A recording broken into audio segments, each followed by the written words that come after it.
morning in the college sick bay, counting bells, nailing classes to a close.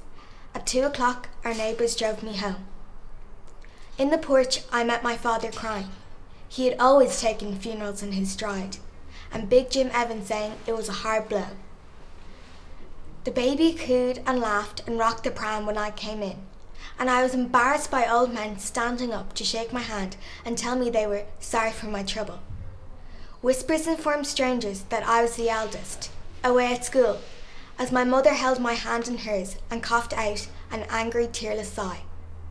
At 10 o'clock, the ambulance arrived with the corpse, stanched and bandaged by the nurses. Next morning, I went up into the room. Snowdrops and candles soothed the bedside. I saw him, for the first time in 6 weeks, paler now. Wearing a poppy bruise on his left temple, he lay in the 4-foot box as in his cot. No gaudy scars, the bumper knocked him clear. A 4-foot box, a foot for every year. And it's wonderful to be hosting Poetry Ireland's All Ireland Poetry Day here at the Centre. My name is Valerie Bastani, I'm the director here, and you're very welcome. For those of you who are watching on the internet, I'd like to invite you to imagine that you're here with us, if I may, and carrying on up, turning left, past the Writers' Museum, and entering the threshold of 19 Parnell Square, and into this beautiful Georgian building which overlooks the Gree. Our staff will greet you, and they probably greeted you with a cup of tea or coffee, and then you will take your tea and coffee, come up the stairs, and on the left-hand side, going up the stairs and all over the building, you'll see a wonderful collection of Irish contemporary art, which belongs to the businessman and philanthropist Frank Buckley, who kindly has it on loan here on semi-permanent loan. And you'll find that all over the building. So this is just to give you a flavour of what it's like in here. So here you come into the Benedict Kiley room, which you're here at the moment, and you'll sit down in one of our comfy blue chairs, we hope, and you'll sit down and you'll listen to the announcements which tell you about the safety and fire regulations in case of emergency, where the meeting point will be in front of the Hugh Lane Gallery. And you'll be asked to switch off your mobile phones. And so, here we are. Sit back, relax, and enjoy a wonderful day of poetry and performance. Thank you very much. Thank you, Valerie, and thank you very much for making us so welcome. My name is Maureen Kennelly, and I'm the Director of Poetry Ireland, and I'd like to welcome you all here, present in the room, and also to borrow a line from Paul Durkin, greetings to our friends in Brazil and all over the world. It's a great thrill to be part of this All Ireland Poetry Day. Just like to say a very heartfelt thanks to Valerie and her very talented team for the great welcome they've accorded us, and also to the Project Art Centre for helping us out here on the technical front today. So without further ado, it is a great pleasure to hand you over to one of our foremost poets, novelists and playwrights, Dermot Bolger.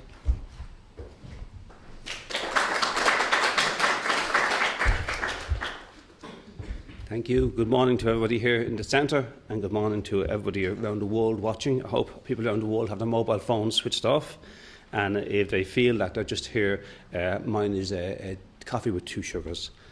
This poem is called Neilstown Matadoes. It's set in a part of Dublin in Clondalkin. It's about grandmothers who are minding their grandchildren because a generation between have been lost to heroin. Neilstown Matadoes. Supermodels would kill to be this thin. The diet is stress, cigarettes and coffee. My child-raising days should be done, but somebody had to step into the breach. Somebody had to pick up the scarlet cloak and hold it in front of the rampaging bull. Old spectators in the bull rings of Mexico pay no heed to fearless young toreadors who imagine themselves to be invincible. Their interest only stores after a fighter is good, because only when he enters the arena will they witness his true test of character. Some afternoons after school in this room, waiting to see the drugs task force worker, when my granddaughter suddenly smiles, when she looks up from her colouring book with eyes to protect, she asks the question that she loves to ask, Gran, what did you do before you did this? What did I do before I took on her welfare? I fought to raise a daughter When she shivered in detox, I tried to nurse her. I sold my possessions or saw them all robbed. I cried until one night there were no tears left. I prayed what remained of my ebbing fate. In time, I wrapped my grandchild into my arms and took the place of the person I loved most. I made a nest amid the belongings I possess. I stood up in the bull ring every time I was gored. I watched the bulls run, and I raised my cloak repeatedly to provide what shelter I could. I picked myself up and wiped off the blood. I waited at the school gate to take her hand, so that walking home no evil could touch her. I don't say such things as I stroke her fingers.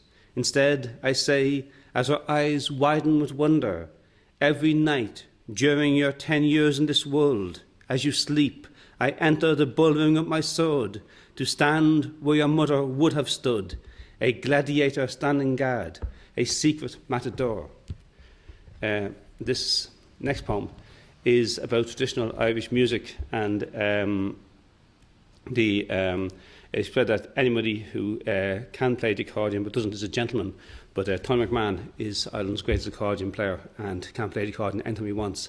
And he talked to me about being with Seamus Ennis, an old great uilleann piper, in a small bedsit in Uncondra and on Home Farm Road. And now when I walked on Home Farm Road, I always imagined the ghost of Seamus Ennis as an old man going off to play the uilleann pipes. And this is in his voice, of Tony McMahon's voice. I see him leave the flat we shared and walk down Home Farm Road, black coat buttoned against the wind, a countryman's hat pulled down, and in his hand a battered case containing the set of uilleann pipes found in fragments by his father in a sack in a London pawnbroker's, a jigsaw nobody could piece together 100 years after they were crafted by Coyne of Thomas Street in Dublin. He carries his case like a secret dossier that no passer-by could decode, as he boards a bus into the city, unnoticed among the evening hoods. Times are hard, our flat threadbare. He survives on tins of steak and kidney pie, on meals that he cooks at odd hours when he tells yarns and truly comes alive. There is rent to pay, a metre to be fed, afternoon visits to the local laundrette, nights of wind rattling the rotting windows when he spreads his coat over his bed. This is the price of making music, of living the life for which he was born. He is on his way that night to perform for little pay to a meagre audience in the back room of a Dublin pub with a television blaring in the lounge. Ignoring the jarring cash register, 3 dozen people sit transfixed by a set of reels lent from his father, interlaced with grace notes and tricks picked up from pipers who are ghosts, who died recorded only by himself, who never learnt music, wrote nothing down, but carried the tunes in their minds, knowing that with their own deaths, dozens of unnamed reels would also die. Ennis plays, with due respect for the dead, in his one good suit, a white shirt and tie. People watching at home now can actually Google Tom Waits, and they can actually have Tom Waits singing Martyr, one of his great songs, in the background as I read this poem called Martyr about Tom Waits. This is technological diversity. Martyr. I found a box of old albums, blue dust off a disused needle. Tom Waits began to sing Martyr. Once again I was 24. The pull of hash and tobacco, cheap white wine at my elbow, at the window of your bedsit, in the dust-filled August light, a needle bobbing over warped vinyl, one final time before we stroll down to bars where friends gather, decks to be shuffled, numbers rolled, blankets bagged on some dawnlit floor. Our lives are just waiting to occur as we linger in the infinity it takes for the voice of Tom Waits to fade. As a child, I had a terrible stammer. A stammer is like a prophecy in reverse because it tells you what's going to happen 10 minutes after it has already happened. And I spent a lot of into hospital, a wash bag and clothes she never got to wear home, a purse crammed with prayers, and a folded letter I wrote as a 10-year-old for my sister to bring into her. I spend 1 page telling her how good I am being, then cram 3 pages with scrawled X's, each one to represent a kiss.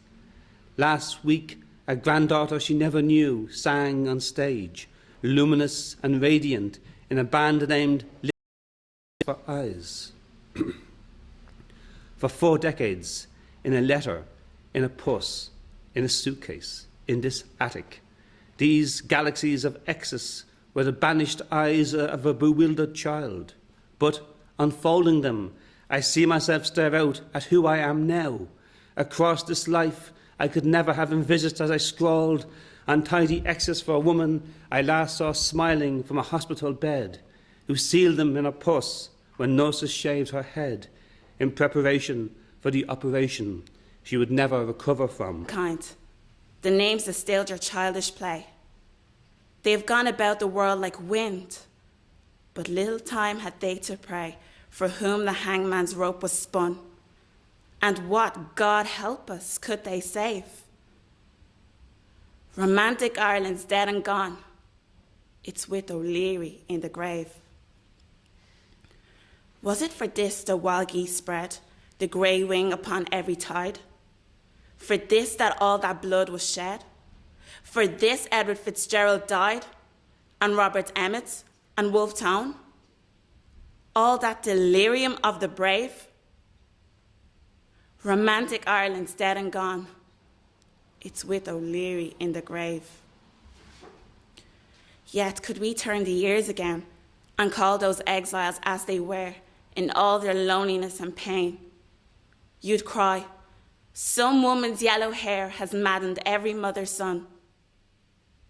They weighed so lightly what they gave. But let them be. They're dead and gone.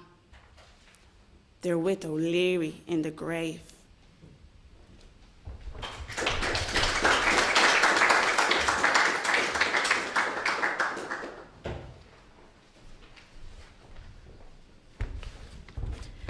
My name is Keris Lee and I'm with St Michael's Holy Faith of Finglas.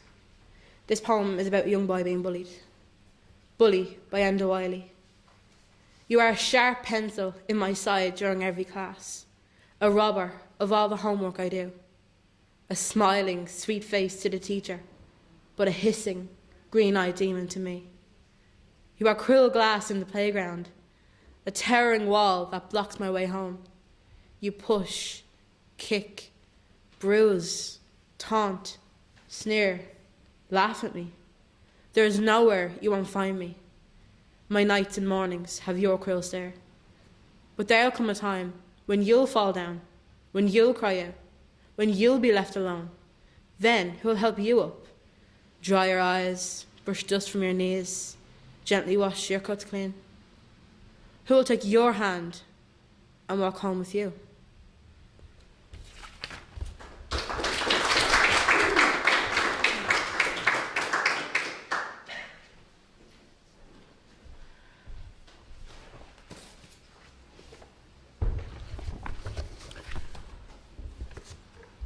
Hello to everyone here and everyone out there. Continuing the theme of journey, which Valerie mentioned in her introduction, we'll be here in Dublin. We'll go to Meath, Paris, America. The first poem is about the mood music of the city. Drew blood, and then they disappeared in a drowning ceremony. Rain poured through the thatch. The dog with 3 legs went hopping mad, barked at everyone who passed, neighbours, strangers, the country doctor who on the first of every month looked in on the woman from the 1800s, grandmother who lived only for the mysteries of the rosary and told me once not to look for poetry in the stars, but out in the mucky yard, in the murmuring of the sally branches, among the nettles, and in the hen house, and on the dung heap, her chickens scratched. This poem really needs no great introduction beyond the dedication that's on it. It's called Poet and Blackbird, and the dedication is for Sheila Pratchka on the occasion of Seamus Heaney's reading in the Centre Culturel Irlandais, Paris, June 2013. And actually, the incident that I describe at the beginning of the poem is someone has put it up on YouTube, apparently. Poet and Blackbird. When the poet handed that blackbird lad notes to sing, it was not a voice from the blaskets I heard, but the evening chanteuse of the Latin Quarter, who then lay down exhausted on her high altar and let the poet get on with his own loved music. In light that burnished every stone, the sky was clear. The bell was hushed in praise of the ungovernable tongue. The stones, though small and easily shuffled, were stepping stones to lyric utterance. We were souls in a flock at twilight, our compound a belle isle for one night, finding place names from home in a foreign corner, reminders of our Irlande, little whispers from Elphin and Ossory, Derry and Dublin, all in praise of the ungovernable tongue. And back to Dublin. It's really a short history of the city, I suppose, in a condensed poem, an homage in a way, and the poem is simply called Dublin. By stealth, a city happens on the maps and in the annals. First settlers gather where a town's born out of chance and stays close to its river banks, until at last the traces of its genesis are gone. Clay and wattle are exchanged for wood, wood replaced by stone, the building blocks of castle, tower, the chapel on ground once dedicated to pagan gods. Open spaces are colonized by those who build, destroy, and build again their settlements and sanctuaries between the cesspits and where the court of conscience sits. Their gates and fences cannot repel conquerors, neighbours, the carrier of plagues, or the music that makes young maids learn their first dance steps. There are laws and punishments, new decrees for the common good. The cartographer comes and sketches the many angles and rough edges, the graveyards and ghettos that are barely distinguishable. He walks to the hill crest to view the belfries that one by one are heaven sent. On his map, he draws the routes that wander further from their source, the heartland of the city where things get lost for 1,000 years, coins and combs, the imprint of a house not found until the city lights up its alphabet of neon. The mystique of the great river Mississippi, father of waters, I think as Abe Lincoln called it, was the prompt for this poem. I had occasion to journey part of the river, and it's had such a great pull in the imagination and film and literature and music. And the poem is just called Mississippi.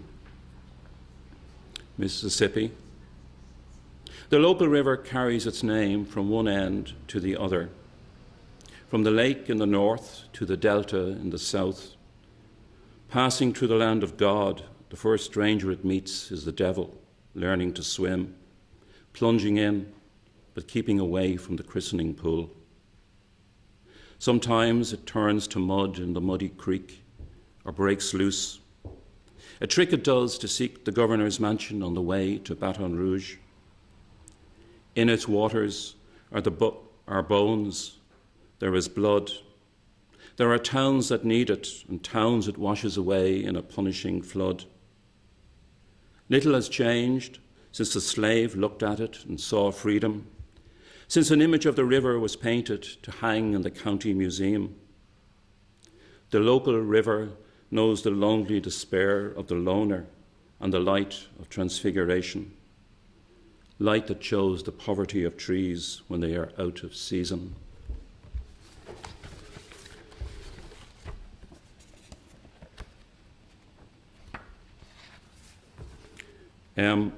My first introduction to poetry Came from a teacher, school in the 1960s. And this poem is about the, I suppose it's about the act of going away to write poems, and it's about discovering poetry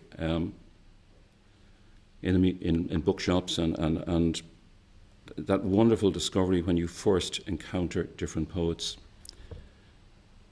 But knowing that each of them had a kind of solitary life, and that's what you're entering into, the solitary life. I entered there as if entering the Temple of Solomon or a Tibetan monastery of silent prayer.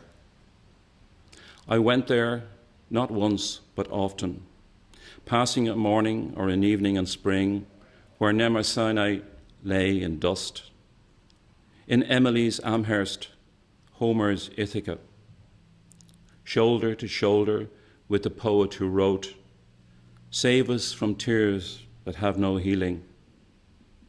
On the reading table, like a great inheritance, books that a match could burn and turn to embers were crammed with fictions, crammed with fables, crammed with the labours of the solitary life.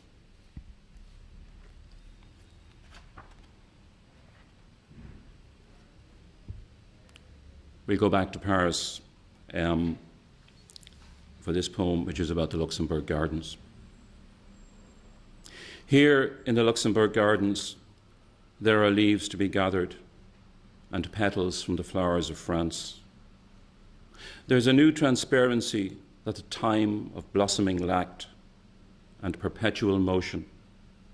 Sunday joggers shuffling the gravel, running in circles for the sake of their hearts.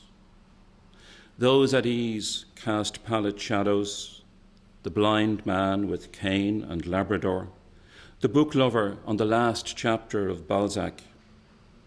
Avenue and arbour, haunt of the flaneur who walks in idle bliss on the way to the palace of justice. The emperor's tomb, a rendezvous at the end of metro tunnels. Here in the Luxembourg Gardens, the early dusk is like a slow dance when day and night are in each other's arms. And I'll finish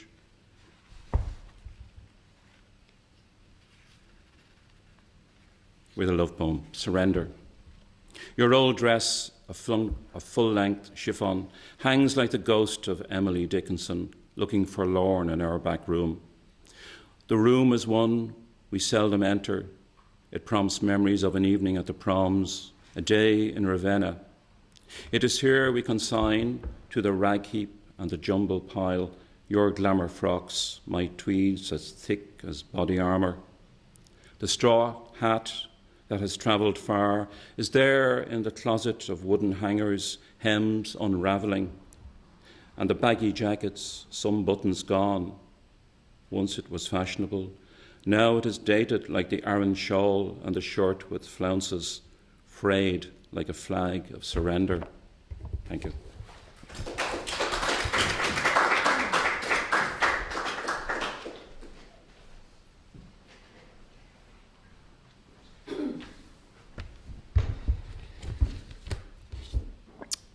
Hello, everyone. It's great to be back in this room. I spent a lot of time in this room in a former life, and it's always nice to be back in it. I'm actually married to Wiley, so I'd say she would be delighted to have heard her poem Bully read out so well this morning, as I'm sure with a shade of Mr. Yeats, to have heard September 1913 read with such passion. So it's been great to listen to those and to the other poets who've read before me. I'm going to begin with a poem which I wrote that was inspired not by this building but by the building next door to it, the Hugh Lane Gallery. And it's if you ever go into it, I was fascinated by the Francis Bacon studio in that gallery. And it's just that thing that, that they got his London studio and they photographed it very carefully. And then they brought it back and they recreated the whole studio. They recreated the complete mess of the studio, because the whole point of the studio was that it was like a creative disaster. It was a mess. And that mess was lovingly reconstructed in the Bacon studio next door. And so you can kind of go into it and you look through these portholes at these images of kind of complete chaos. It's like the artist and the process kind of are as interesting for us as the work itself. So I started kind of imagining what would that be like if it was a writer. So I imagined in a place like this maybe, or next door in the Writers' Museum, a kind of reconstruction of a writer's studio, and this is what it might be like. So it's called the Writer's Studio. They've been worrying for ages how best to show your chaos. 2 days from the opening, a curator rearranges papers, spills ink on the floor, half eats an apple and throws it in a corner. But still, the disorder comes to order, the flung pipe, the forgotten shirt, sculpted and composed, with the notebooks, the scrawled-on walls and mildewed postcards. It's all there, through the peephole, this reconstruction of your mind from which you are entirely absent. You're in heaven, cursing the dullness of angels, throwing your clothes around like clouds, prowling the fragrant avenues for a fight, a drink, someone to talk to or sleep with. And if some freak wind planted you here among your own things, you'd sweep the lot from under our eyes, tear it all down, rip the postcards, the T-shirts, rob the till and drink it dry and float back up to your high bed and wake up having forgotten everything. We, who so loved your life, we made a fetish of it, will stand in the air, hoping to catch whatever falls. Broken crockery, a smashed cloud. We'll see your hand in the wind and rain, hear your voice in the roaring streets, follow you from pawn shop to pub and back again. And then a tree will fall, or a leaf. Someone lean out a window, a cat slope down a laneway, and at last we will understand you. For many years we had a dog, a small, noisy dog, and because I work a lot at home, I was constantly with this presence of this kind of small, loud, so the noise of his barking. He used to perch on the sofa and stare out the window, and anything that passed. Anything that dared to pass the window, he would kind of leap into frenzied action. But he died this year, and I'm sure to his disgust, he died in Kerry, because he was the ultimate kind of urban dog. When we'd go away, he didn't really understand the country. He found it puzzling, and when we put him in the car and bring him back, he would stand and he would put his paws up on the dashboard. And as soon as the first kind of factories came into sight and the first outlying kind of suburbs, he would go into a kind of paroxysm of kind of dog excitement, as if to say, home at last, back to civilization. So this poem was written, I suppose it was written because I was still getting used to how quiet the house was without him. So the poem is actually called Quiet. A legion of dogs has passed the window unregarded, unhowled at, and cats come swaggering into the noiseless garden. Is there no watchfulness left in the ruined couch, the stained glass? And where did all this quiet come from? Secretly, the house collected it and releases it now like a slap. I bite on an apple and nothing happens. Silence bounds into the kitchen and lifts its black eyes. How is it possible the popped-up toast can sit in the toaster and not rouse you, the stairs not explode at the scrape of butter? Undisputed, unaccompanied, the slices wait. Where are your 10 imploring years? From foot to foot I shift, while south of here, in unfamiliar territory, your curious, hungry ashes scatter, scour the woodland and the wind, and snatch this quiet from my hands. Down the road there in the Gate Theatre, there is a play going on by Bertolt Brecht and Kurt Weill, the Threepenny Opera. It was to have been translated, I think, by Marco Rowe, but that doesn't seem to have happened. But I've done, probably stupidly, I've ended up becoming obsessed with the poetry of Brecht, and I've translated, it must be over 100 of his poems, which would probably never see the light of day thanks to the delights of copyright law. But I'm going to read just a very short one. It's a translation that he did of a Chinese poem. So if you like, it's a translation of a translation. And I think I liked it because the world that it describes, the world of the poem, is so very different from our own one. And it's called On the Birth of a Son. When a child is born, families pray that it should be intelligent. But I, whose entire life has been ruined by intelligence, can only hope that my son will grow up ignorant and too lazy to use his mind. Then he can put his feet up and take his ease as a cabinet minister. I think I'll just do two more. Or hang on, just check. I think I'll just do one more. And it's on the same kind of notion. The same it's in that it's on the birth. This time I have a daughter, my own daughter, who was born, I suppose, 8 years ago now, and it's just it has to do with that moment when after a child is born in Ireland, you get a letter from the state which arrives there on the mat, and it gives you, it welcomes her into the world and assigns the PPS number. What's PPS? Personal something services. So it's the number by which you're kind of known to the state for the rest of your life, and that allows you to kind of pay your taxes forever.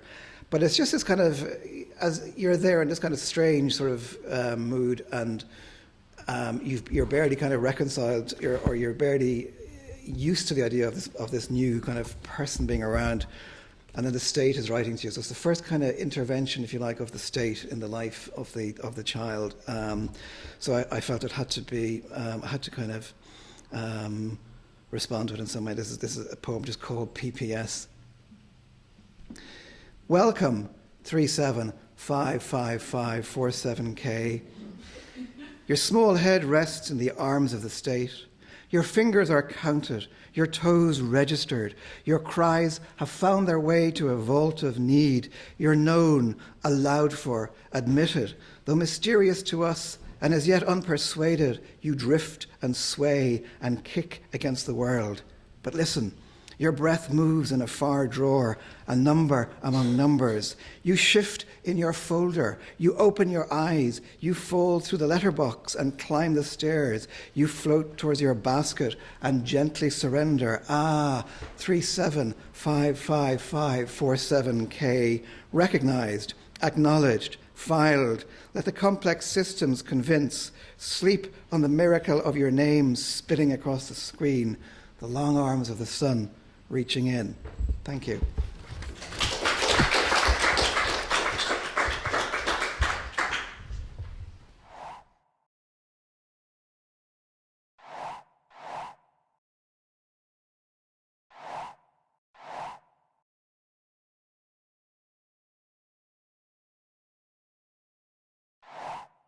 Let's stop.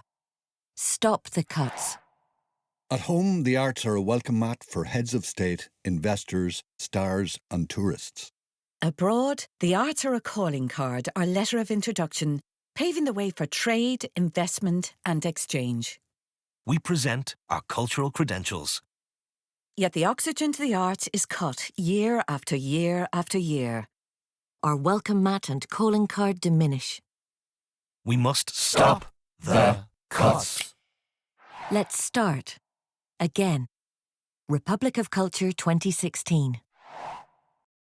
Our state was born 100 years ago, partly from the actions of artists as protagonists and rebels, as agents of change. The present chimes with that past. Again, we have shackles to be shaken off and a mountain to climb. Cometh the hour, cometh the artist. 2016 offers a chance to reset, to begin afresh.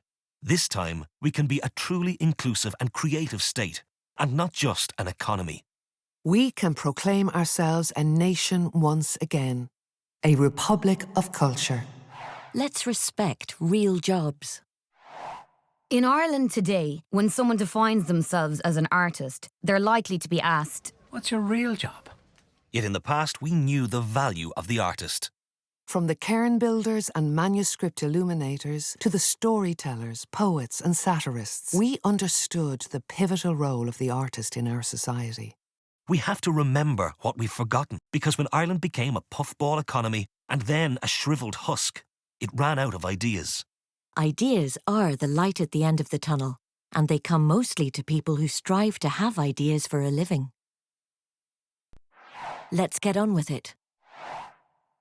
The citizens who work in the arts are already doing their share of shouldering the burden of debt. We ask only the same fair deal due to nurses, farmers, bus drivers or teachers. Ireland must have a common purpose, and there's no better way to foster common purpose than through shared experience. And shared experience is the defining characteristic of the arts. Let's plan to grow. We ask to work with the Minister for Arts to help make plain the availability and award criteria of all the department's budgets. Only by knowing exactly what is allocated in total can we sensibly manage our resources together. To plan, we must know. Only then can we truly reinforce our cultural credentials. Only then can the actors perform. The artists paint and sculpt and intervene. Designers design. Writers. And poets. Write. Musicians play. Singers sing. And the dancers may continue to dance.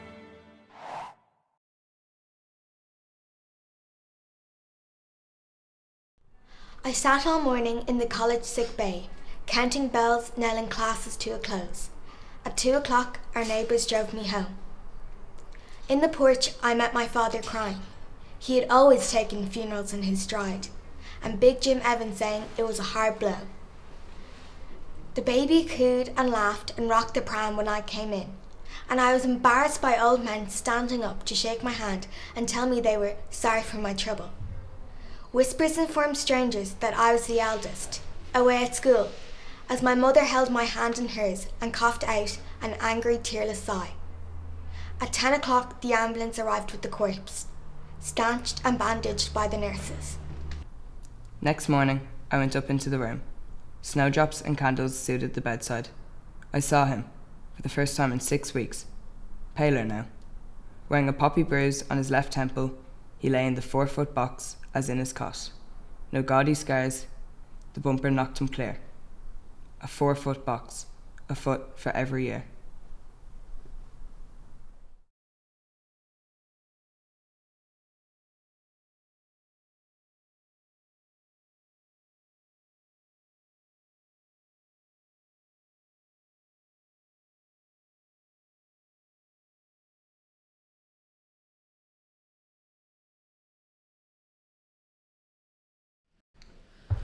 Good morning, my name is Marie Maeve. I'm going to do a few poems for you. The first is called Naked. Contemplation is the utterly impersonal awareness of the essence of the thing observed. Christmas Humphreys. Look, how naked things are. Whether it is the drop of water that shivers on a leaf before its inevitable spatter, the small red throat of a bird aching for a mothering morsel, or the hand that discovers for the first time the softness of a face. The world is always exposed. But we don't always see, even when the extraordinary stands before us.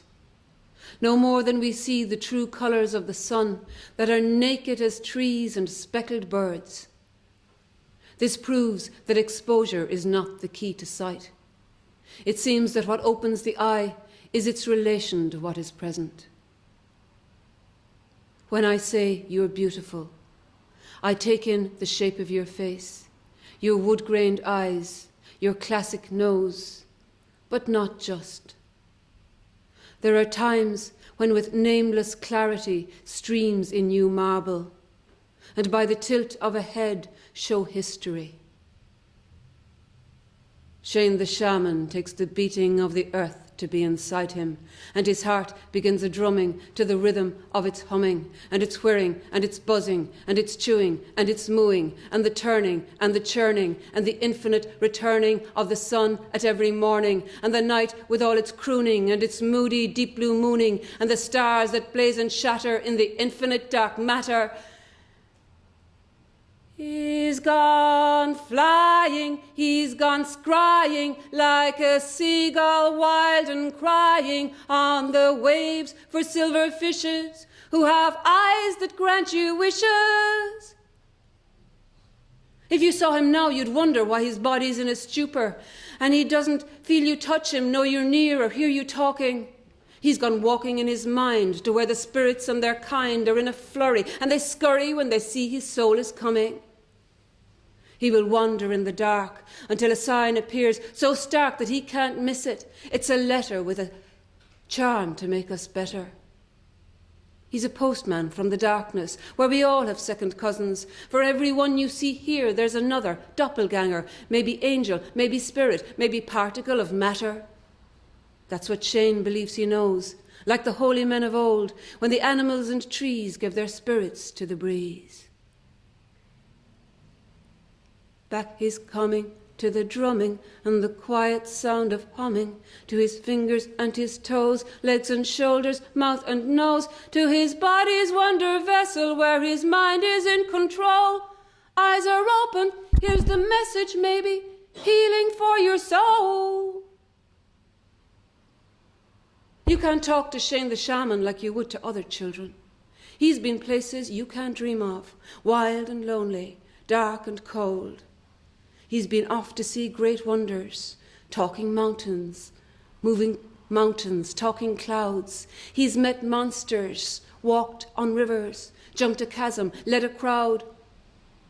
But he's still as good a friend, plays a game, kicks a ball, and you might just need his healing in the summer when you fall.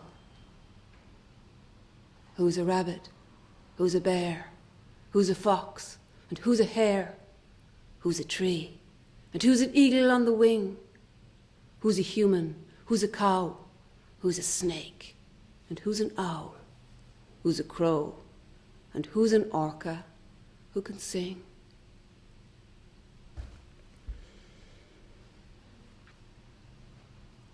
Here's a slice of Dublin life. Solarium, Swords, Dublin. Thursday at 7 in March, and the sun sheening pale yellow on the nondescript walls of JC's supermarket. Defiant boys swagger before cars, cursing the stranger. There's a glare on the Dunn Store's window where signs proclaim yet another sale, and women in high hair and low earrings clip through the doors like proud minions. How do we grow old here, in this trapping of sun? Not see the total tragedy of sagging chins and folded fan faces? Tell the ants to study this. No reluctance in the eyes behind trolleys, everyone a focus, foraging among tall hills of boxes and bottles, red, gold, blue and greener than grass. Steering their own winding track amid the native stream, immigrants buy their meat and wine, stand out like proud deer, the only style in the mix. Why does the woman in the grey coat need 4 large cartons of Flora and a trolley tiered to toppling? Behind the counter, the Latvian girl talks her language to 2 compatriots. Being assistant manager is a cool coup to the man in uniform, legs spread, every incomer a challenge. You could almost believe there's meaning. Though a small boy standing in a sun slant outside the door definitely scratches his anus. His mother trundles, distracted, with 2 light-footed siblings, grabs the busy hand and pulls him along. Home, no doubt, will glow with this week's goodies. Ma'am, tired from shopping, will slap up crispy chicken and chips, and they'll watch a DVD.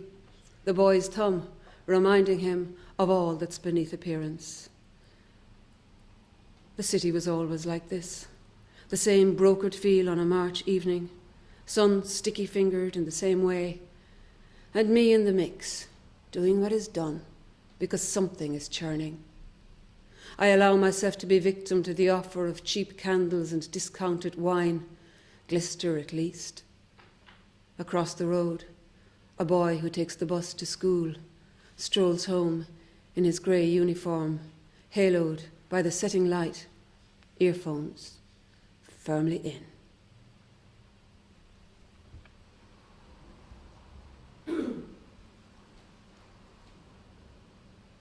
The heart's desire.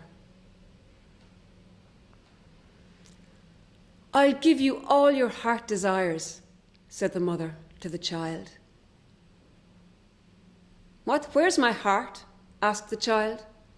The mother showed her. For a long time the child sat, feeling the beat of her heart, then fell asleep. I'll give you all your heart desires, said the mother to the child. I know my heart, the child replied. It's a steam engine going round, like the planets, like the world. But your heart doesn't move, my pet. Yes, it does, Mammy, watch. The child ran round and round, then took the mother's hand and said, Feel my heart. The mother placed her hand against the child's warm chest and thought, This child has a long way to go. Her heart is a bouncing ball. I'll give you all your heart desires, said the mother to the child. What's desires? Asked the child.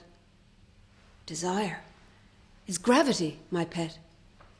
It's being drawn to something, like a salmon to the river's source, or a swallow to the heat, or a moth to a light bulb. Yes, my dear, I'd turn the darkness into light for you. I'll give you all your heart desires, said the mother to the child. I understand, and thank you, Mammy, the happy child replied. So what is it that draws you, like a salmon, like a swallow, like a moth to a light bulb? What calls your heart? The child stopped and listened, with a hand on her heart, and closed her eyes. The mother sat, poised to provide. My heart is happy, said the child, to be a steam engine in my chest, to pump itself from start to start, and round about, and sing its tune. And, Mammy, you've given my heart its due, because all my heart desires is itself. And I'm going to finish with a poem which is about knowledge, but knowledge, most of our learning comes from outside, I suppose, but it's not worth much unless we have inner knowledge too. This is called System. Knowledge can be gained in mazed or simple ways. Maybe by the folding of legs and circling of thumb and ambition finger. Certainly in pleasure explosions, 1 on 1 makes 2 times on the table. Yes, knowing you, knowing a lift-off, knowing the first rocket. Dancing to the dirty 3 gives you space in a 10 by 10. Energy opens your inners. Let love in and you slice yourself juicily, sending out the disconnected parts so you can be the galaxy and the spinning planets with their several modes. Say you have healing, then feel it in your fingers. Lay your hands on a back and remember that matter is crystallized energy. Put a crystal in the wrong place and scare the happy satellites. Turn your inside out, flip over onto your head and don't flip back. The unspeaking child hums. She studies a strand of her hair. She's captured in her strand of hair and creates around her such knowledge that for the first time we see the system as a strand of hair, light, ethereal, greatly strained, what we can't capture, whimsical.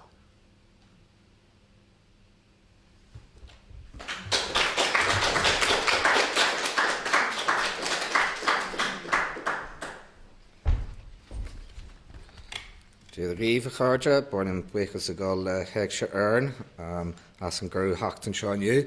It's Michelle Liam Carson, Stuart and the fellow Littricht Imram. I would like to thank Poetry Ireland, I'd like to thank Maureen and Ioma for the invitation to come here today. By me allow Shrike Dante in Yelig. By Imram a Gosculch, or Balbug and Chachan Shahogan, so Hug of Clarna Failure, the Shilafeckle, www.punkimram.ie. The Imram Festival opens next week. We've some magic shows. We've got the blues. Visionary eagle caught in his throat. Hear the wild scream of talon tearings and all he wrote. Another great Irish poet, Owen Rua. Rock spalping na ray, preben a scal in a bacha, riffina or chlo na bay, le fiver spalta a spalu. The rock star spalping of his day, his shade springs to life, the muse-shaped riffs of his play, awaiting the eager scythe. Suri wal, ishe, shom of air, sheen de lav, mal, nis mulje, go krav, ashen, jochie, flochie, changie, chukishe. Mar chuid déimram am léana by Jack Kerouac, Chontatha go Gaelic, Dulce Midge Lower, Nis Luiche am léana. We published a book earlier this year, Shuck Magin and Morning Frost. Jack Kerouac wrote a lot of haiku. They were some of the best stuff that he ever wrote, actually. So this is Jack Kerouac, Gabriel Rosenstock. Chach dan Trinona, a scarf, a skilu, ag an galin offige. Clap hollis, ein a door fuin mastiach. Tidchim na hiche, ro goracha, hon an lachanach a leu, ro ur. Shaw dan le nula ni crochur, sna. Is mishe dariadne, ligdom, limavera, and sna at the lav a skilu. Chori mehu, tri the chacher grievine, tri an natolin, gach ach goracha, as betu slan lumsa, fuin tollus. Dan le kitty ni veldoing an fannacht. Ik fannacht leis an animnu, leis an vultu, leis an damnu, leis an gleachlu. Ik fannacht le cruchanas, le maichunas, le brechunas, leis an uru a vei imahe. Ik fannacht le lianu nua, le ri, le rei, le resum. Ik fannacht le revlodge, le kulu, le kaka fuka, le shechain. Ik fannacht en nai en jli, le hachru jli, leis an ile, le jiru na hila. Ik fannacht le hishlu na tilja, leis an arc, leis an galur, leis an vocal skur. Ik fannacht fendor sa hiu, le gia o. Dan le halva ni jarvwi, filu an gacher. Ik nacht dig filudom, blasham alles na kachrach faram, Jaslum a tashgacht. Preben an Aimshire Leirach gan Ira o gach boala am Rochel and Tranona. Awayam go musclium gas sketamini onum. Is fear nach jeter lee na grania a varsing spera. Kakan an iche the urigniv arda gan rau. Ach lassen solchen nyon kuni chiviacha machri. Fwishiv a yuatsa. Or magrian an gali. Maclúas le hóran trachta. Agus críichnóid mé le Dan, le Paddy Bush, by Paddy Bush ag leo ag Imram am Léana. Paddy Bush will be reading at Imram this year. Seamus Heaney was to have read at Imram this year because Seamus was a great admirer of Sordy MacAlane, the great Scottish poet, the Orpheus of Scotland, and his poems have been translated into English by Seamus Heaney, particularly Hallig, great epic poem, and Ellen Ní Chulainn will now be doing that at this special event to celebrate Sordy MacAlane's work translated into Irish by Paddy Bush. This is a poem by Paddy Bush, and it's about poetry itself. Maria talked about the other world, and Seal Ella, and Itter Atterhu, shot down between Seal Ella, between Itter Atterhu. Dan rascéad. Tá má gansa a géirí teacht thugam as an air, mar a bheith radí ó báid ag futa fada leis, an canélaigh teacht is a gimicht mar dhealach ihe sturma. Idir Ilin agus mór here, idir bar agus umar na dun, idir seal agus seal ella, idir colú agus dúseacht, idir teanga agus aistruchan, idir ga chion na má, idir corp agus anam, idir iche agus lá, idir sinian agus dunyan, idir kich agus galan, idir mur agus cheer, idir galach agus green, idir cuan agus cé, idir focal agus focal ella. Tá má gan mar cheol puki, I geisteach lo féin gan tuiscint. Tá má gan mar chóra mílt de móra, crochta díireach os cion an grinneal. Tá má gan mar fut a fadail an radio, I géirí teach den áil, over and out. Gur míle maigah.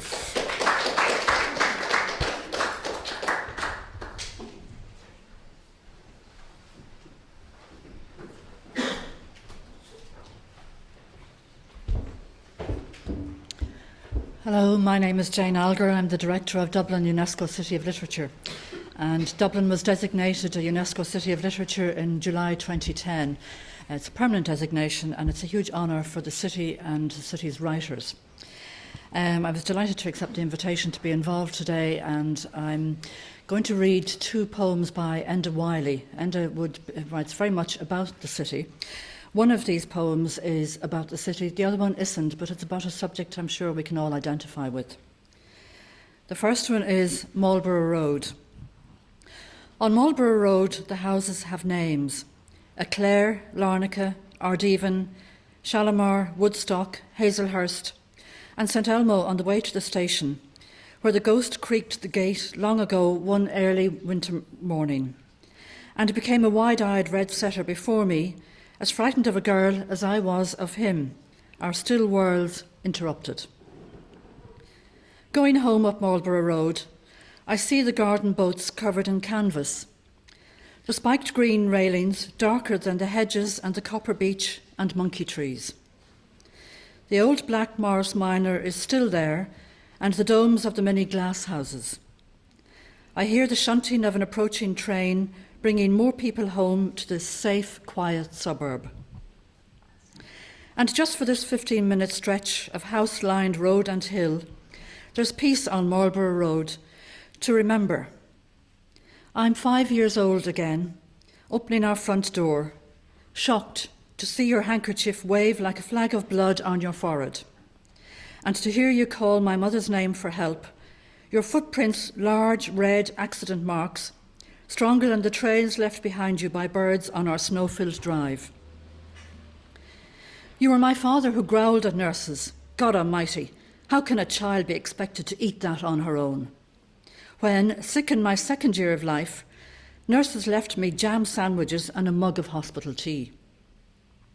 You were my father who appeared at the top of Keem Bay, unexpected to us as a thunderstorm, with coats and hats, umbrellas and warm rugs, pulling us safely up the cliff edge and home to holiday beds. Wind and the gulls crying out in joy, Abba, Abba, Abba. You were our father, my mother watched the kitchen clock for, climbing up the stairs at 5:30 to make her red lips redder, her bright face brighter, just before we shouted, he's home, leaving behind our laundry bin lid and kitchen pot toys, racing each other to open the door to you and tell of our hard day's work, of our treehouse creations and go-kart inventions, of the apples and pears we'd stolen from next door's garden. I've never seen you fall since, but that day your head fell in tiredness against the train window, just before the flash of Sandymount Strand outside, then later fell harder onto concrete, halfway along that snowy January road. And coming home again now, I remember how you must have slipped, then bled, unfairly vulnerable, and in my head I want to help you, brush you clean. But Marlborough Road's icy beauty keeps pulling my father down. The second poem is Leaving a City by Train. I think we've all had this experience of being on a train and looking inside at other people's lives. Always look at the tip of a city when you leave it by train. the highest point of pylons, church spires, rooftops, copper domes. And look at other things. The gorse bushes crunched yellow in farewell, the man on the road waving like a child at the carriages, his dog strangely still under rowan trees. Always look at the houses that are not yours, on lanes you cannot name, at the clouds hanging low over fields you'll never walk through towards a home. Always look at the city you're leaving and remember what you've left behind. In an old place on a landing, your arms opened like a door to me. Your mouth said everything and nothing. Became mine and mine yours for so short a time it seemed to last forever. What did it matter if later the rain drilled damp holes into our bones, or if the full mean moon made our secret night so bright like day? That someone on the stairs turned back to gawk at us and became a messenger fresh with news. What did it matter? That moment was a magic cloak pulled around us, an empty taxi sucking us into its warmest self, racing us away from a drenched backstreet lane. When you leave the city, think of all that and this. How in another place I would find you again, on another landing perhaps, loud with the city's late drinking below, and I would open my arms like a door to you, pull you in, take you somewhere you least expect, though you've been there before. This time, never let you go.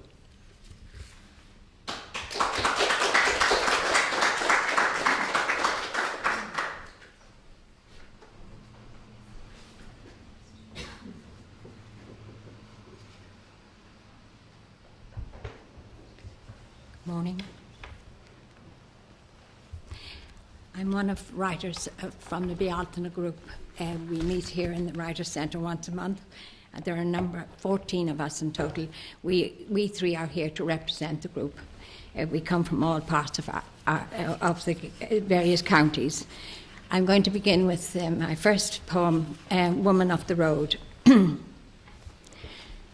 I come from Northern Ireland, and as you can tell by my facial contours and wrinkles, I have lived there many moons ago. So this is a little poem about times when I was growing up. And I've called this Woman of the Road. A seasonal herald, welcome visitor, she wandered down our wee loaning. Her rounded frame filled our half door. Rich auburn ringlets twitched on broad shoulders. Children like flowers twinkled at her side. Her rich dark brogue rang musical on our northern ears. Mother fed her fresh griddle bread, washed down with treacle tea, fresh buttermilk, or, if she came by at dinner time, a plate of champ or bacon and cabbage. When fed, her wares were stretched across our step. Tin buckets, mugs, billy cans, which menfolk had beaten, crafted into shape. Needles, material, newly minted crepe paper roses, prayer leaflets. She never stayed, although an offer of a bed was made. I own the world, she said.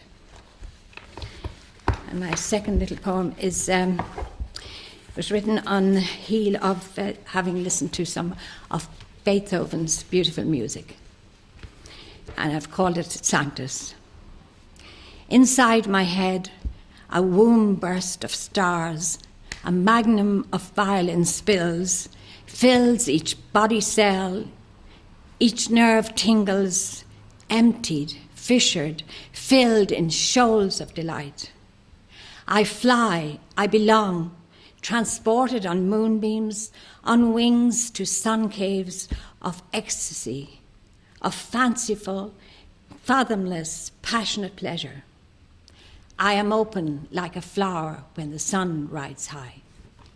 And for my last little one, again, it's referring back to my childhood when times were much leaner than now. Time check. On a March evening, a clock ticks, tick, tock, Outside, rain falls from grey blanketed sky. Thick grey blankets tore at our young skins back then, keeping us warm, chaff-tick warm.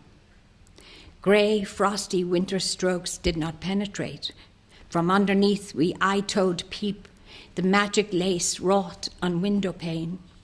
Candlelight bouncing, blue, yellow, green, tinted sparkle. We'd rest beneath this cover, loath to leave warm comfort, gasp at frost-touched shiver off the floor. On the wall, a note clock ticked, ticked, childhood minutes long. Thank you. And may I introduce Peter Clark, who's one of our members.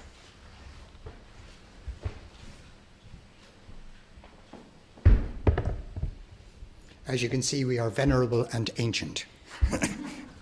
The first one I'm going to read is a record of my net. It's called Killian's Christening. We welcomed you into the family of faith on a bright, warm Sunday. An ornate, reverberating, baroque-rich space was the chosen place. You were well wished in 3 languages, Swiss, German, English, and Irish.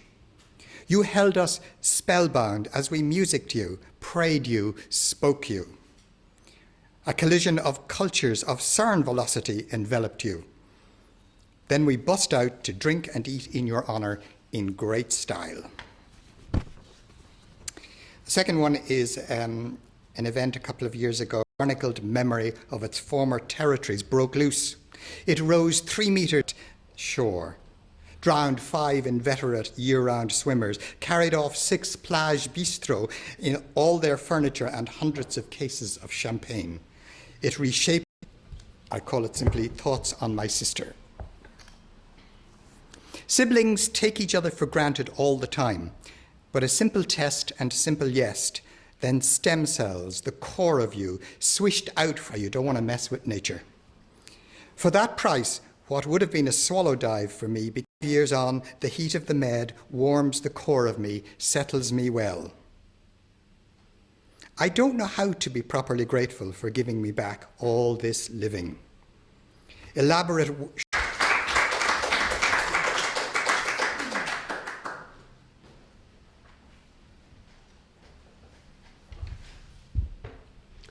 Hello, I'm Bernie Kenny, also of the Bealtaine Group. Can you hear me? Yeah. Because I am old, don't think my days are non-events spent fretting and forgetting. And like a startled deer, don't leap away in fear of a soliloquy about the good old days. These are my days, each a gift new minted, mine to spend, and they are good. How quaint, you say, that I believed going all the way meant staying on the bus until I reached my destination, that marriage came first and then we lived together ever after. A joint was Sunday roast, hardware, nuts and bolts, and software was not a word. Today, where would I be without the Dart, the Lewis, my free travel pass, tea bags, 2 replacement hips, my duck-down duvet, cappuccino, my iPad, and my mobile phone, where alphabetic brevity keeps loved ones close. The letters "Are you okay?" and a smiley face can instantly replace "My dearest daughter, I hope this letter finds you well and happy," in postal transit for a week or more. As for regrets, I have one. Like Nadine Stair at 85, were I to live my life again, I would pick more daisies. Now, when summer finally arrived, it was so unexpected, I didn't know it was going to last maybe more than one day, so I wrote this poem. To celebrate this sun-drenched day. I wear my new long summer dress, flowered head to toe. Cool, you say, and want to know, did it come with a watering can? And my final poem is about a jogger who shall be nameless because he didn't give me the opportunity even to see his face. So this is a story something that did happen, and it's by way of revenge. I wrote this poem, it's the only thing I could do. The jogger. Jog on, young man, jog on.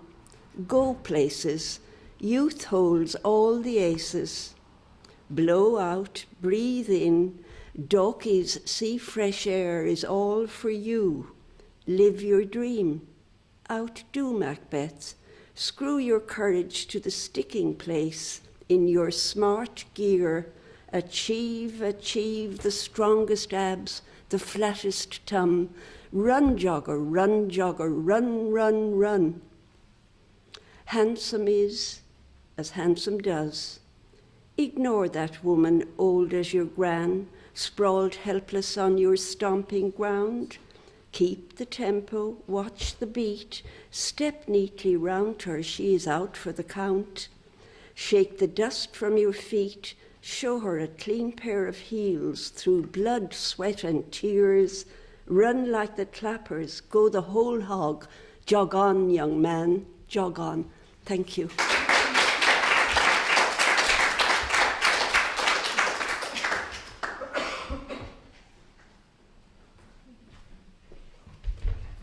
Thank you to the Bealtaine Group for the sunshine on this wet day. Happy All-Ireland Poetry Day, everybody. And I'm going to read a poem by Paula Meehan, and it's from Mysteries of the Home, published this year by Daedalus Press, and it's called Reading the Sky. We stood in the still pine shadows with nightshade and yarrow, and read the ciphers the wild geese drew across the violet sky. Go south, they insisted, winter is close behind. The moon was for a moment a perfect golden sickle above the golden lake. We measured the angles of the stars, revealed by the dwindling light, and gave to them new names learned from the geese in flight.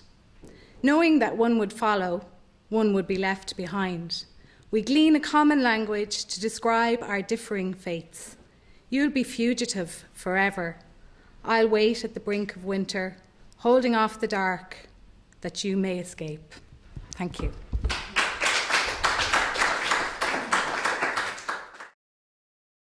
I feel now like saying, like on our Eurovision, saying hello Harare, hello Bulawayo, because now is the time we're going to welcome the Zimbabwean poets. Hello African Publications Trust Zimbabwe, which is the organisation behind this project with Trokra in Zimbabwe, encouraging, inviting young Zimbabwean writers to contribute poems to a publication of theirs, and then they will be in this year's booklet, which is under production at the moment. There will be our Irish winners and five poems from Zimbabwe. So it's a really interesting new development. John will read "Changing Skies, Changing Lives" by Starlight. Our poets have pen names, if you like. By Starlight, who is 18, a young man from Bulawayo. Changing skies, changing lives. Summer, autumn, winter, spring. Changing seasons, changing skies. Past the present, onwards to the future. What we sow, we'll reap in plenty. Here we have been cutting down trees, damaging young shoots and lives, destroying our beautiful climate and inheritance, demolishing our hopes of tomorrow. Imagine if people would plant instead of cut, recycle instead of burn, nurture instead of neglect, conserve nature, develop culture, and prioritise children's rights. by turning abuse to good use, rights and responsibilities being our main purpose, we can change ozone-depleted skies and change children's lives. We could achieve healthy blue skies, all seasons occurring at their rightful time. Children realising their rights and potential. Changing skies, changing lives. Come young and old, it begins with us. Mary Kiley will read a poem by Resistance. She is a 17-year-old young woman from Bulawayo. The poem, My Grandmother, Myself and My Daughter. Only but yesterday, you were not seeing this light that I see today, grandmother. Yes, indeed, you are the light in the dark, the most special thing to have happened in the life of a child. You were trapped inside mixed emotions, commotion they caused in your life. No one can understand why, throughout your youth, you tried to solve equations of unsettled sums. Why? When?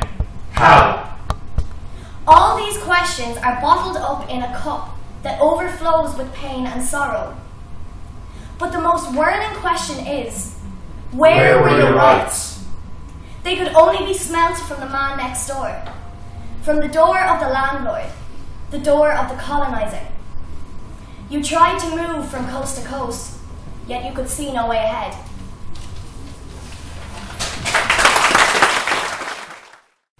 Keelan Dundon will read 40 Years Ago, which is by the youngest writer, just 10 years old, Mamkani. I'm probably pronouncing his name wrong, for which I apologise. He is from Matabo. 40 years ago now, when I'm 51 years old. 40 years ago. I was not there, but I cared to tell others what my father told me. He was young, 9 or 10. White boys like him he had to call boss. Grandfather had to call them pickaninny boss. A poor white man he called boss, and the wife Mrs. White man and his wife called me grandfather boy. Grandmother was called Nkazana. Father says he grew up in a white man's farm without a school. He went to stay with his uncle to attend school, where he ate inadequate meals because uncle did not care. Father's uncle used a big stick to beat up my father. Mother says during the liberation struggle, many people died. Many children became orphans, and some schools were closed down. Schools were few, but fees were affordable then. Grandfather sent my father to a boarding school.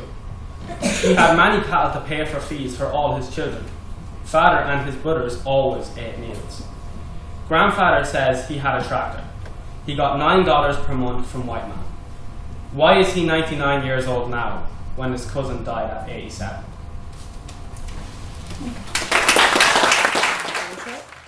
Then we have The Kids Are All Right, which is a poem by a poet called The Bold, who is 18 from Bulawayo, and that will be read by Conor Burke. There has never been a more perfect time to be a child than 40 years from now. Take it from me, it is pure bliss. It's funny how crimes like treason and perjury have lost status on earth. Prevention of child abuse is the real deal. Now everything is centred around the child. This is the way it should be. For at last adults would now recognise us. They now admit kids are alright. This is so good it's funny. I'm not complaining, I just never imagined it would be so good. We even have kids who are leaders. Children are no longer punch bags for our parents. We no longer follow unjust orders, but we do what we want, when we want, and how we want, responsibly. The kids are good. The kids are smiling. The kids are happy. The kids are enjoying life. But most importantly, the kids are alright. And finally, Keelan, Conor and John together will read a poem called Get Married, My Daughter by Unique, and she is 16 and is from Harare. My daughter get married to Spears so that we can have cattle to plough it. My daughter get married to Spears so that we get bags of maize meal. There is no need for you to continue with school.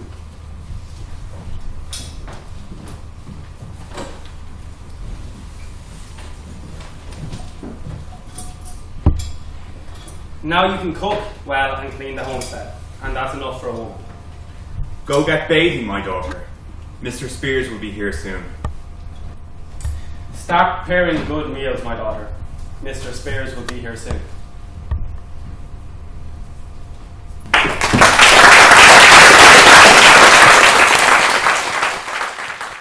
I asked the man holding the reins how much he wanted for his horse.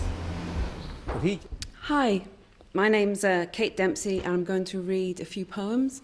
This is my kind of marathon, really, not that running thing. This is a happy poem about death called What to Do with My Ashes. When I die, cremate me. Drop me in a bucket of soapy water and mix well with a wooden spoon. In cant, if you feel the urge, sing songs, read poems, tell stories. Don't cry, then take some metal coat hangers and twist a circle, one each. Go to a wide open space, you choose, somewhere nice you can revisit. Dunk your loops in the suds and take turns to blow big, beautiful bubbles. Release me over the river, into the trees and up into the wide blue sky, as with each glistening globe I float away. Now, I'm from England, but I've been in Ireland for about 20 years now. And when I first got here, I found it quite difficult to get used to the way that the Irish use swearing as punctuation. And I met a lovely old lady called Barbara Ennis-Price, and she explained to me why that was. This is verbatim. It's all the fault of the British, she said. The cursing came in with the troopers, the other ranks and their wives as bad. Before that, we Irish never swore. No curse would pass our tender lips, no drop of whiskey, no beatings, no casual cruelty. Sure weren't we a gentle race until the squaddies boated in? We were milk and honey, the soft heads of babes, the pigs at Christmas, root vegetables and stone walls. What did we have to swear about until the British came? And then this is a poem kind of in homage to my mother and everybody's mother and how much work they do. And then maybe what would happen if they can't do all that work. It's called While It Lasted. One day when I was 13, my mother's hands fell off. They rolled under the table, giving the cat a bit of a turn. We looked at them, but they gave no sign. A couple of twitches, and that was that. Mum stood at the chopping board, still as a goalpost. Dad made her lie on the chaise and put on the potatoes. She lay holding her bloody stumps high so they wouldn't make a mess of the gold velvet. Dad cooked the dinner and dished up. We gave her a plate too, but how could she eat it? Don't mind me, she said. I gave her a bite of my ham and all of my broccoli. Dad asked if we should call the doctor. I don't want to make a fuss. The cat jumped on her lap, but having no hands, she couldn't stroke her or tip her off. She rubbed her head against my mother's cheek, then left to wind in and out of my legs instead, which she never did before. You go off and enjoy yourself, Mum said. So I went and watched Top of the Pops with the door shut, tied up my school blouse and danced on the rug like Pan's people, and didn't turn down the volume for the loud ones. Dad asked if she wanted to go to the pub. I don't want to be in the way, she said, and read the same page of the paper over and over. The next day, I made my own school lunch, had toast for breakfast instead of Weetabix. Dad puts Mum's hands neatly in a Tupperware box and stored them next to the lentils. Don't worry about me, said Mum, I'll get by. Weeds grew. Dust gathered. The cat shed ginger hairs. We lived on fish and chips and Chinese. Dad shopped and washed. I cooked and cleaned. We gave up ironing and cabbage and mowing the lawn. Mum's stumps healed up nicely. On the shelf next to the mouldy lentils, her hands shriveled like marigold seeds. Then the cat caught a blackbird, ate it, and sicked it up all over the hall floor. We stared at the lake of vomit and feathers. It was good while it lasted, Mum sighed. She opened the Tupperware with her teeth, screwed both hands back in, and filled the bucket with hot, soapy water. And then this is a romantic poem about I think, Celtic Tiger marriage proposals. During the recession, everybody was like going to Paris and up the Eiffel Tower or motorboats out to sea. But this is my story. I could lie. I could make it up. I could tell you it was in a fancy restaurant, cushioned in raspberry mousse sweeter than velvet. I could say it was a summer night, a plump moon, pink champagne, roses. I could lie and say it took me by surprise. I cried, he cried, diners clapped, waiters cheered, fireworks filled the sky, harps, violins, but it was not so. It was a Saturday morning, a supermarket run, an underground car park. It was a zip stuck on my jacket. He knelt down, jeans skimming an oil stain. I looked at his head, touched the thinning patch that, so tall, no one else knew was there but me. His hand tugging the zip, his breath steaming like exhaust fumes, and I said, while you're down there, why don't you ask me? And smiling up he did. I could tell you it was like this.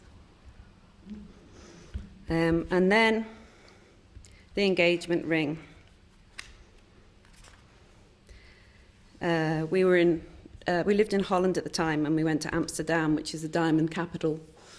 I suppose it is the diamond capital of the world, and we met Otto. Amsterdam, Otto recommends. And an emerald, square cut, says Otto. Green for Ireland or something like that, offset just so. Diamonds on black felt, sparkle under halogen lamps, like a night sky in the polders. We nod, dazed as the gilders churn to madness. He tweezes the tiny stone, turns so it glitters like Elizabeth Taylor's first. 1 month's salary in one small burst. Of course, in a few years, he says, glancing up, but not at me, you can trade up. And this is a poem actually inspired by a painting in the corner of the room in the Irish Writers' Centre, which is a red-headed painter who I think looks a little bit like Van Gogh, and this is for the redhead in the room here. Flaming for Vincent. Oh, give me a red-headed man with fisherman hands that can gut a salmon or mend a dry stone wall, and in the next moment pick an eyelash from my cheek to paint the suggestion of cracks on canvas. Oh, give me a red-headed man with a thick matching beard to roughen my skin with kisses. I'll wallow in the man scent of his collar, probe the hollow at his throat with my tongue tip. Oh, give me a red-headed man with flecked forget-me-not eyes. I'll smother his freckled back in factor 50. Love him something rotten on the green tartan blanket. Oh, give me a red-headed man with lumberjack thighs. He'll show me off to his soot-headed buddies, cycle home before closing, and take his time with me. Oh, give me a red-headed man with fire in his heart, and I'll fill his belly with porter cake, make jam from the hedgerows, honey roast the parsnips he digs from the garden. Oh, give me a red-headed man, and I'll give him a barrowload of red-headed bairns, with candy-floss cheeks and milkshake smiles. We'll picnic on the green tartan blanket. I'll mother their tender, freckled skin in factor 50. Oh, Lord, please, I'm burning up for a red-headed man. Okay, that's it. Thank you very much.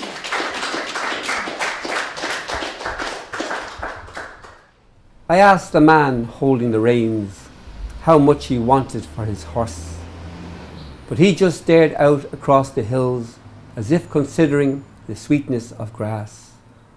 Under his cap he had the face of a bird sheltering out of the rain. When I asked Sean why he ignored me, he said, "You called his pony a horse." That was like calling a cork a boat, a bowron a drum. It's a wonder he didn't smack you. I would have.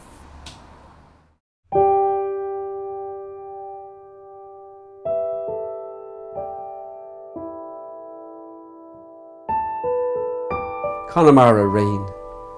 The Connemara grey pony is the same fateful colour as Connemara rain. Some morning go out onto the turf tumbling bog, bring your pony. Stand by a wall, one of those made of stones balanced on hope. When the rain begins, hold the reins tightly, look into its eyes. Then, as the rain falls, watch the pony slowly vanish before your eyes. It's a sort of rainy miracle, but out on the bog it happens every wet day. I can't be certain, but I think Connemara rain and Connemara ponies are related to clouds, mist, frost, snowflakes and mirrors and the soft faces of lakes.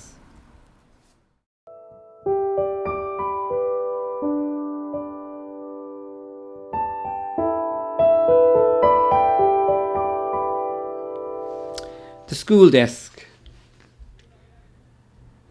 It was the old school desk where I was taught to string words together by a man with a stammer, a Bible, a black stick and a pony he called Cicero. I used to call it Banjo. He liked to quote Shakespeare and read to us the poetry of John Clare and Patrick Kavanagh, the two angels at his table. A good man. He had a face like rain. Some days he was all grief like a scarecrow, and he'd shake his stick at us as if we were a flock of crows. He married a woman from Mamcross. They had 11 boys named after the apostles. I was friends with Thaddeus and Bartholomew. I still wonder, if they had had a 12th child, would they have dared to call it Judas?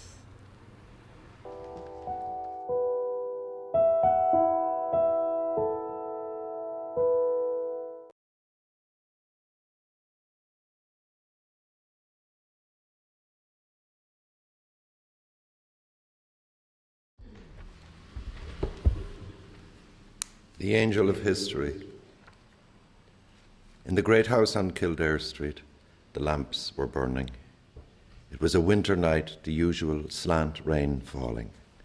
I had paused to light up a cigarette, to watch the lone guard stamp her feet, blow uselessly into her cupped, gloved hands.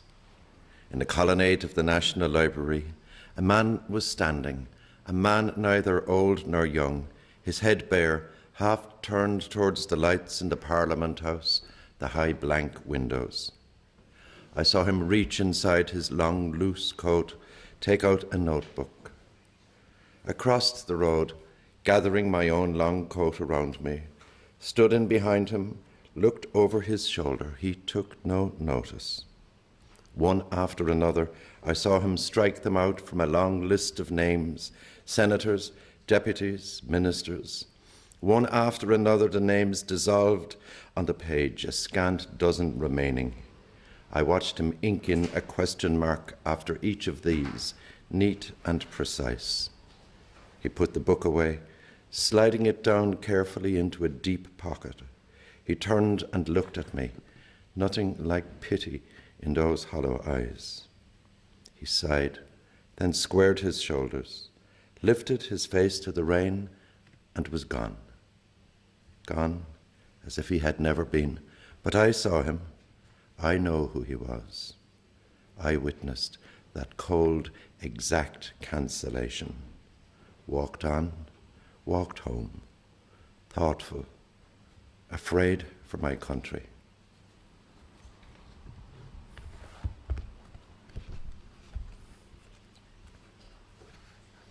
Kilmainham Jail, Easter 1991.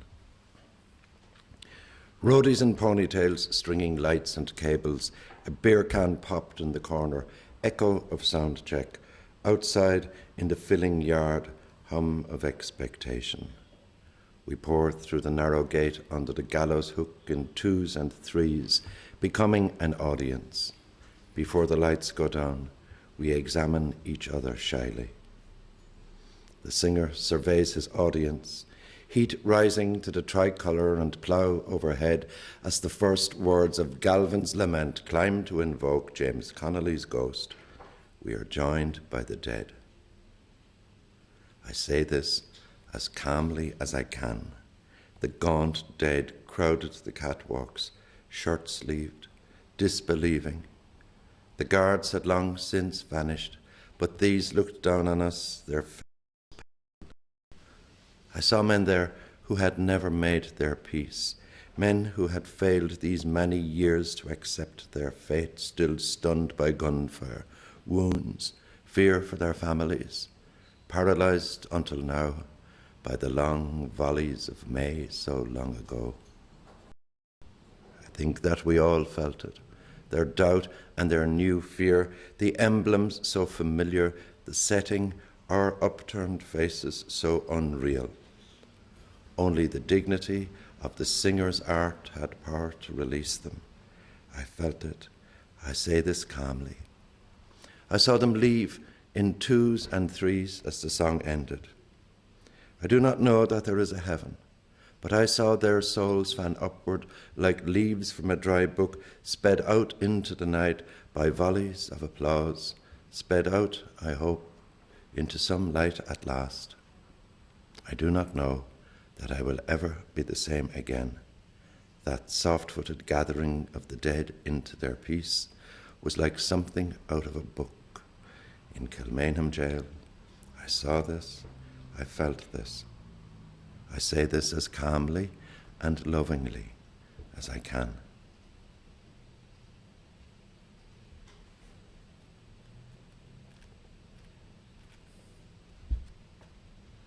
The Promised Garden. There's a garden where our hearts converse, at ease beside clear water, dreaming a whole and perfect future for yourself, myself, our children, and our friends. And if we must rise and leave, put on identity and fight, each day more desperate than the last and further from our future, that is no more than honour and respect shown to all blocked from the garden that we own. There is a garden at the heart of things. Our oldest memory guards it with her strong will. Those who by love and work attain there, bathe in her living waters, lift up their hearts and turn again to share the steep privations of the hill. They walk in the market, but their feet are still. There is a garden where our hearts converse, at ease beside clear water, dreaming a whole and perfect future for yourself, myself, our children, and our friends.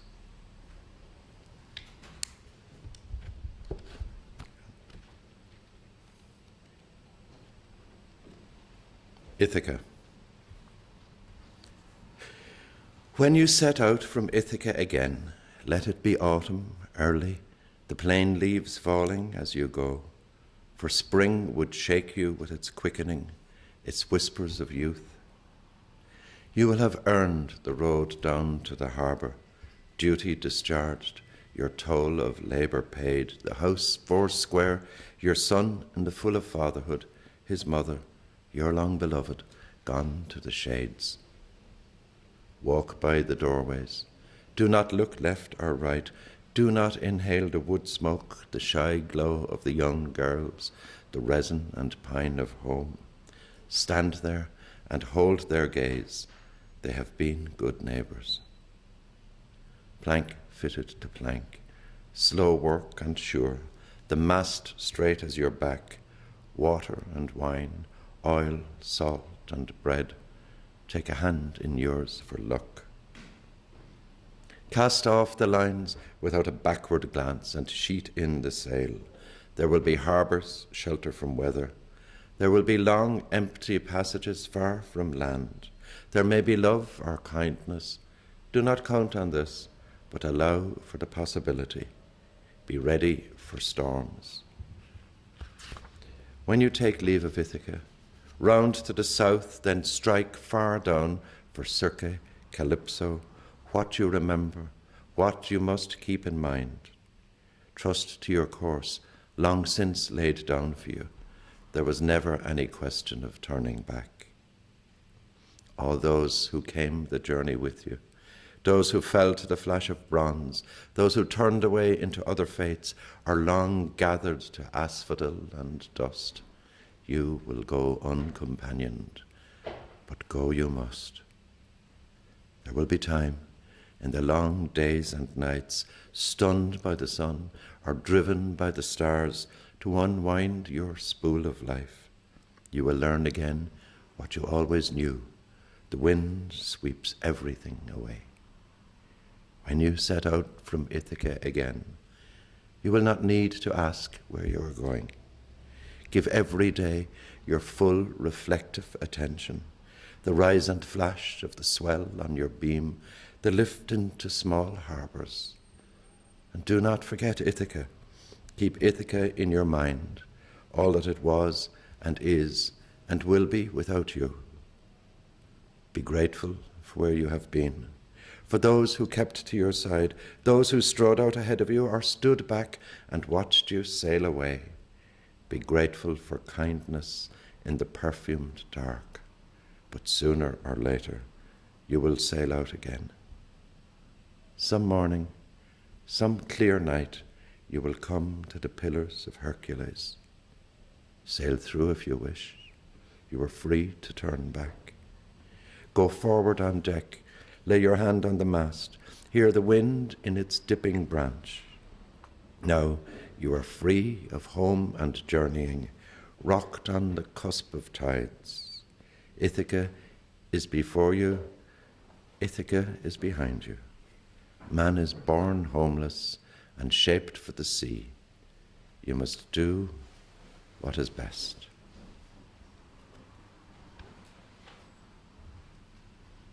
Cross-country bus. A small town on the road through the hills. I forget where we were coming from, forget where we were going. The bus slowed at a slur in the houses, a break in the wall, and you leaned in against me. Hot, dust billowing. Downslope then, jostled and conscious of bodies, rosaries banging against the windscreen, meat in the driver's arms as he wrestled the wheel. A small town on the road through the hills. I have never forgotten it. A crone in a black headscarf looked up at us, shook her fist, tilted her head, giggled. You elbowed me, and I made a severe face at you, at the old woman, the whole bloom of blossom dusting my eyes. The wind thrummed in her rigging. The wren dropped back along her broad track, and she dipped for the north, a fine strain in her ribs, her decking meticulously fit. How long she rose, and where she carried us, what we saw from that height, how many we were, and from where, doesn't matter now. Dream up alongside my salty love of May.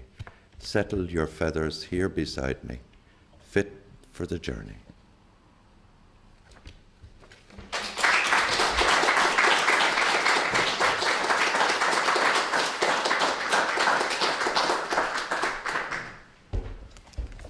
Hello, it's lovely to be here and always great to be part of an All-Ireland Poetry Day. I'm going to start with some poems from Dublin and I might move around the country a little bit and we'll see where we end up. So this first one, Language Lessons in a Churchtown Chipper. The door swings wide for him, 60-ish and slight, green overalls, a whiff of compost following as he hands the fiver to the man behind the counter. Una bella giornata, Luigi, pronounced in best Churchtownese. He states his order, then they chew the fat and Luigi stirs. I catch odd syllables, guess prospects for a better day domani. and the season's flower crop. Nod tacit agreement, primavera's in the air. One last salute, thumb and fingers prized before he leaves. I meet Luigi's eye. You speak Italian? Ah, that is a pity. Mick, the florist, he say it is the language of love. I spot him as I head back to the car. He sorts the long stem flowers, mouthing the latest phrase, La bella luna. And all the while, Luigi ladles oil, savouring the words, Daphne, Dianthus, Centaurea, Cleome, Muscari, Primula, Rosa. And not far from here, actually where we are in Parnell Square, is Smithfield, the fruit market, which I gather they're going to be developing again soon, which sounds like a great plan. I remember it in the 70s when my dad used to go and bulk buy oranges, thrifty man that he was. It's called Smithfield Saturday. He only took this route in early mornings, herring through green lights and the occasional red, as if we owned the paper-strewn streets. But when we crossed the bridge, our car gave way to rumbling juggernauts. Forklifts turned laden pallets on a penny through plastic ribboned doors. Following at a distance, we clutched hands, obeyed his curt commands over roaring engines and the baritone of traders. Nearer, burning rubber and diesel fumes were laced with citrus, mixed with the sweet breath of ripe bananas, the damp earth odour of potato sacks. Inside, we ranged from stall to stall, Aladdin's counting out the loot. Hovering was made, the crate jemmied to reveal its crinkled papered hoard. Our father, transformed to haggler, picked up the fruit and sniffed each expertly, his voice in muted undertone for the transaction. He always knew his man, exchanging racing tips before the spit and handshake polished off the deal. Back past rows of exotica we never tasted, past straw-filled crates showing labels garish with palm trees and pyramids, arguing the toss on whether Jaffa was the place or just a trader's name. This is actually in Cahersiveen, of all places, on a wet day, not unlike now, Bank Holiday Monday though, and I was a lot younger. Margaret's Bar. We keep a nice place here, so clean you could eat a sandwich off the counter, as many do who call. The times I've run my cloth across it, catching crumbs before they fall. We get a grand crowd in, plain, ordinary, no airs or graces, liking a quiet pint, the odd tune when Johnny's in the corner. No riffraff, no city crowd demanding service like they own the house. They come bank holidays, lads who've had their fill, young ones hanging off them. They've no respect, those girls, if their mothers knew what they got up to at my bar, the times I've shamed them. One pair I mind well. It was the August festival and rain swelled the crowd, jostling for stools. The two of them at it could have been anywhere for all they cared, hating each other. And Mickey B going redder than the lemonade I poured into his Jameson. I knew the score, aiming a swift hit with the Taylor Keith on their arms and heads, watching them jerk apart. Not in my bar, said I. But what I like best is calling time, seeing the last man out, bolting the doors, restoring quiet till I make the tea, kettle whistling, wireless crackling on to other night times. Okay, maybe we'll move a bit to Mayo, the land of my grandparents. We might go actually via Garbally Domain and Ballinasloe, if that's okay, and we might get back to Ballinasloe before the end of the reading. Garbally. Wood, holds the memory of this place. The blackened oak pulled from a Galway bog by your brother's friend, offered without ceremony on the day of the funeral. A coffin lid, makeshift float some 60 years before, rafting the older three down the River Suck, freewheeling towards another hiding. The last brother told that tale in the snug afterwards, cradling his pint, flicking ash on the chipped counter. Or the amber frame found in the kitchen press, trapping a ghost within fractured glass, his features your own. My grandparents were both from North Mayo, and there's a story that was told about the Civil War and a kind of a romance on either sides of the divide, which I imagined and wrote about. So this is actually a poem from that. So there's been a shootout, and somebody has been killed, and my grandmother's then boyfriend is on the run. She's left behind. Country funeral, Kiltamagh, 28th of June 1922. The burial was today. Father insisted, saying it was our duty. I knew the women would look me up and down, whispering in clusters outside the church. That's the one who was walking out with flood. The church was thronged. We had to push to get to the benches at the back, close to the little flower, one candle lit beneath her. I kept my eyes on that, on the flicker in the red glass, so I wouldn't have to look at the altar. From the front came Mrs. Brady's sobs, so steady and regular as it was like the church taking breaths. The Latin couldn't drown her out, the breathing in and out of her tears. After the gospel, the priest spoke of cruel times, and didn't we know we shouldn't shelter those who had turned their faces to God? He paused, and in that instant I felt the congregation had turned and were staring through me. I just kept watching the flame, the red glass flickering to a heartbeat as a woman wept.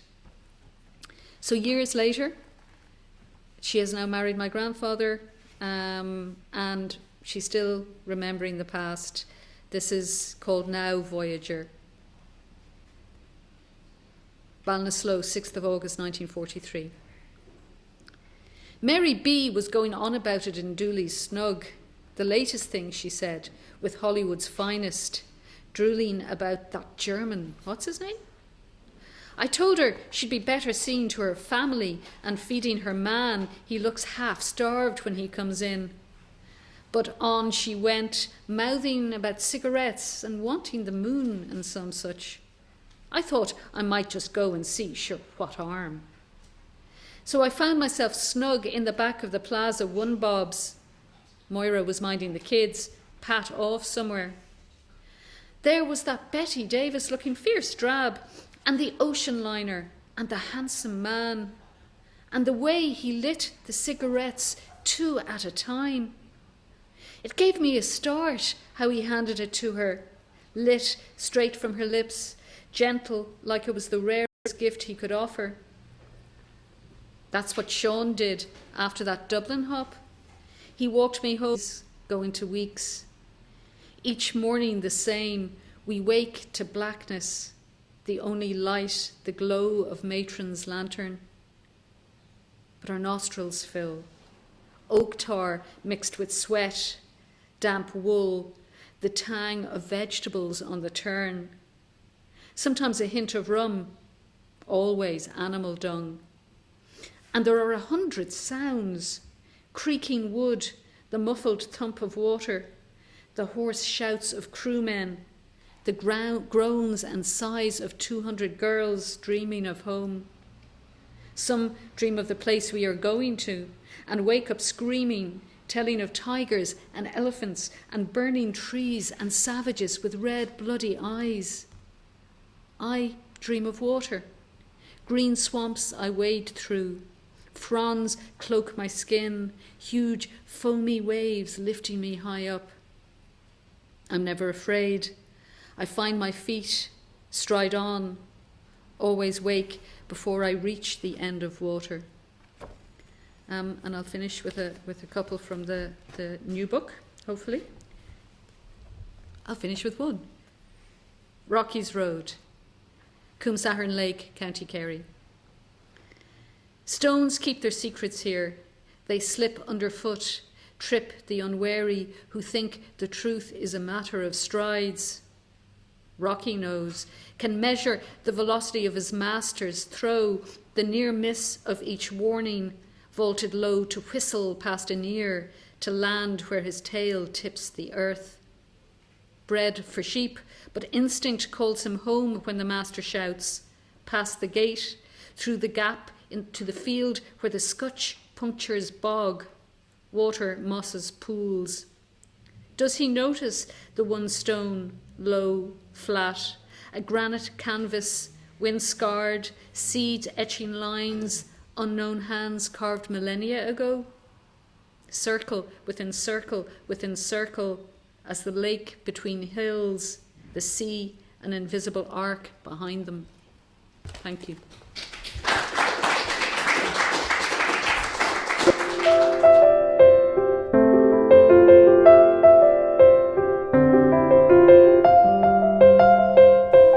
Maria Anastasia lay Warden. The street is narrow, cobbled. Tall houses rise on either side. Only a thin rectangle of sky remains. The door opens onto a steep stairway. A rusting bike stands pressed against the wall. Inside, Vermeer's viewpoint draws the eye. Across the street, the only sign of life is flowers. 6 single-stemmed gerbera daisies, stuck to the glass in plastic test tubes. Here, empty wine bottles litter the sill, dripping coloured wax from their plugged tops, and postcards of Klimt's paintings lie on the floor. Our bedroom has 2 doors. One leads to rooftops and a metre square of shade. It's where I go to focus on slate tiles tilting towards the sky. Umbrella Graveyard. As I carry you through the umbrella graveyard, you say our place will be rainless, waterless, untouched by the blue burning floods that break and scatter the silver frames and mute the body's electricity. My heart's no good. My heart has a blank gaze when you tell me our place will be safe, tucked away in the rocky coastline. But I have an affinity for lightning and love to stir the air like a tornado, and I'm not sure your house will hold us both. My umbrella and I have a memory of a many-winged wildness, and even in rear view, it burns me for a moment, as I remember every flight, every inversion, every time I carried it back, and my heart was pumping blood and rushing to close the trapdoor on what I forgot, what I never knew.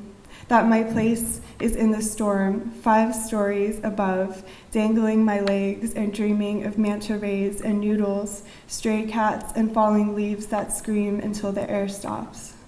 This is my factory where I cast the rain and free the umbrellas from earth, where ice blue hands give in to the wind's push and everyone at once lets go.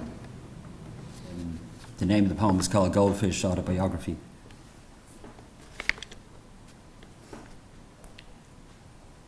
I believe there is a way to go, an inverted map delineating the toponymy and topography of lies that lead to truth. I used to say, someday I'll write a poem that says it all, but plain.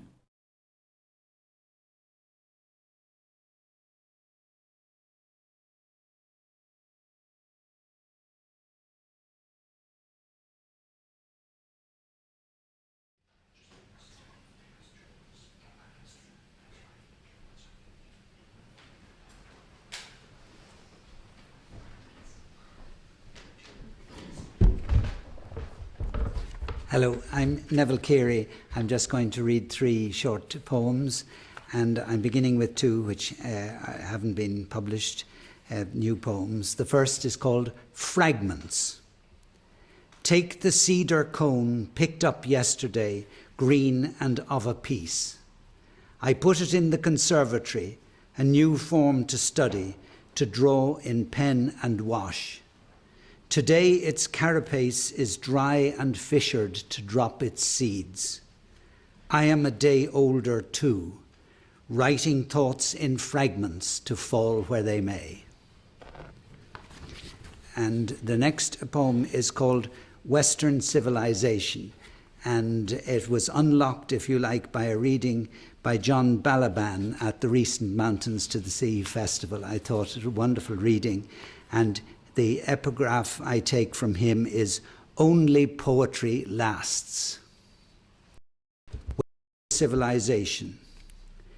Given the evidence of errors and cruelty, it is hard to believe in the greatness of Western civilization. Where history should be the proof, I have found it rather in the geography of religion. Where things come together on sites as different as the shores of the Black Sea and a hillside near Dublin. There, eons of geology and millennia of mankind show profiles of progress. On a small promontory behind the port of Sevastopol, archaeologists uncover work from pre-classical to Greco-Roman. The main buildings on the ridge are a monastery and an Orthodox basilica. The dome looms over quaysides harbouring Russian warships. Glaciated hills south of Dublin host early Christian churches whose burial grounds are still in use despite the encroachments of today. New houses intrude on rights of way. Municipal dumping alters the landscape, as do the allotments of urbanites practicing the latest eco-faith. And then the last poem I'll read is called Dragon's Teeth. It was written about a challenging problem in 2003, and I'm sorry to say it's still a terrible challenge. Dragon's Teeth. Early maps marked unexplored spaces with puffed up faces, blowing adverse winds to warn the unwary, here be dragons. Today's threats fall within the frontiers of the known world. Dragons may be a myth, but the flames go on. What are your images? Mine are the flamethrowers clearing caves on Pacific islands, the napalm searing children in Vietnam, a German SS patrol burning to a crisp a French surgeon's wife.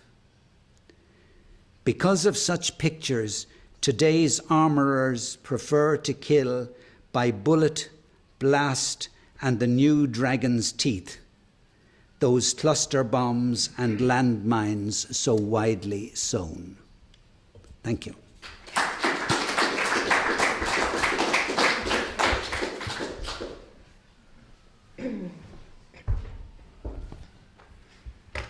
Hi, this is a first. Okay, my name is Philly Sheehan, and I just have 3 very short poems to read. The first I wrote for my brother as a changed sibling relationship following our mother's death.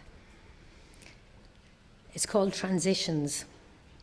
The fibre that bound together has loosened. Loops, pockets of softness, lack of form. The pattern less obvious. Held together nevertheless by shared silences, by geese on the lake and birds contentedly feeding. Logs stacked for winter by the open door. The mayfly, unseen, hover overhead, emitting a chorus of sound, their pattern and form tight, focused and purposeful. We listen. The second very short poem, I was at one of the poetry festivals, and this was an event that happened with somebody who was sitting beside me. And I just wrote a little piece on it. It's called Involvement. I noticed you frantically scratching at your head, held in your hand, as another attempted to soothe with words. Unsure as to what was happening and considering the possibilities, anxiety, head lice, paranoia, panic. I asked, "Are you okay?" The relief and immediate response, an explanation, nerve damage, a random virus, initiating electric-like shocks. A thanks for inquiring and drawing you into the now, reminding you of a world ever present despite your pain. The exchange helped us both realise and appreciate the miracle that is life. And this is the last one. And this kind of surprised me because Pat Boran wrote a really good book on writing, and anyway, these were some of the exercises. And I followed one of his exercises and I ended up with this poem which I called Shadows. The blue felt cat, soft to touch, sprang to life in the form of a white fur ball, purring loudly on the knee of the middle-aged man, quietly nursing the pipe from which smoke furled into the air, clouded with memories and emotions, thick and residued. The woman gazed and let it all slip by, head and heart entwined in understanding the imperceptibility of event and impact, real yet impermanent moments in time. That's it. Thank you.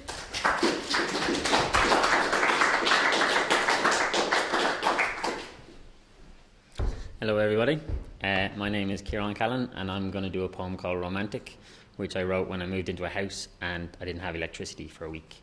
So every night the whole house was like covered in candles and stuff, but I was by myself. So I came to a realization that like being romantic is just believing in yourself. So believe in yourself, it's romantic, it's not highly complex or semantic. No treat or tricks, no lifelong fix, just you and yours and his or hers craniums. Devoid of entertainer ups, no plugs or switches, just smiles and cups. Hours powered by you and me electricity, hours devoured shooting the breeze explicitly. Eccentricities welcomed, achievements flaunted. Avoid white elephants and laying down gauntlets. Haunted will be these walls when we're done, and if walls could speak, they'd sing, only of fun. A run-through isn't necessary when your heartstrings are already bursting like berries. No future or past, the present is now. No crucifix or chastity, it's all irrelevant somehow.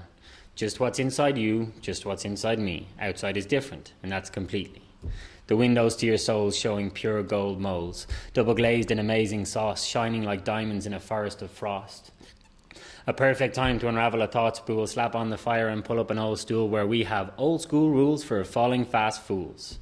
Tripping through tales as tall as time, I tell you yours, you tell me mine. In the vicinity of very naughty, underneath the haughty-taughty, caught without an eye plugged in, unplugged in you, electrifying sin. Swim in blankets through the bong of midnight, only concerned about what's in your plain sight. No disco lights or silly sound bites, just Mighty Mouse mites and cheeky tasting tights. The woman that you know you are, the man that you want to be, and the best part about it is, it's absolutely free. And all the while the candlelight paints our picture on the wall, a fire-framed memory. The painting says it all. Thank you very much.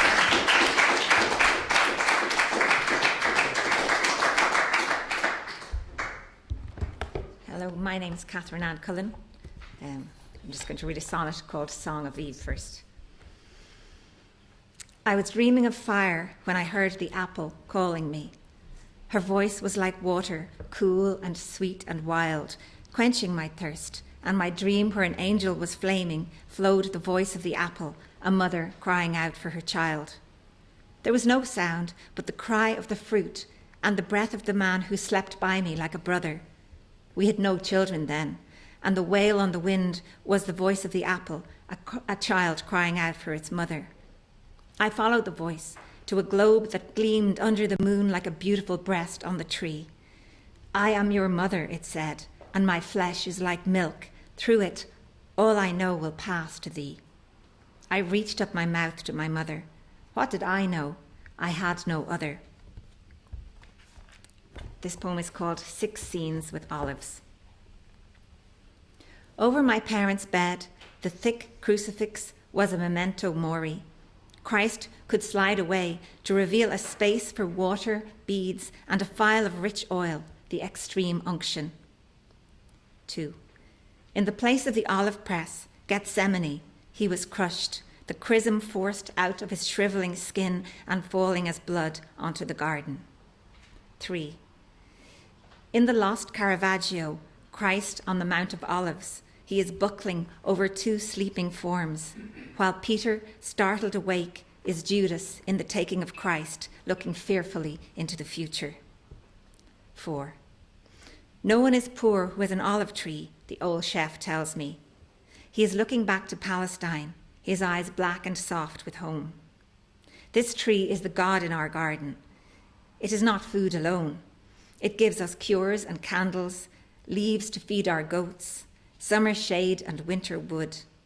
In my country, the olives take us over, breathe out of our skin and hair until we are part of each other. 5. As a child, I was sent to the chemist for a tiny bottle. It was the mirror of the medicine cabinet, warmed drop by drop for earache and cradle cap, its scent of somewhere else, warm grass and ease. 6. Sit opposite me now, and we'll anoint our tongues, dip our bread in unctuous meadow sweet or bitter green, say a rosary of olive stones. I won't ask you to stay awake when the world presses down. I won't chide your lidded eyes. Your sleeping form is warmth enough. One day, this rite we share may be extreme. Till then, my love, I'll bless our ordinary unction. Thank you.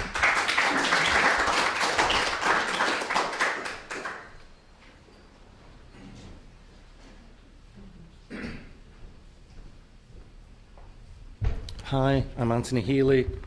I'm just going to read 3 short poems. First one is called Fuck Off Brutus. It's about a dislike that I have for cultural commentators who reduce everything into sound bites. Fuck Off Brutus. The punk movement was really just 3 glorious months when the audience stormed the stage and were not yet superstars of a new age. Flower Power was really just 3 glorious weeks in the Arizona desert when Allen Ginsberg and Jerry Garcia thought up names of rock groups and lived off cactus flesh and red stripe. Surrealism was really just 3 glorious days in Paris when André Breton coughed back Trotsky's fur-covered ear onto a phone call to Salvador Dali. Romanticism was really just 3 glorious hours in a tea shop in Vienna when Dorothy Wordsworth shagged Schiller while he ate cream teas and drank sweet sherry. The Renaissance was really just 3 glorious minutes when Michelangelo designed a new hat for the Pope and Raphael got the coolest haircut in the world. The Roman Empire was really just 3 glorious seconds when Antony turned to Brutus and said, "Fuck off, Brutus." The second poem came from a conversation with a couple of Irish poets about how much poetry how we tend to convolute seriousness with being miserable. It's what I call misery beat. That if it's a miserable subject matter, then it must be a serious subject matter. And we discussed how difficult it was to write about happy subjects in poetry. This is called Song of the Poet number 5, and it's about what a happy poet would be like. What if the sad, sardonic voice of a North London bard or Hebden Bridge wanderer wasn't interested in teacups and cakes, old Persian rugs and dear Auntie Jo's silver cake stand? What if the grime on the window were not melancholic and the creak on the stir reminiscent of nothing more tragic than a failure of the carpenter's art? What would poets do for meaning if all of their lives had been one blank cheque of happiness and laughter punctuated only by serenity and peace? Why, then they'd have to go to America and start a new life, or ferret out suffering in strange foreign climes, yet always betrayed by that last line that rhymes. And the last poem I want to read comes from the fact that I live in rural Ireland and have done for a long time. My neighbours are all farmers, and they all think it's hilarious. I don't know anything about livestock or about farming, that if it's got 4 legs and it moves, it's a cow as far as I'm concerned. And in order to get back at my neighbours, I published this poem in a local magazine called Ode to Farming, the first line of which is "The chickens were fed on panic." For those of you who don't know anything about agriculture, panic is a leading brand name of chicken feed to chickens in Ireland. And every so often a large lorry goes past our house down the Boreen with the word panic written on the side of it, which I always imagined was kind of advice to the chickens. So this is ode to farming. The chickens were fed on panic, the pigs on forgiveness of sins, whilst cattle were grazing the meadows, the meat still attached to their skins. Their hooves are waiting for yoghurt, their hides for the soles of your feet, but they've never questioned themselves nor asked if their life is complete. The sheep in the fields with their wool think, with us the farmer relents, and forgets the birth of their children and the slaughter of innocents. Now pigs are believers in God and look for an afterlife as more than just bacon and pork on the end of the butcher's knife. But chickens have brains like Einstein. They think it's unmerciful hard, packed up in lorries like tourists, sent off to the knacker's yard. None of them knows of their fate, nor the date of their final day, yet they pity us human beings, kept alive on death and decay. Thank you.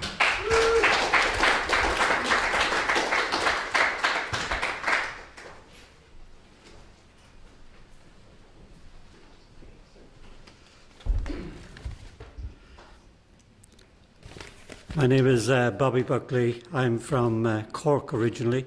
I live in Dublin, and I was at the first game between Cork and Clare. And because I was a former athlete, I tend to take a more caustic view of the supporters and think well of the athletes. Oh, how the unfit are drawn to follow the fit, the puny, the weak, the fat, the inept, the frail. All will be saved or lost in the flick of a hurler's wrist. They ape the same get-up of their slim heroes strip, spare tires and shirts, their one solo feat of non-restraint. Oh, how the unfit are drawn to follow the fit. Along all routes they parade, with banners and clenched fists, free at last to shout, roar, and rebelliously wail. All will be saved or lost in the flick of a hurler's wrist. They campaign for their team with pints and spirits. They agitate their courage with cans of pale ale. Oh, how the unfit are drawn to follow the fit. In lofty stadium they will rise up, revolt, and resist when hurlers clash, rattle, so gladiatorial, so male. All will be saved or lost in the flick of a hurler's wrist. They will file away to smile or cry, to be sick to the pit, confirmed in destinies to forever win or to forever fail. Oh, why are the unfit drawn to follow the fit? Why, all is lost or won with the flick of a hurler's wrist. I'm interested in gardening and in plants and what they do when they come to Ireland. They seem to kind of run rampant here, and it has a kind of maybe a slight reference to maybe social mores today. This is called the Global Garden Gathering of Plants. A global garden gathering, Ireland, once home to a little fragile flora when only a scatter of seeds could make it beyond the border of blocking glaciers and frozen seas. A forest of strawberry arbutuses stood stalwart by a McGillicuddy stack. Shivering heats hid creviced like monks in a limestone burren crack. When ice recedes and land heats up and rocks are clothed in soft moss, brazen plants from many biomes feel up to travel and fly the planet across.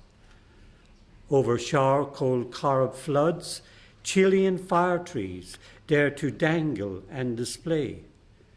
Desert callistemon uncorks a wet red brush, while murderous sundews pretend to pray.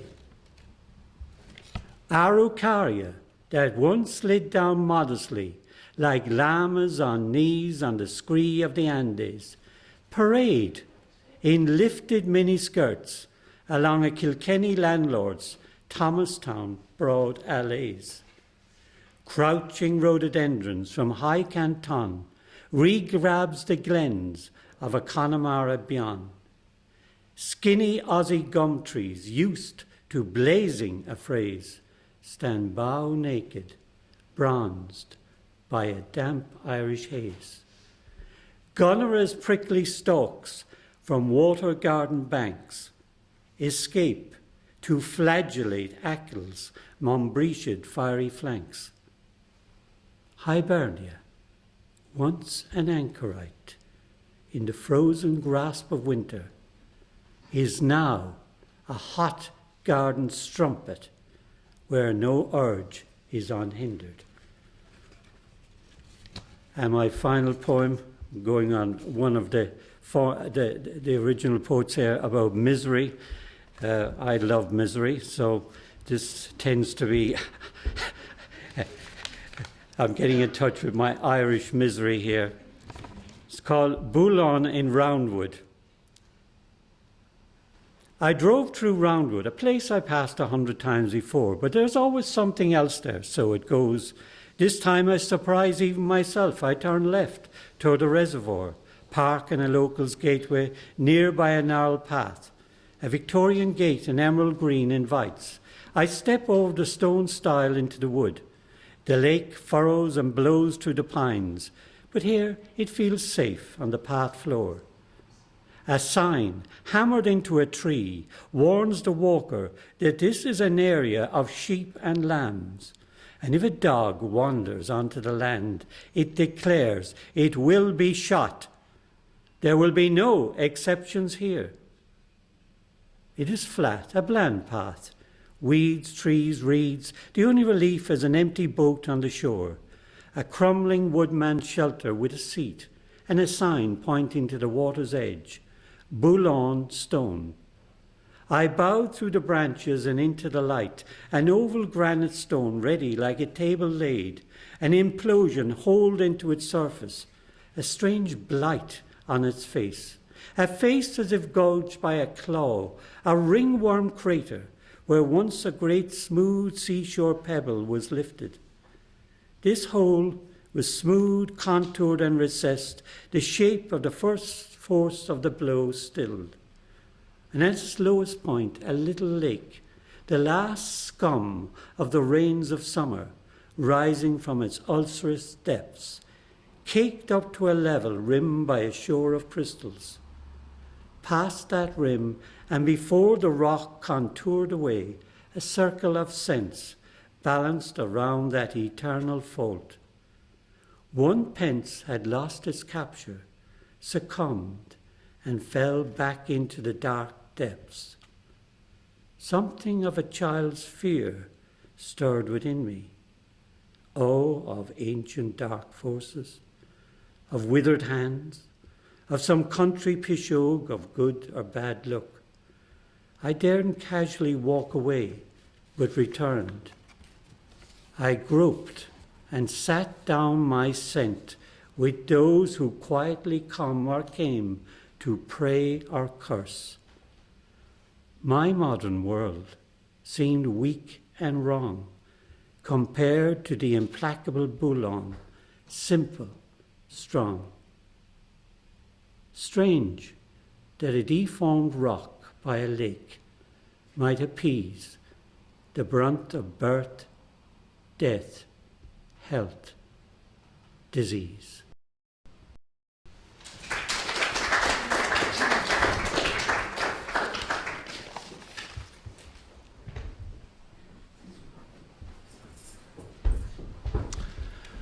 Hi, my name is Alex Runchman, and this is a poem about text messaging. Text kisses always spelt distance, despite what they kept of a thumbprint's affection. Like crossed ribbons, I'd wish they'd unravel and billow out wildly to bind me as tight as taut seatbelts, your arms strapped about me, flexed bars I could wrestle, the sweetest of prisons, or limbs stretching outward in ludicrous star jumps, your legs stationed wide, fingers pointing diagonal, or flicked windmill spinners sent endlessly twirling across the screen's dance floor to freeze as a saltire. I wouldn't ask silk. I'd be equally starstruck, unstitching scored knitting, untwining rough cordage. The thread to be gold like Rapunzel's long hair, and no need for the intricate weaving of nucleotides in long DNA spirals, nor parallel lines that might stretch to perfection. Exact smackers were all that I wanted, not blown, tasteless mimes that were prey to reception, nor some tangled chiasmus as marks for correction, or ironing board stilts, useless prongs when upended. And though I had hoped they were veins to the heart and that X marked the spot, I still feared they meant nothing except for crossed wires and predictable ending, and no strings attached was the crux of the issue. Those scissor mark symbols of what stayed unspoken as you uncrossed your legs and went snipping at sutures, saw them turn to umbilical tendrils ripped out of the soil and tightened to strangle. And although the silence was already choking, and the press of each kiss that you'd left had long faded, I still held out hope they might hold us together until, with a flicker, they started flatlining, like monitors do in sad soap opera endings, in cardiac wards, and the rest is a blankness. And a short one. This is the first section of what might become a longer poem called Deserters. Their spears torrential rain on hide. Remember that in thunderstorms I sought out cellars, plugged ears to cries of war, shielded eyes to the flash of swords, blocked nose to the smell of smouldering leather and headache air. Why would I even think of going outside? No, I'm going to ride it out from here, within our plush mahogany mare, protected by her vellum, pocked as it is. I won't put on my sandals, string my bow. My blood is not for common ground. I won't be lured by the lap of water breaking on the shore, or promise of women, or glory. Trample me if you must. I'll be curled, the fruit within the peel, in the clasp of this uterine hull. And no Trojan will ever get in. Thank you.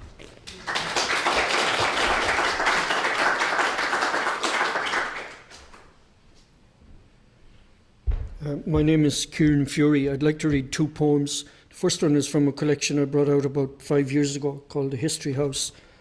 The poem I'm going to read is about something that happens every day somewhere in the world. It's called Travel These Days.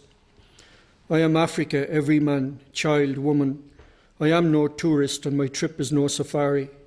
I leave home for far because of hunger, war. I leave with everything I can, beg, borrow, save and scrape together to pay the saving smugglers. I arrive upon an alien shore with nothing but the name I bear, the sea-soaked rags I wear, the new unknowns I fear, the hope of something better. My tears are salt of seas I've crossed. Look, I offer you cracked hands for work. It took me weeks or months or years of walk and work through countries till like a ghost I reached the coast and paid with all that I had left for a shot at reaching Europe.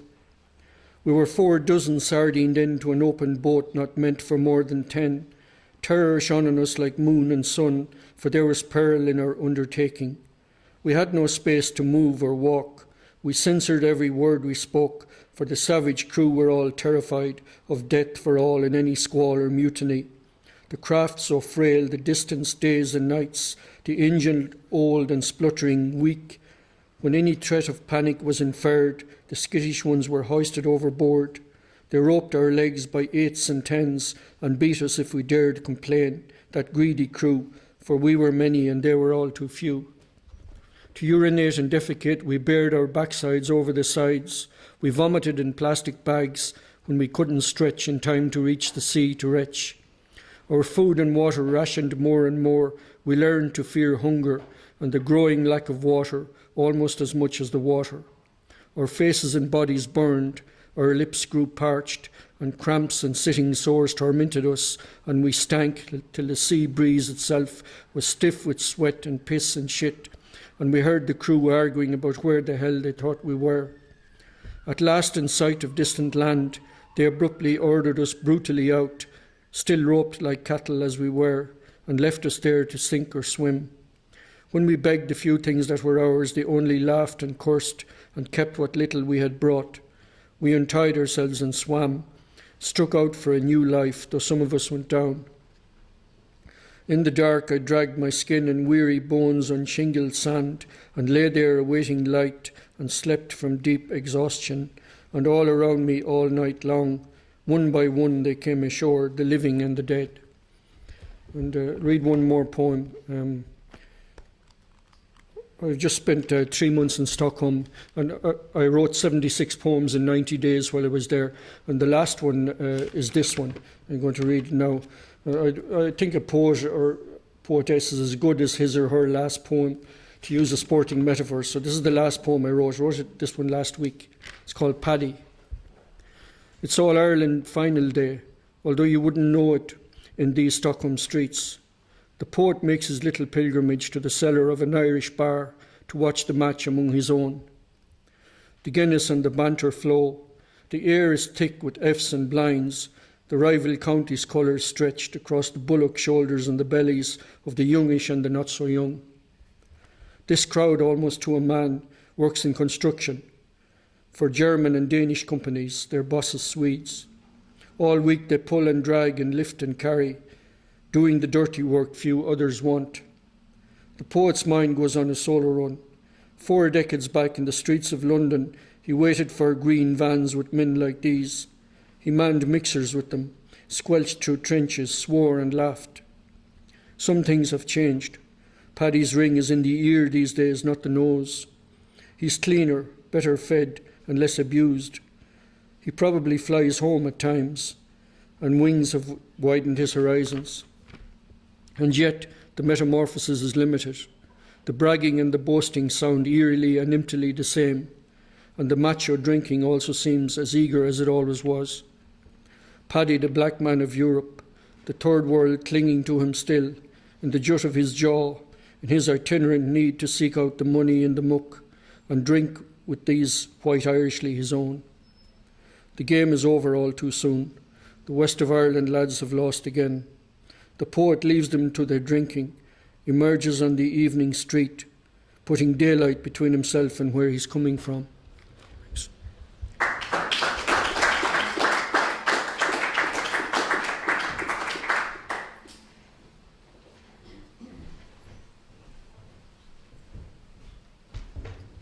Hello, my name is Breed Brophy.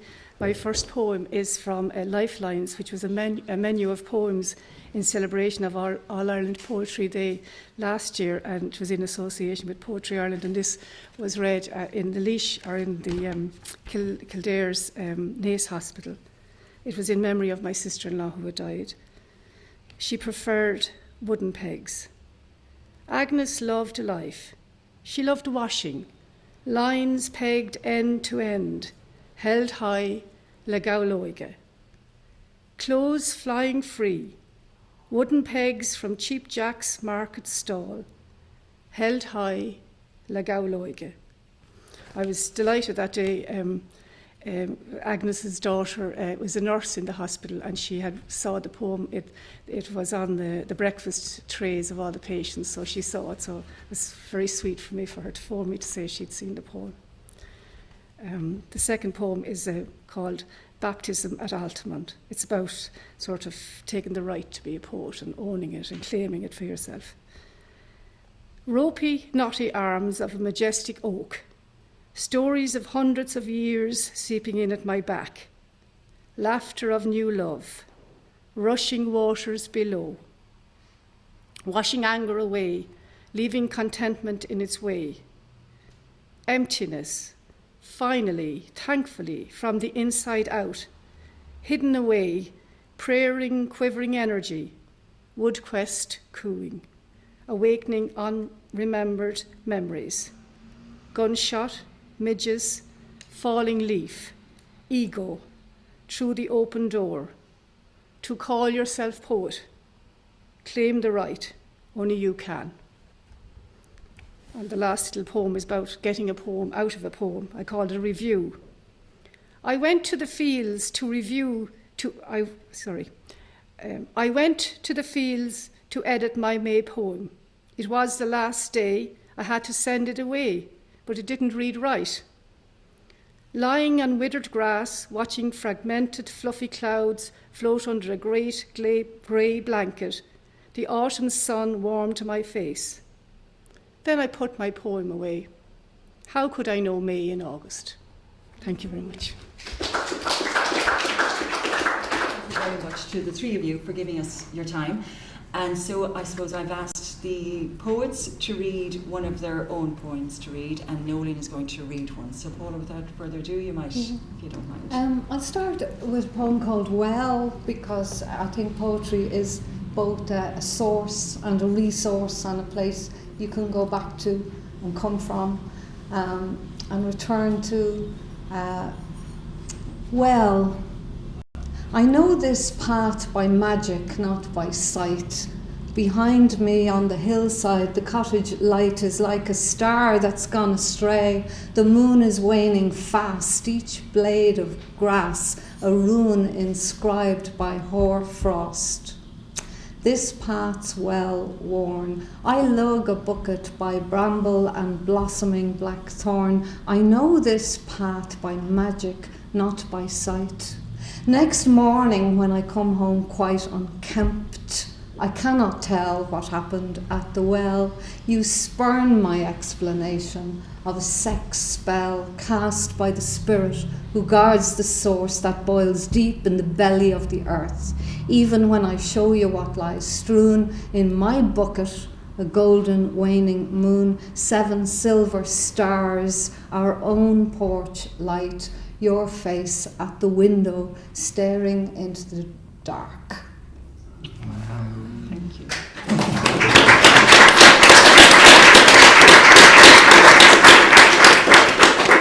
Thank you. Paul. Well, this poem I wrote this spring when I tried to rediscover my teenage love for running, which I lost. So it is kind of trying to get back to the source of some kind of pleasure for myself. And it's simply called In the Spring of My 41st Year. I was never young, or always was, and was forever on my way to becoming someone whom I could sit or be silent with, running through Marley Park or up into Glencullen with the rain on my face, my heart thirsting for nothing, no clock to keep time, no finish line either. The ease of distance in my legs, the breath bringing me to who I am, away from the country, across time to where we are, and back again to rough terrain, where I'm no one, nowhere, a figure in the evening passing, my footfall ringing silently through Pierce's Park or Pine Forest, or farther still, wordless and weightless, moving like the sun-scattered light at once and irrevocably towards you.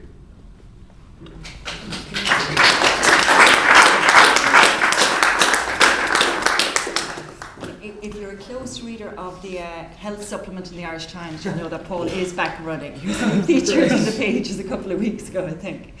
And I should have said, sorry, that can you please switch off all mobile phones or anything that will make any noise, please? It's great. And we'll be finished up around 6, just so you know for yourself.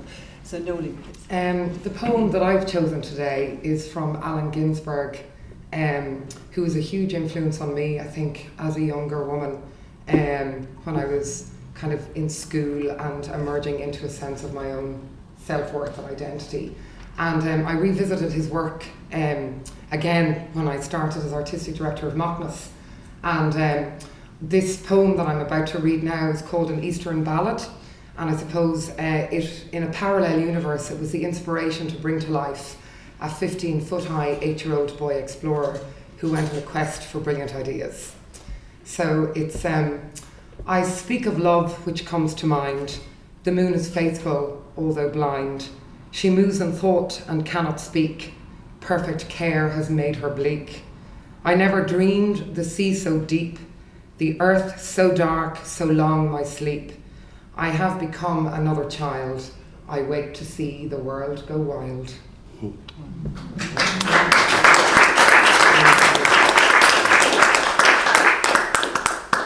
you. That's great. It's lovely. Paula, do you mind if I start with you? And I think there was a massive reaction to the recent wonderful news about your appointment as Professor of the Ireland Chair of Poetry. So do you mind telling us what it means to you and what exactly it will entail over the next 3 years? Well, I think there's plenty of room in the job description for the individual holder of the role or the chair to sit on it and do what they want. There's plenty of space to be yourself, which is why I allowed my name go into the hat. So I hope to do what I do already in a more maybe structured way. I'll be based in Belfast for the first year of the role, and then in UCD and then in Trinity. So they'll be like mother houses, I think, for me to be based in. But I'm very interested in the conversation between the academy and the living tradition, because I think still within the university, there's a sense that they are the canon makers, or they provide the critique against which we measure ourselves. So I'd like to put that under a bit of pressure. And similarly, I think they have to offer the living community of poets. They do have a great facility to examine and scrutinise and try to measure what's going on in the living tradition. But I do have a sense that generally academics would prefer their poets dead, and possibly long time dead, And maybe there's a point in that you need that kind of long distance, that critical distance, to see what has happened in an earlier time. So I think it'll be a lively exchange. By nature, I'm interested in where the energy of the university meets the energy of the street. And I to play in those waters, turbulent or calm. And what does it mean to you?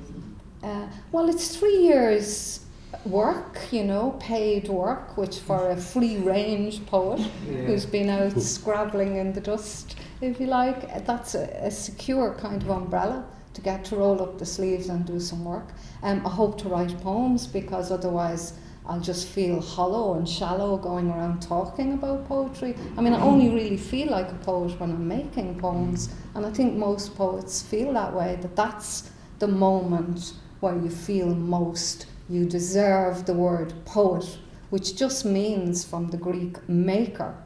So, I mean, we would have a lot in common with that kind of physical shaping of language, just as you shape your images for the street. Yeah. Mm-hmm. Great. Paul, can you take us back to your first remembered interest in poetry or encounter with it? I had an interesting schooling in that one of my first teachers was Francis Stewart's partner, Madeline Stewart, in the kindergarten in the German school, St. Killian's.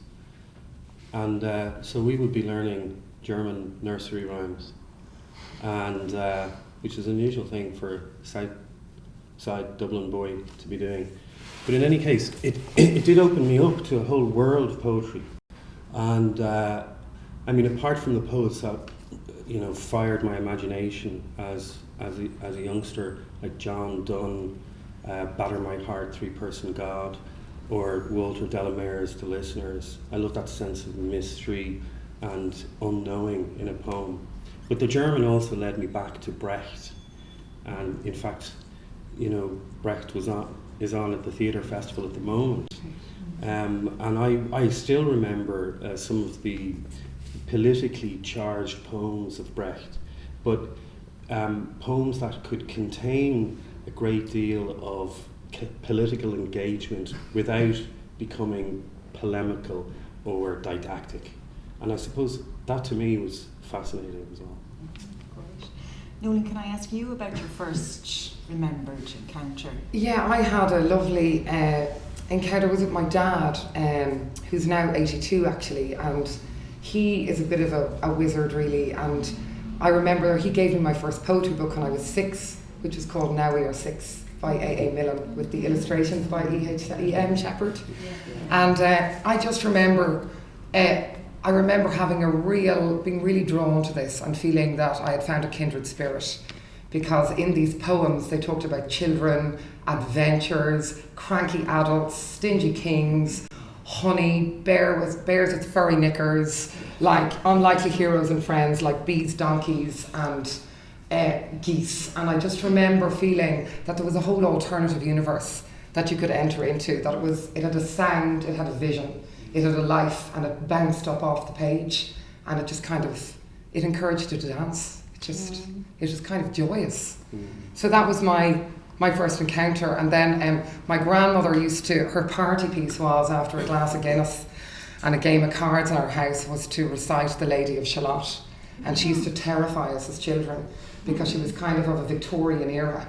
So the way that she would recite it, you almost, we used to have a kind of a pantry in our house that had grey slate on it, and she was nearly wearing the lace-up boots, and the layers underneath the layers underneath the layers of black skirts, and then she would recite The Lady of Shalott, and you'd be like in a state of fear, panic and excitement before going to bed to dream up the unimaginable. So that was my first encounter with poetry. Paula, can you remember when you wrote your first poem? And Paul, what about you? Can you remember your first poem? I do actually. It's not worth really talking about, but I do remember the moment where you felt like you were entering a space that had not been previously available to you, and I suppose the excitement I got from combining words together and finding that they had some kind of ignition that they make, and that was a terribly exciting thing as a young boy. Yeah. What age were you?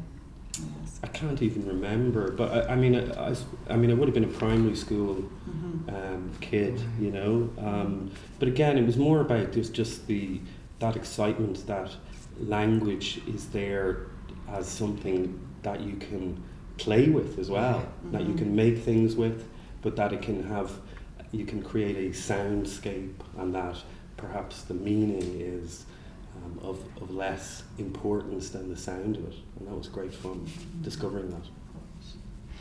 Nolene, what about you? How does poetry influence your work? Can you talk to us a bit about that? I can. I suppose I kind of feel like poetry is a sensibility, in a way, where it makes, I suppose, the invisible visible. It makes visible the kind of ineffable, the unfathomable. It kind of, for me, it bridges the gap between words and thoughts. So in a lot of ways, I think you talked about sound and you talked about making.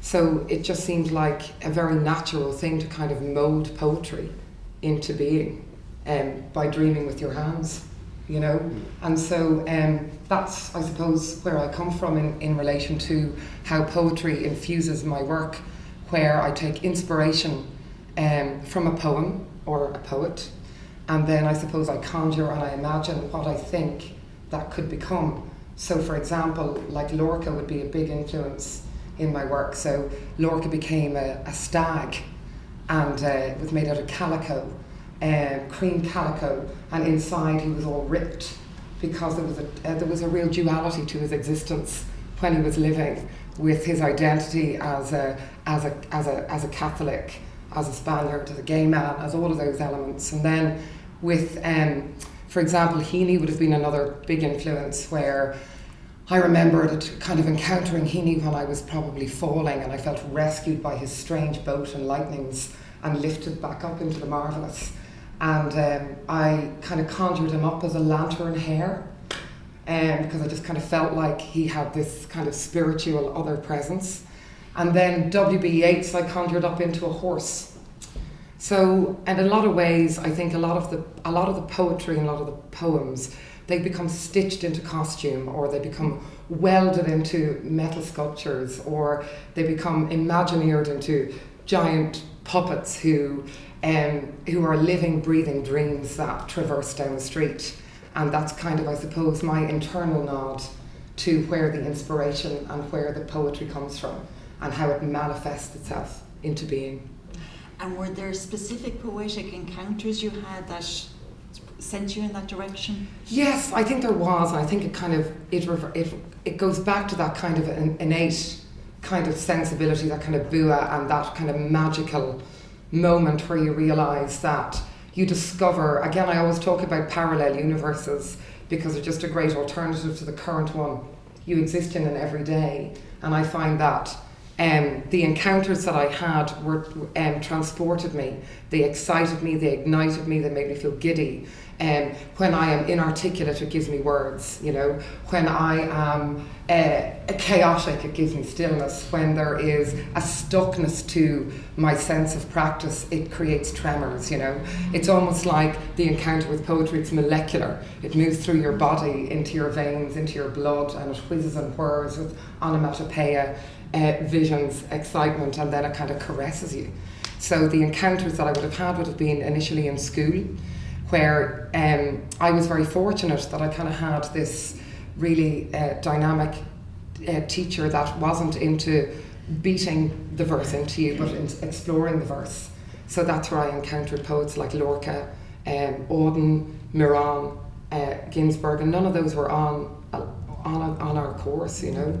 So she was a wild card and a wonderful one. Right. Glad for us all that she was. Yeah. Paul, I wanted to ask you, Heaney once said, one of the best things about poems, about a poem maybe, is that it is not anything other than itself. Mm-hmm. So do you mind if I ask you, what is a poem for, do you think? What is it for? Well, I think it might be a record of the dreaming of the human race. You know, that there are different kinds of histories. Maybe we encode our dreamings in the poems to pass them on, to put them out for some kind of effect in the life of the individual poet.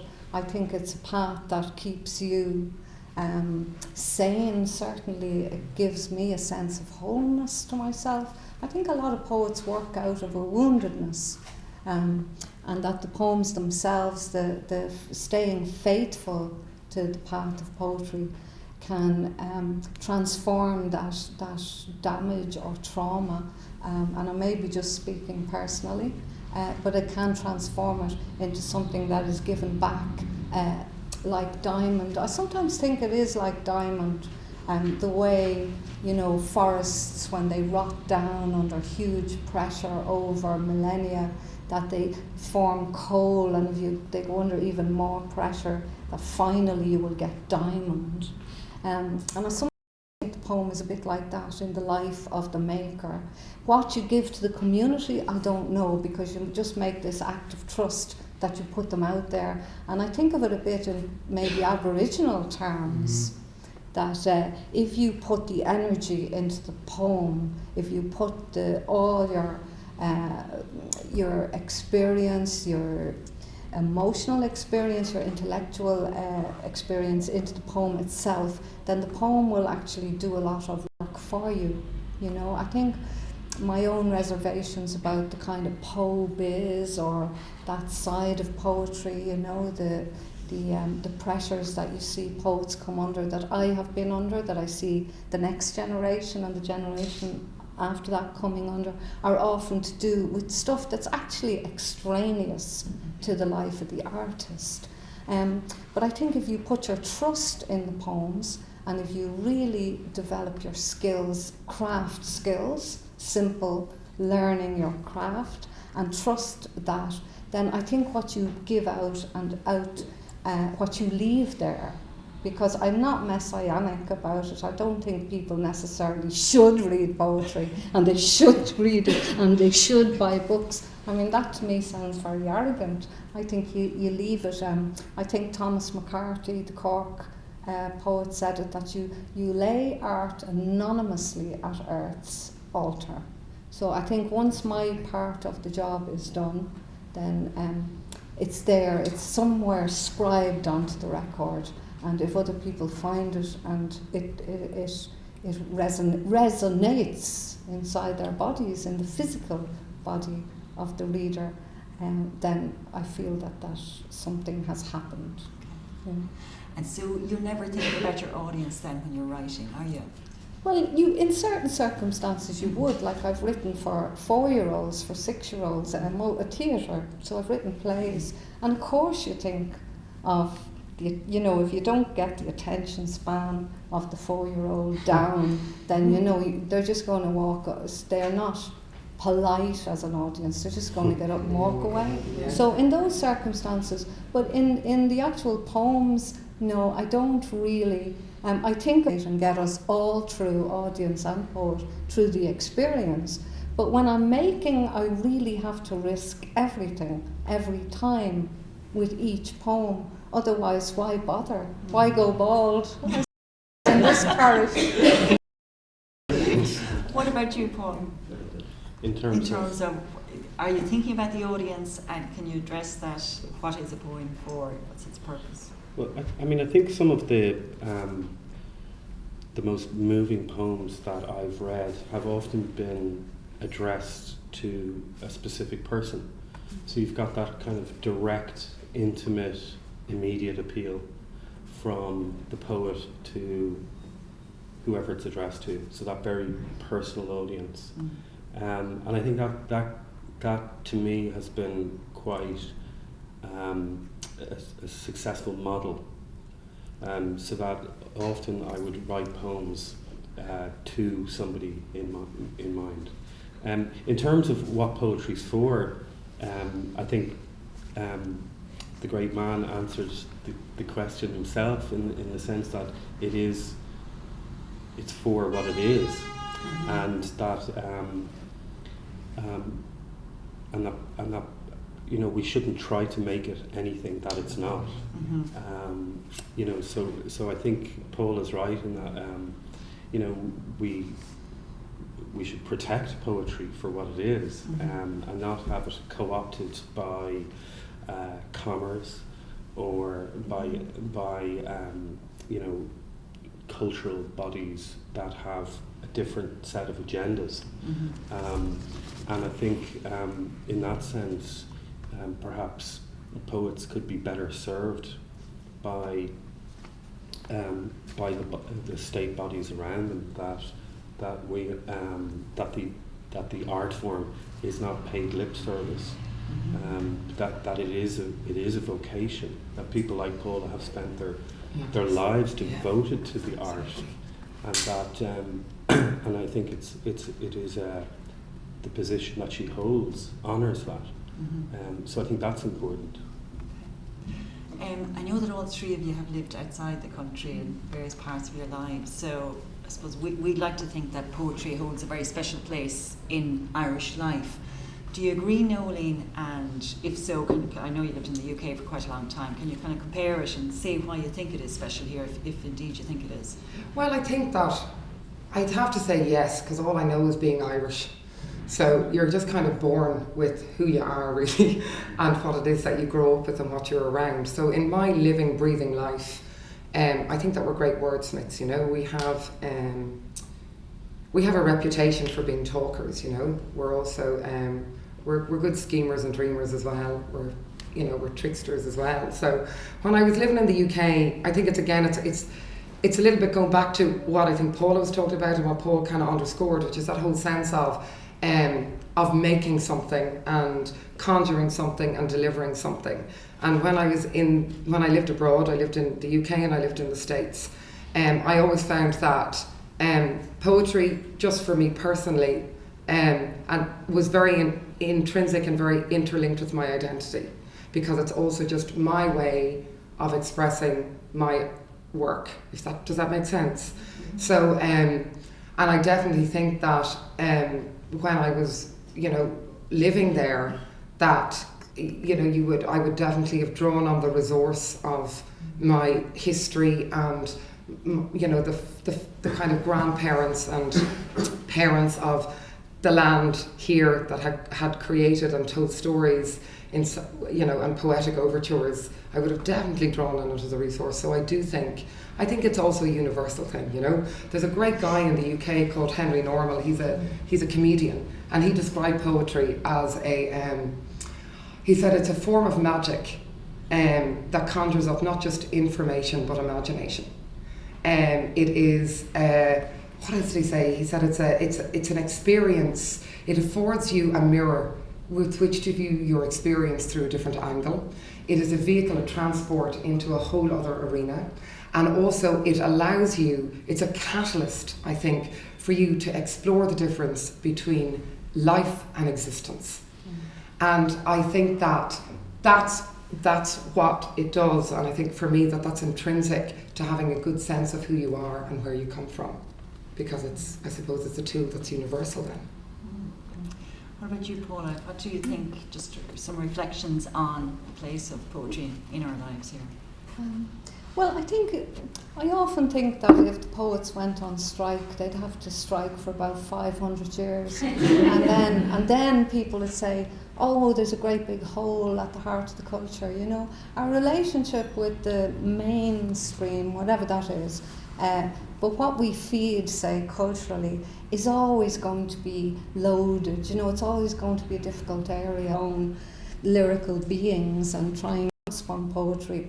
I don't know. I think we like to tell ourselves we need to know the language since the Bronze Age, but more recently since the plantations. And you know, if you push something down, it really starts to come up with even greater force. So I think we do really, some of our energy comes from historical reasons.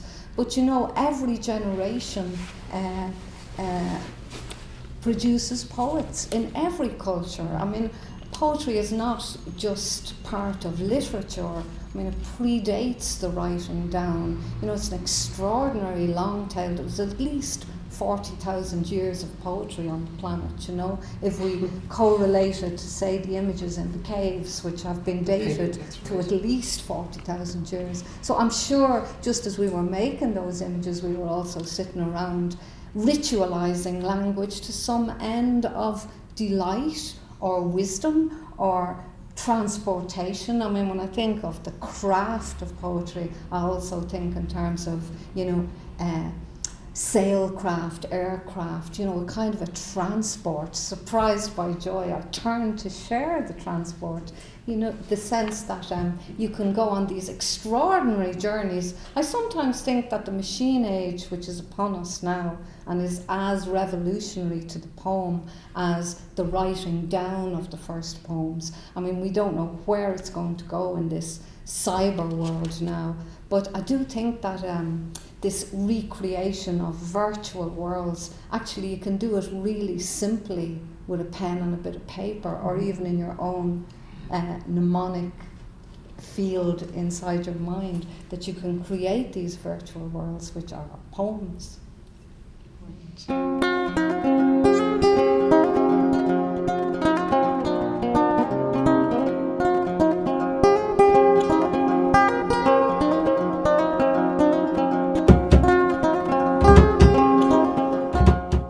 Thank you very much to the three.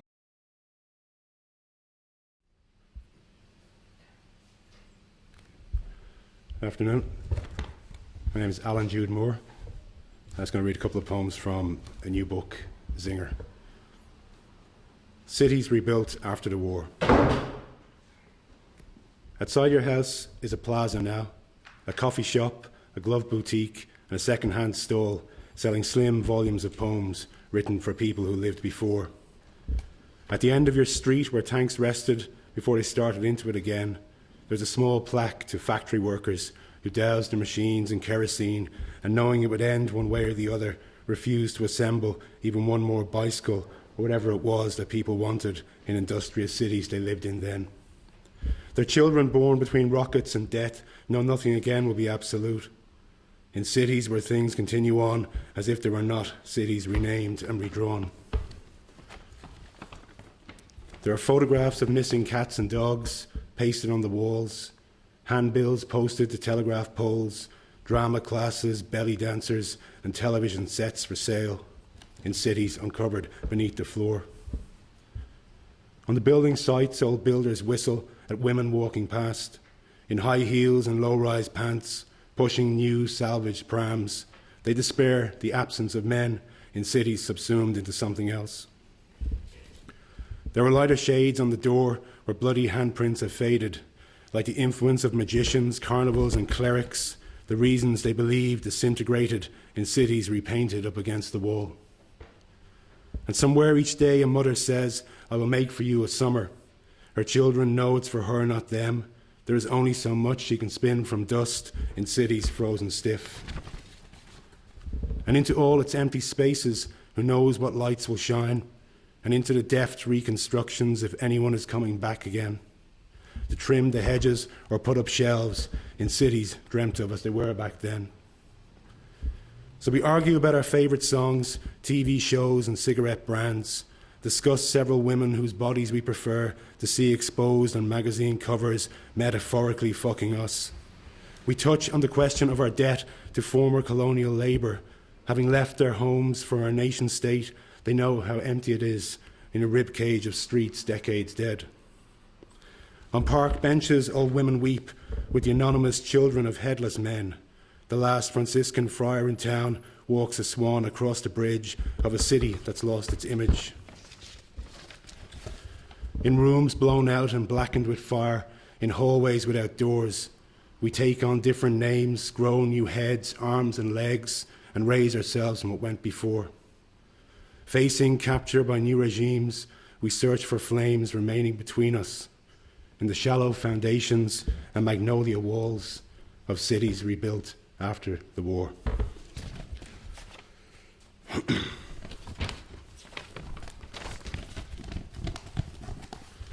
just going to read one more. Umbrellas. In Abruzzo, someone turns their shoe out to dry. Sandbanks roll along the edge of the complex, the hilltops occupied by squads of fireflies and distant viaducts of dimming lights. Look, blizzards look before crossing the street. The superstrada draws us closer. Its trajectory splits the land and the sea. The old man in his underwear is diving from the mountains for gelato and pearls he thinks are hidden in the crackling pink horizon. Listen, large insects from the provinces are chirping, something, something over the noise of the truck stop. What's happening in the capital? The papers say little. Here are the deeds of several people that lasted a day over the odds, and here are the deaths of several others. One who spent 27 years hoofing bricks in Indianapolis, another drove home to die, not in a rest home in Stuttgart or Mannheim, no poised on a balcony in Francavilla al Mare over a pizzeria and the snores of satisfied dogs.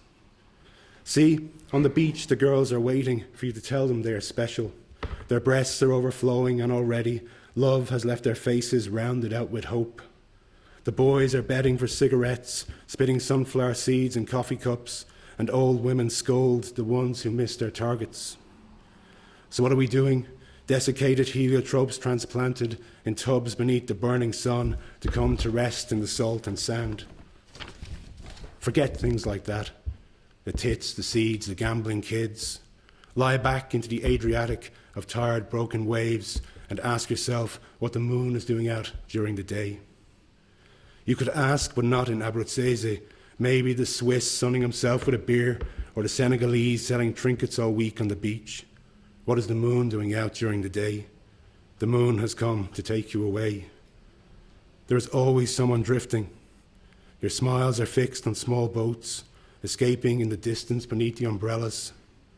And overhead, the helicopters pass like vultures slowly, seeking out drowning men. Thanks.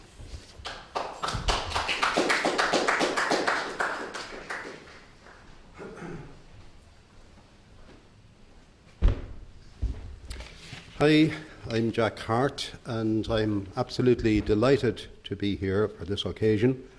The last event that I organised while I was at the helm of the Writers' Centre was the Read for the World Marathon, which set a new Guinness World Record. And it was extremely enjoyable, particularly because of the solidarity that was evident between writers of all shades and persuasions. So I'm delighted to see that that sense of community is being continued and reinforced, and I must congratulate Poetry Ireland on this event and on their All-Ireland Poetry Day initiative. It's absolutely marvellous. It's also great to see the collaboration between Poetry Ireland and the Irish Writers' Centre continuing and growing. It's very, very fruitful. Poetry is not my own speciality, but for Poetry Day I think everybody should become a poet. I first met the Bulgarian poet Lubomir Levchev in Dublin in 2001. We became great friends on the spot. Later that year, I travelled to Sofia for the launch of a collection of short stories of mine, under the auspices of Levchev, of course. It was the beginning of my love affair with Bulgaria and has continued to the present day. In 2010, Levchev was 75, and some of his fellow poets around Europe decided to set up a dedicated website and publish a selection of Levchev's poems in translation in different languages. They asked me to contribute. I had worked on a collection of his poems that was published here by Daedalus Press, though translating is something of a misnomer since I don't have Bulgarian. So for the purposes of this particular website, I decided to take the title poem of that collection and translate it into Irish. So in English it's called And Here I Am, and in Irish it's called Agus Seo Arish Me. And here I am. And here I am, waiting again for my big love to come. And here I am, looking again at the big clock over there. A dove is perching on its long hand, lonely the way I am. Red clouds are steaming in the quiet of the afternoon. And there it goes, the long hand moved, dropping a division lower. The wings of the dove burst out. The frightened bird flies up, much like an Egyptian soul, and I can see how a lost minute is fluttering above the roofs and gradually disappears. The fear of the dove remains buried in my heart.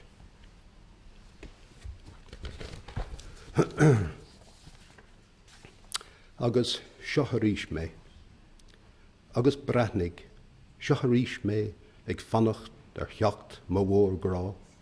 Agus Bratnig, Shoharish me ag stáú ar an lugmór. Tá culúr tar éis tuirlingt ar an lámh ada, éonrach cosúil liomsa. Níalta rua ag dó ag Eunice an ír nóin.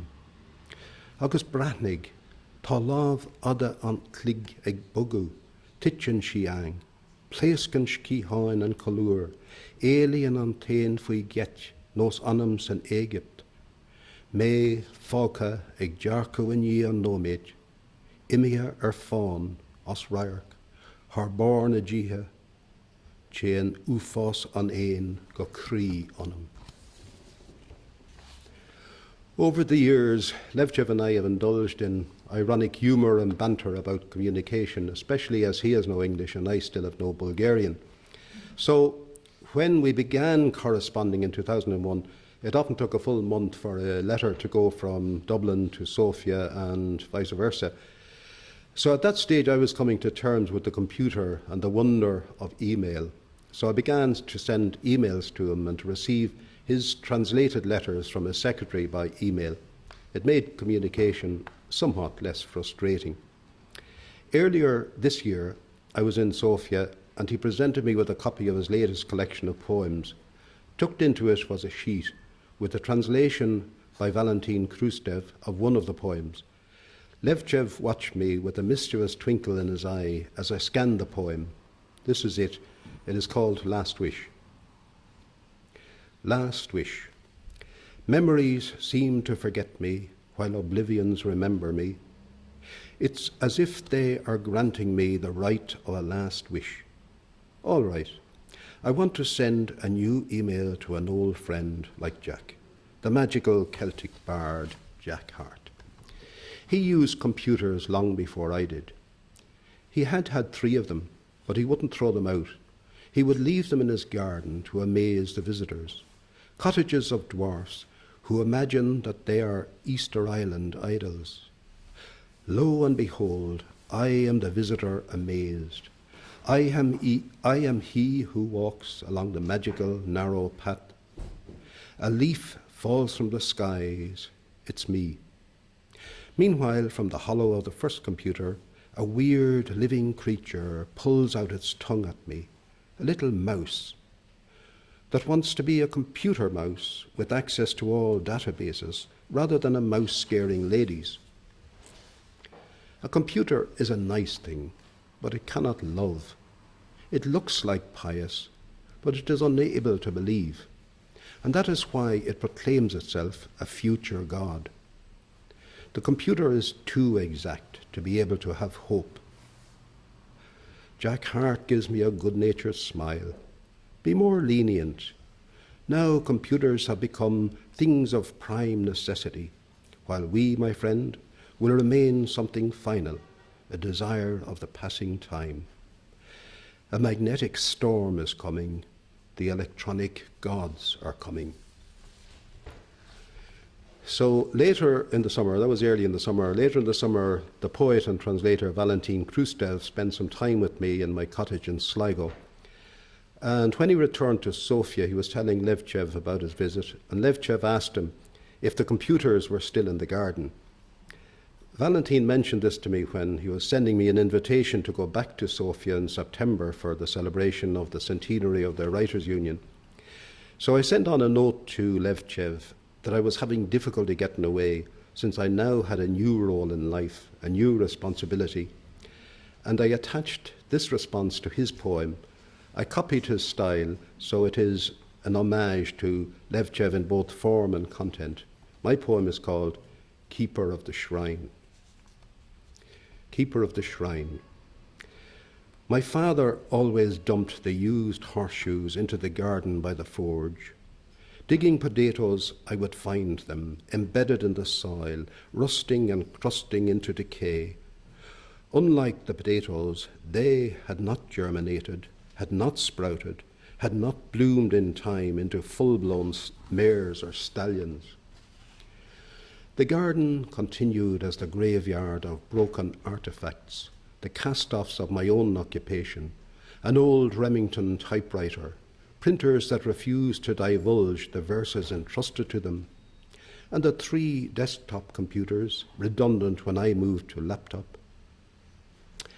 First, in the lesson of the horseshoes, I expected neither breath nor budge from this lifeless lot, until the poet came straggling down the road. You know the type, feet that have walked 1,000 years, eyes that darted about like the eyes of a child.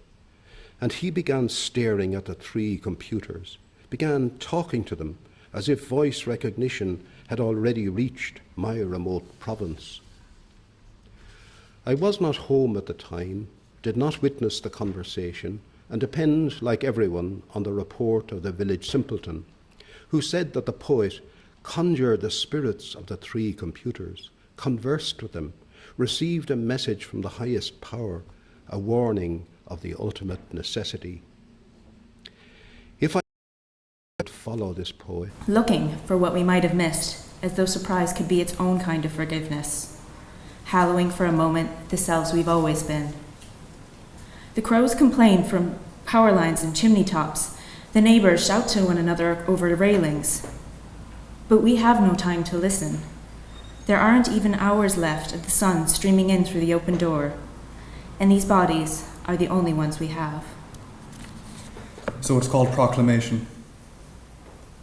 I spit my stress out with the fat of the size my garden, but asked it sell by. I get the grips with the sledgehammer I found at the feet of a bank skeleton. With that hammer, I eat every wall and gate like Pac-Man.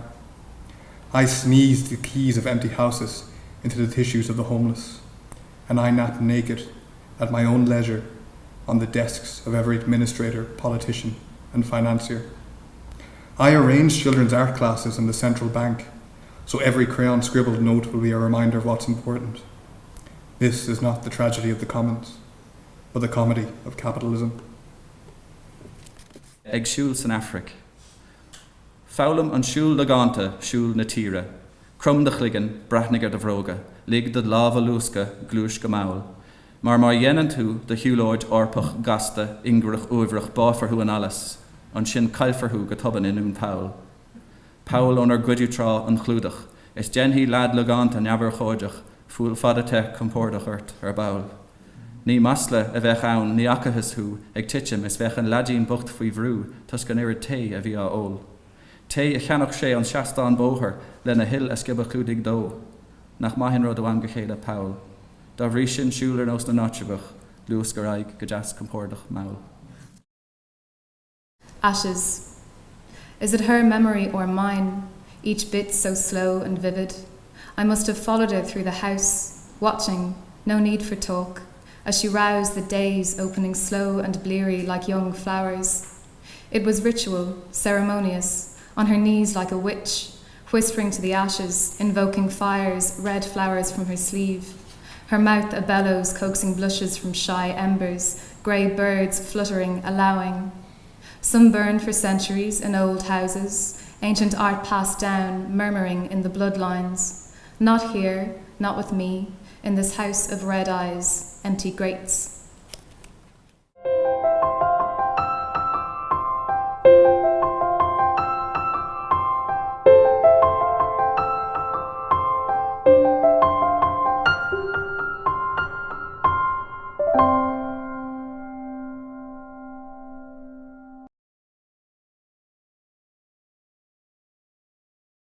Park Community College. The streetlights are lit, not a sinner to be seen. Tonight, it's unusually peaceful, feels almost like a dream. We're the elven shouting the odds. We're the youngsters, the little troublemakers, those property smashers, them spirit breakers. Yeah, because there's usually roars or screams or shouts, and the odd suspect hanging about. But tonight it's different, it doesn't seem right. This isn't even knocking, I know. This is not what happens at night. I'm not saying it's a bad thing, it's just shocking to see such a calm, peaceful night in this area around me. It's a peculiar sight before my eyes, but it's a beautiful sight as the sun sets to rise. Anita and Natalia, Contemplation Park Community College. This is paper ball boys. We're here until you're sitting there in the stool, laughing the field, thinking you're all cool. You're laughing at best of a horseman from Tesco, you're in your own little bubble, always getting into trouble. Sitting there shouting flash, show, wow, while the rest of us shouting. No, just no. You shout paper ball, but you know it's me as well, if you're wearing your skirts, that is. You think it's that smart lads, but you're not even bad lads. You don't even know that you're just people's fault. Better start learning now, you get kicked out the door. You're the paper ball boys ain't got time for you, because that's the only way you're going to make it. By kicking paper across the room and making that paper airplane zoom, you know who you are, you know what you do. Just remember what I said about the 2 + 2. Anita, Contemplation Park Community College. Struggling to find words to describe the spiritual side. It painted the sky in pink, orange, and yellow with shining breeze around. Is this what it looks like? You may think it's just a round thing that's hot, but it does way more than that. It hears. The sun can wipe negative memories away. It might last for an hour, it might last for a day. Even though it's not always seen, it's here to stay. The round, shiny thing will always live here. Did you ever scream at a pony? I did, just the once, on the Erris-Lannan Road. That's way out west in Connemara. I was coming back from Brendan's house after a night on the whiskey and the beer. I was all bendy like an accordion, floating along like a feather in the dark, singing The Rocky Road to Dublin, 1, 2, 3, 4, 5. It was a night so black, so absolutely still, I could have been in the grave. Suddenly, a creature whinnied in my ear. Every ghost and bog goblin that wanders the roads appeared before me in a moment of pure terror. I screamed, and the darkness swallowed him in a terrified drumming of hooves. Did you ever scream at a pony?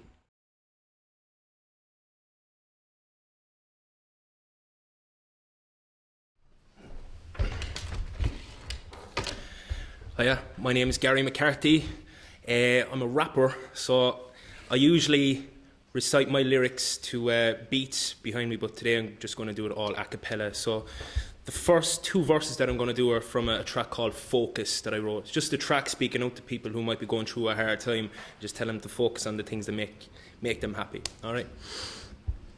Spent a hell of a lot of time with my music, tried to make moves, rhyme schemes and beats keep improving, but I feel I'm losing my stamina. Can I keep developing? Can I manage a life and a job and a one-man band? Am I mad to keep going, sad to be flown, babbling poems? I'm a grown man, rapping, am I too old? And do people care about the stuff in my mind? And is making music a real purpose in life when I've given it my blood? My sweat and my tears didn't do it for the money. Respect to the chairs, I did it for the fact a few people wanted to hear it. I get a big buzz when people connect with my songs and lyrics. Like all I want to do is have a lasting effect and show that music can't separate the heart from your chest. We all need something positive when truth is hard to find, and for me, I'd just be lost without this music in my life. For the lost soul sitting at home thinking you don't got hope. You've a lot to offer the world that you not know. You might realise it if your mind is in a dark place. Like my mother said, don't let your talent go to waste. I can't forget that support from my parents. They're like my biggest fans, but I've known that for ages. I've taken them for granted, all the work that they did. The constant encouragement growing up as a kid. But I want to stay focused and be there for my people when they need it. Whether that's my family or my female. Or my buddies, or those who help me achieve any of the million things that I dream. And I'm determined we can all begin these inner revolutions. And how I'm doing it? By preaching messages through music. Speaking to the people who were never given a chance, telling them focus on the things to make you happy will advance you. All right? Thank you.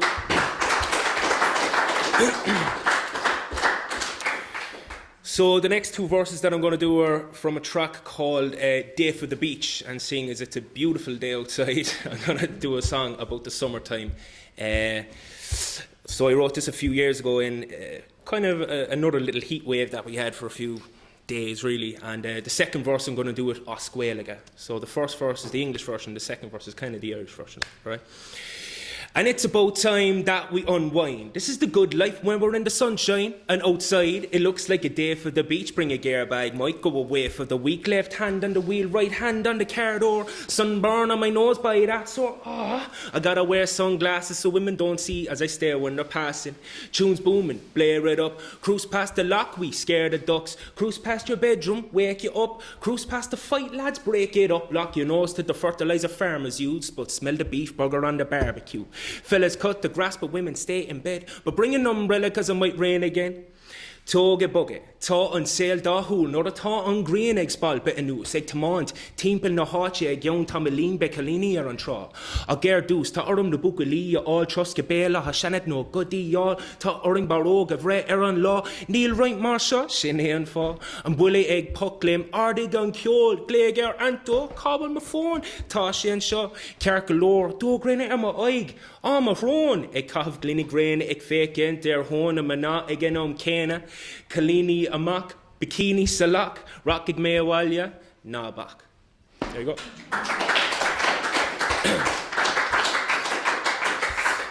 So the last one I'm going to do, I'm going to do 3 verses from one of my tracks called Home.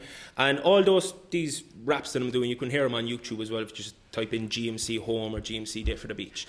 So the first verse from Home, here we go. And I wrote this actually a few years ago. It was when I finished college and I actually moved up to Dublin to work. And, you know, I was feeling a bit homesick. I was missing Cork. You can probably tell I'm from Cork. So anyway.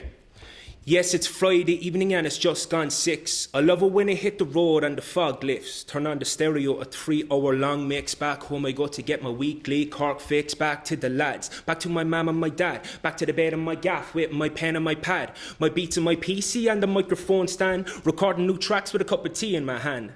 There's nothing like the feeling of being at home, cause 5 days a week I'm concealing these feelings of boredom in work, and it hurts to miss out on the stuff I used to on those evenings I came home in a huff. When college was tough, I used to call my own bluff. Till 2 or 3 in the AM I used to stay up, procrastinating, but making new beats. But I threw on the old headphones when my mum was asleep.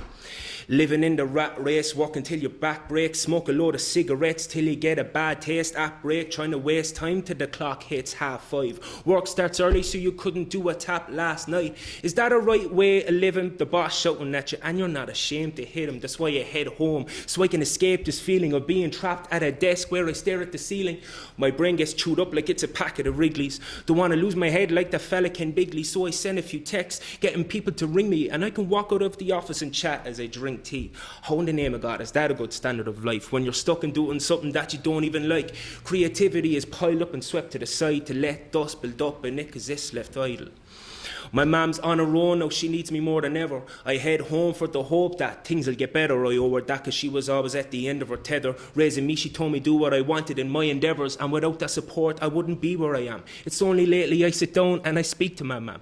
I was a brazen fecker since I got out of my pram. I was a lazy fecker, never go give her a hand, but I love her to bits, how she put up with my down through the years. The tears have caused regretting it. Now that I moved away, how could I be settled now? As one of the boys in her life, how did we let her down? And it's just for her that I will keep her proud, keep on progressing myself to defeat the crowd. It's making me a man, I'm thinking deeper. No, we'll have to look to the future, and I'll teach you how. Nice. Cheers, lads.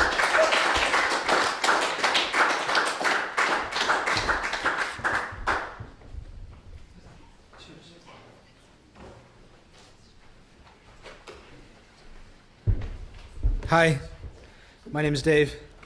I wish I had a screen in front of me so I could watch myself on TV. That'd be cool, right?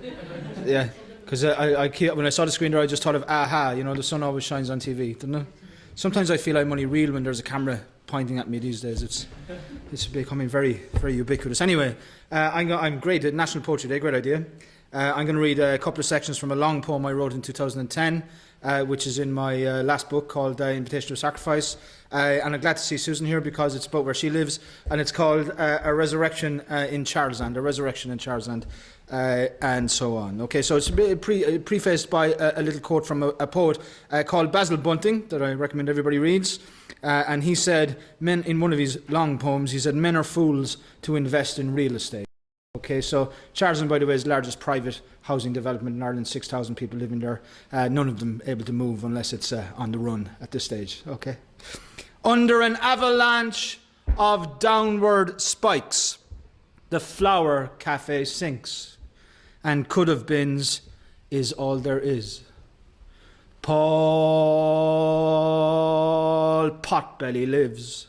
Rank risen butchers and grocers and pigmen have gone cuckoo in the Dáil and annexed the last of the airwaves, where they are laying a 24/7 all-channel siege to back up a billionaire's heave on the commons. It's the age of the cowboy economist, of the fire brigade turning out to be arsonists, of the world's most dicky-bowed shock jocks, of the midwives' mass trial with no right to reply on your laptop, of all the high-toned Pinochets on the radio, of 1,001 Killiney Pinocchios, of the UCD Friedmanite and his unchallenged pub gang of preppy ecolites.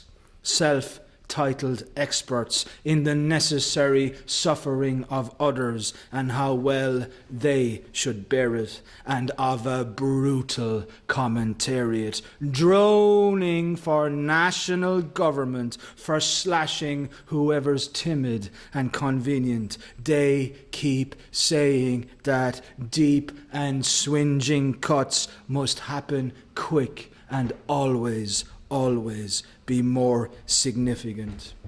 Here lies my anonymous address, Charlesland, dorm town full of jobless insomniacs, paupers who were affluent a year ago, some of many in the stranded archipelago of such, not yet a ghost estate, still occupied by living souls, just in a nation once again for sale.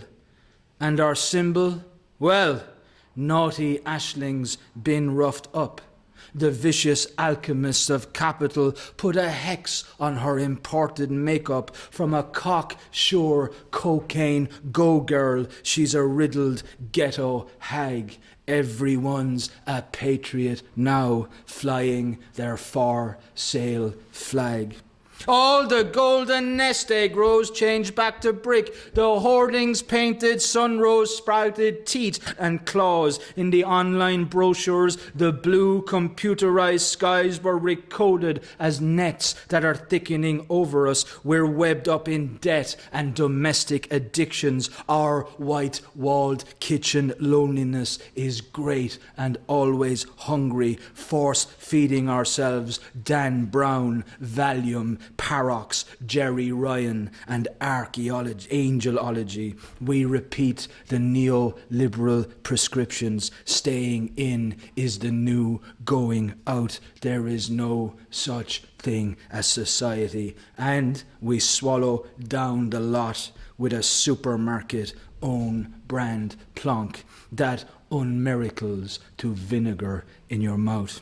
Morning after, we look back while we're hanging, fur-tongued and possibly still langers, why not, at the up-arrow years when developers spiked us with a hyper-stimulant called greed with no known antidote or come-down cure, but debt or disaster. Estate agents casinoed our existences, spun a wheel with only one bright number on it, looking after number one, kept plying the line that everyone was guaranteed to be a millionaire, for starters, till we were hot-cheeked with money lust. And then they swayed their magic keys in front of us like hypno-rapists goofing us for all possible advantage. Bankers brought the kinky costumes and equipment. Ad pimps supplied the glitter dust and lube. Channel 4 filmed every oiled up inch and second of it, flat screening it back to us as we squatted on the chaise long for years to watch ourselves being screwed while being screwed on the chaise long for years. And most of us knew what was happening. And some of us truly were hoodwinked, and nearly everybody never wanted it to stop. Thus were we rightly sodomed here and dumped.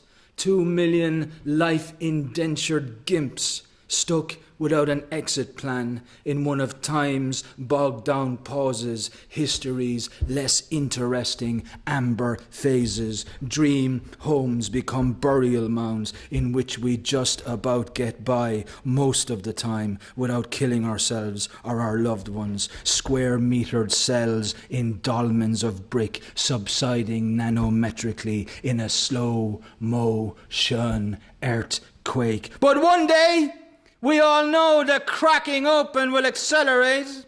The falling down around us will be far too fucking quick because isn't it obvious? Our imitation terracotta roofs can't wait to collapse on us, cave in overnight, become poetic and mysterious like all the slumped stone cottages they're jealous of, relics of so many old song Irish hells that memorize the bitter twisted centuries before us and that we whisked on whizzing by in cars or trains, lulled to a deep taut serenity by their silent exterior stillness through the window glass as each of them weakly yet perceptibly returns to us reflections that our inheritance is the mirror of our legacy. Here, let me put down my stake. I bet you all posterity that bingo master's joke, that far, far future tourists visiting our former land as they flipper through the shoals of broken glass and the corals on our underwater weathered brick will paddle lyrical about our mystical decrepitude, our enigmatic spirituality, our rough-hewn fortitude in phrasings no one now alive could hope to understand. And they will be delighted not to have the chance to know what you and I actually felt, because sensation is what truly dies. Brick and even word a while survive, but pain has no remembrance. Now, pain, all the stretched out moments you must go on living through while your muddle years are being sucked into finance's bodiless hole and your swinging retirement is hauled off. in a secret convoy to a no place for disacknowledgement, an offshore no address somewhere west of Easter Island, with all the rest of the lost lottoed lives and forfeited futures of Charlesland, and no recoverable haven. Think! Memory!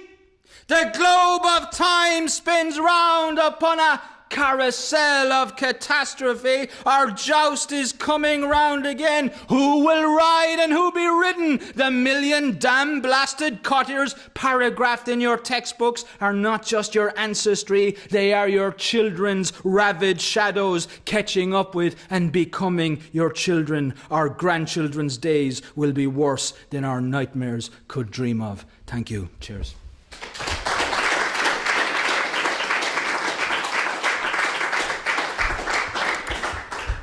Thanks, Dave. How's it going? I'm Colin Keegan. I'm just going to read a couple of poems here.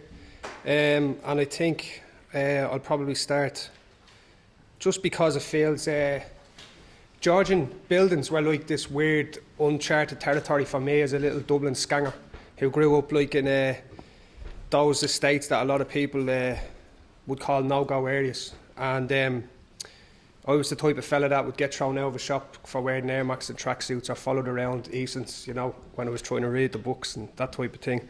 And I wrote this a few years ago, like, because I think it was the chip in my shoulder talking about that kind of stuff. So it's just called No-Go Area. They don't build statues for the likes of us. No circles of angels at our feet. No mounted bust. We don't make policy or shape the nation or battle on behalf of the downtrodden. We battle ourselves, our fathers, our mothers, our junkie brothers. We fell them with baseball bats, play tiff for tat with the neighbours. The worst of the world falls on us like snow, all our potential kept in the dark unknown. Like seeds on fallow soil along the green belt, our homes are thrown up. People left too close to each other's self-disgust, left together to stew in mutual hatred, lives truncated by too much fags and booze and bingo. And the lingo, a law unto itself, the code of the street, a pathetic bleat of sheep so beaten into their pens they think to aspire means to conspire with the local dealer. Never-ending disputes over patches, men like dogs pissing outside their doors, drugs and blood and 2x4s, concrete blocks on heads. And all the ones who see the flaws can do is run, like every other immigrant, chasing that never-setting sun that just turns out to be the stain like flames on their skin. Once outside, your difference becomes obvious. Dress up in a suit, you must be the accused. The accent, your accent, the source of amusement. The storyboard, no siree boss, how's it going, hoss? Cliche of everybody's yesterday. But the thing that never goes away is that everybody spoke like this once. We are what was before. We are forevermore. The young cosmopolitan. Unlike you, we suck nothing in. No Abercrombie, no Dubes or Nike swoosh, no D4 Fox Rock bollocks. We suck nothing in. We aren't fucking chameleons. We stick it out. The truth on us like freckles, like Indian ink on our skin. Thanks.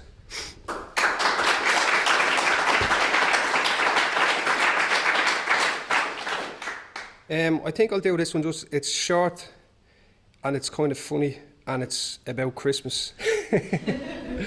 So it's just, yeah, there's nothing fancy going on with it really.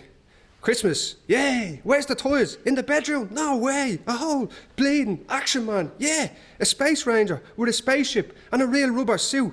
Christmas, glow in the dark, quick, the lights. Green glow is satisfactory. Rubber suit and spaceship needs testing, obviously, in water. Christmas, at the end of your bed, Damo. A whole go-kart, no way! What time's it? 5? Whoa, let's not wake Ma just yet. I'm gonna fill the bat. Christmas, neon, die space aliens, die, kersplosh, war going cold. Alright, right then, Damo. Let's see how this go-kart handles them stairs. Whoa, look at it go. Glad we didn't sit in it. Fuck, here comes Ma. We get away with it though, because it's Christmas. There you go, that's that one. Thanks. Yeah, I'll try this one now. Actually, this is weird. I'm searching for poems on my phone. This kind of is connected to Christmas as well. I had to move house like 2 days before Christmas Eve, and it was just weird the way it worked out. We decided that we'd go to the new house rather than stay in the old house and have that kind of weird feeling of being somewhere that you had to leave for Christmas. It would have been just too poignant or something, so we moved beforehand. But when I left I left lots of stuff behind on purpose, but I was panicked that it was still stuff that I had not, that I needed, that I'd left behind, and stuff that I'd forgotten was important, you know. And then when I was in the other house, I started remembering there was a game that I was playing on my game console, my PlayStation, and I'd kind of left stuff in a box in a mountain in a faraway land that doesn't exist, you know what I mean? But like, I woke up one morning in Christmas holidays going, that box, I never locked that box. So it was just weird, like, so this kind of came out at, you know. Console. I can't remember what I lost, just where I was when I started that haul. So heavy it was. What does that mean? It was as if I could not walk, it was. I stood in an abandoned cabin in a snow-filled valley. Outside a river ran beyond. Beyond what? I could hear animals, their cries colliding in the moonlit fog. Moonlit by what? I hid my weapons, all my items I put down into the blackness of a box, and out I walked. I could not lock the door, I never marked the spot, I could not feel the cold. And now the game's corrupt, all that I saved is gone. Thanks.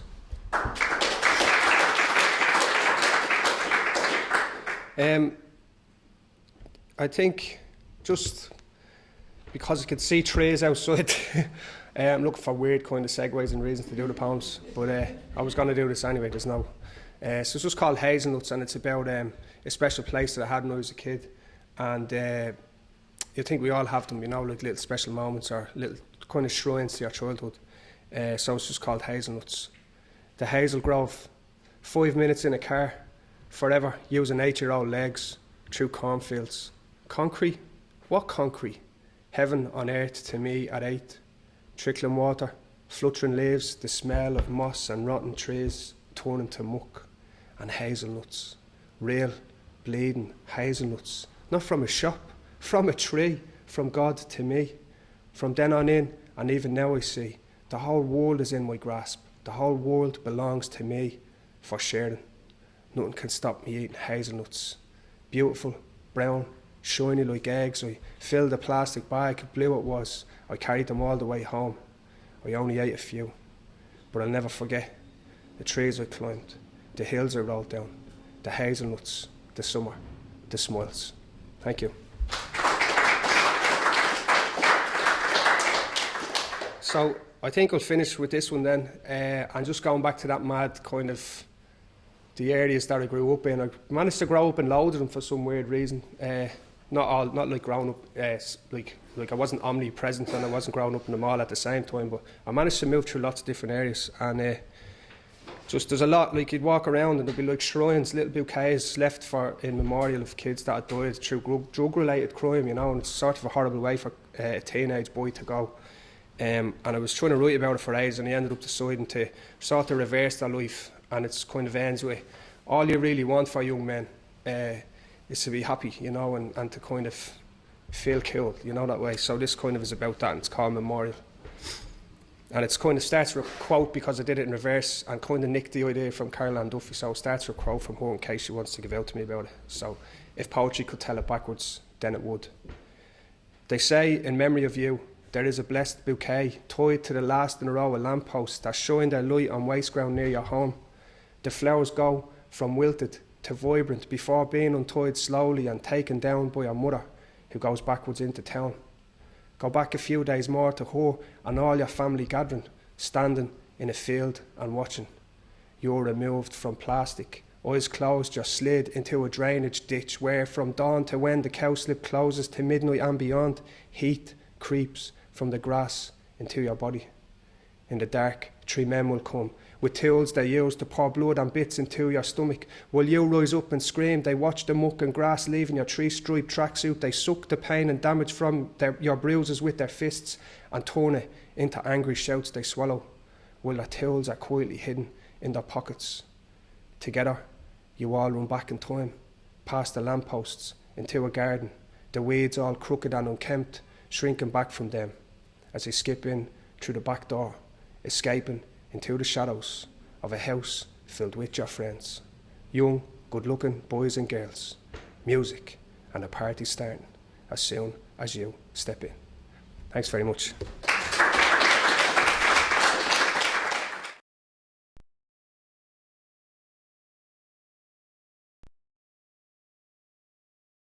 I actually, honestly don't believe I read poetry in any kind of special way, except when maybe I'm alone and in the middle of the night.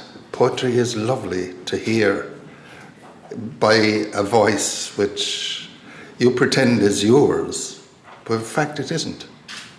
I think our voices are different during the day. The morning voice, the day voice, the evening voice, the night voice, and voices that come back. That's why there is a book from which I'll read, if I may, called A Time for Voices. Because if I want to hear my father talking to me, I close my eyes in the middle of the night and we have a great chat, even though he's dead quite a few years now. And I think that the voices do roam the universe, wanting to come back, looking for an audience and talking to us. The morning voice is beautiful. As a matter of fact, may I begin with a little poem about the morning. It's called Getting Up Early. I used to get up in the middle of the night and wander all over Dublin. And I love also, I don't do it now, because I suppose, didn't care who I met. I remember once on a Christmas night getting out of bed and 3 in the morning and walking out and met a fella in a doorway, and he said to me, he kind of knew me, I think, and he said to me, "What are you doing out there?" I said, "I'm having a walk." And he said, "Jesus, happy Christmas." Anyway, getting up early promises well. A milk horse on the road induces thoughts of a sleeping world and a waking God. This hour has something sacred. Bells will be ringing soon. But now I am content to watch the day begin to bloom. I would only waste my breath on poor superfluous words. How perfectly they sing to me, those near invisible birds who celebrate the light that spreads like love to windowsills, and morning steps like a laughing girl down from the Dublin hills. I love listening to this day even, listening to a horse. Listen to the horse's head, put your head up against his head, and how he likes it. He lets you know. Anyway, hold the horse's head, the farmer said to the boy loitering outside the pub. If you're willing to hold the horse's head, you'll earn a shilling. The boy took the reins. The farmer went inside. The boy stood near the horse's head. The horse's head was above the boy's head. The boy looked up. The sun attended the horse's head. A crown of light blinded the boy's eyes for a moment. His eyes cleared, and he saw the horse's head. Eyes, ears, mane, wet nostrils, brown forehead, splashed white, nervous lips, teeth moving on the bit. The sun fussed over it. The boy stared at it. He reached up and gave the horse's head a pat. The horse's head shuddered, pulled on the reins, rasping the boy's hands, almost burning the skin, drawing blood to attention. The boy's grip tightened on the reins, jerked the horse's head to order. The boy was not afraid. He would be master of the horse's head, made of the sun in the street outside the pub, where the farmer stood drinking at the bar. Daylight said the boy was praying, his head bowed before an altar. The air itself became the prayer, unsaid, shared between the boy and the horse's head. The horse's head guarded the boy, looking down from its great height. If the boy should stumble, the horse's head would bear him up, raise him as before to his human stature, If he should lay his head against the horse's head, peace. The farmer came out of the pub. He gave the boy a shilling. He led the horse away. The boy stared at the horse. He felt the reins in his hands, now easy, now rasping, and over his head.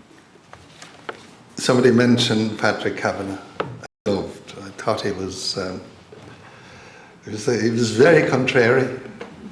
He would just abuse you one day and praise you the next. But he wrote that lovely poem to Miss Moriarty, and he cycled down to Dingle to propose to her. And she said to him, "Will you go away or that?" She said, she was a Kerry woman. "Will you go away or that?" She said, "Cycle away from here." She said, "I'd never marry a poet, so they're always broke anyway." And he did. He cycled back and he wrote that beautiful poem, Raglan Road. Yeah. I was out in Raglan Road one day and I wandered down a lane, and it turned out to be a Raglan Lane. And I wrote to Raglan Road. Can I say the two of them to show what I was trying to do?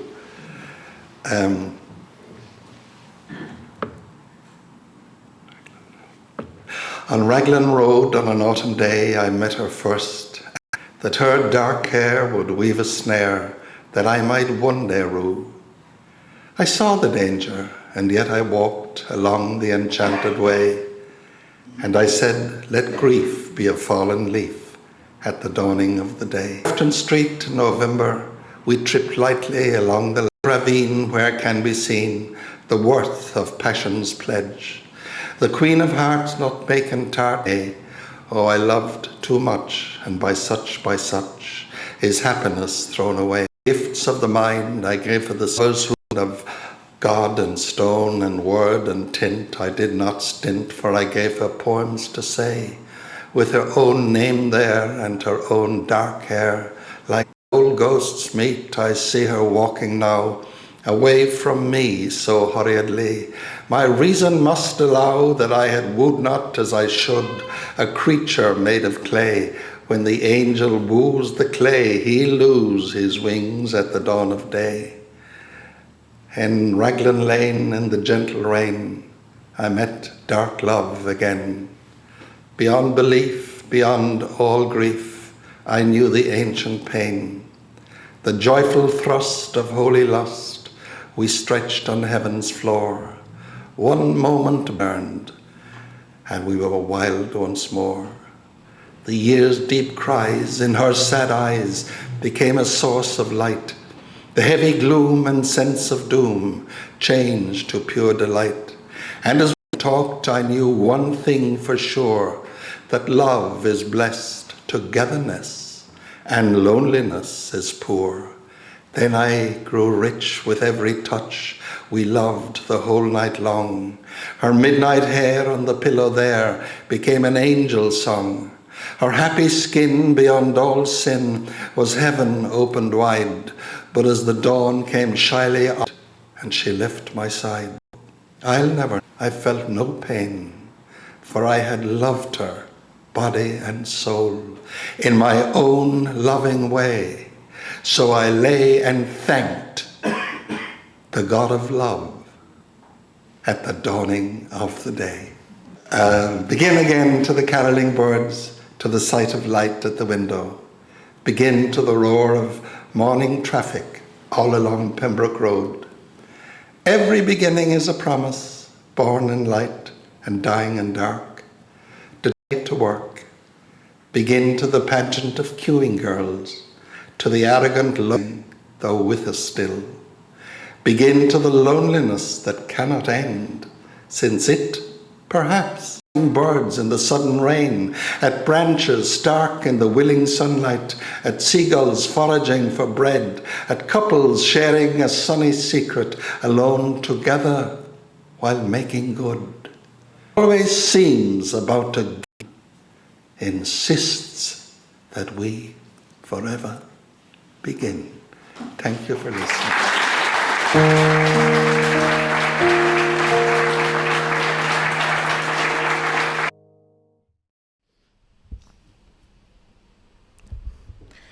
It's lovely to be here. Thank you, Poetry Ireland. And the next poem was short and beautiful. They're starting to look old. Now my mother is in them. The skin folds in her way, in the way she sees herself, through stained glass knuckles, mapped decades of veins. And the skin owns everything I have yet. I always feel at this time a little bit, and you're kind of grasping at it, and then you realise, well, it was never mine. For the gone-out tide revealing itself in echoes. Clouds run, imagining themselves as moss in a stream. Long hopes eventually untethered into shadow, beckoning the always-ending days. I am left behind in the fading light, wondering what else there is left to run away from.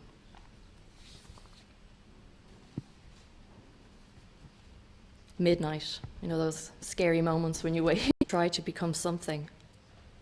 Unformed, they become a past.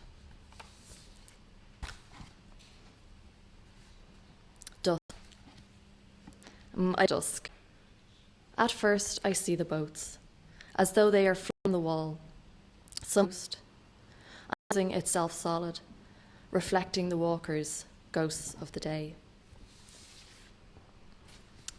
I lived in, and just by Luker's RAF base, there's a forest. It's called Tensmuir Forest. And the day that I visited there was, and there was no kind of sonic, eerily quiet. The Tensmuir Forest won. I looked up, dizzy with stillness as the quiet stretched 19 feet high. My shallow breath and my footsteps, the only sounds, in air thick with pine and heat. Then, out into the clearing, a light breeze started to move thick tufts of sandgrass, making way for the beach, the horizon. Children at the edge of the world. Down at the darkened sea line, and a dead bird.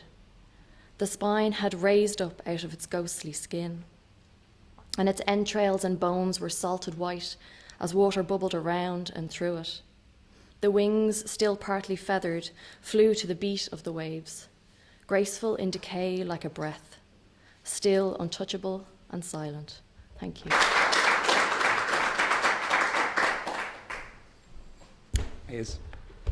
My name's Mark O'Brien. Excuse me. Also in the Today's Children, Tomorrow's World. I'm not actually about a year or two. So don't really have that much, to be honest. Well, nothing that I think is good enough anyway. And I rewrote it again last night, so I'm going to give it a shot anyway. It's about this guy that I just saw begging down through traffic lights, and he was wearing a high-vis vest, which I thought was weird, but not very prepared of him. But anyway, so it's called At Newlands Cross. The weight of the high-vis jacket slumps his shoulders forward as he wanders through traffic, hand aloft at windows with little hope of reward. Transparent drawbridges hurriedly raise as heads turn, finding the litter dancing in the breeze to be a diverting pleasure. He shuffles change, leaving me to thank the green god. About these crack with them. This one's called Festival Friend. The accessible angel paused and said to me, "What a shame we'll never meet again." Her inebriated words shone through the smoke as we danced in the musical hollow, cocoon flailing arm energy. Our lips paper thin apart, enough to appreciate her scent that was far more pleasant than it had any right to be at that hour, increasing my longing and magnifying the sorrow that soon she would pass on through the lights into the intangible night, leaving nothing but a rueful smile that taints the perfect memory. And I suppose I'm just going to do one more, which is the... Too fresh from the bottle today, both no doubt cloaked in love. They're fresh up. For now, possibility the long grass, finest of the fine, can never compete with merely making do. Neither shall tread an easy path. If they never know good, they shall never bath. That pool is run dry and almost ape the Zuni in hope of a return to fertile must in turn solve. Too fresh from the bottle today, who know not how to others. Thanks.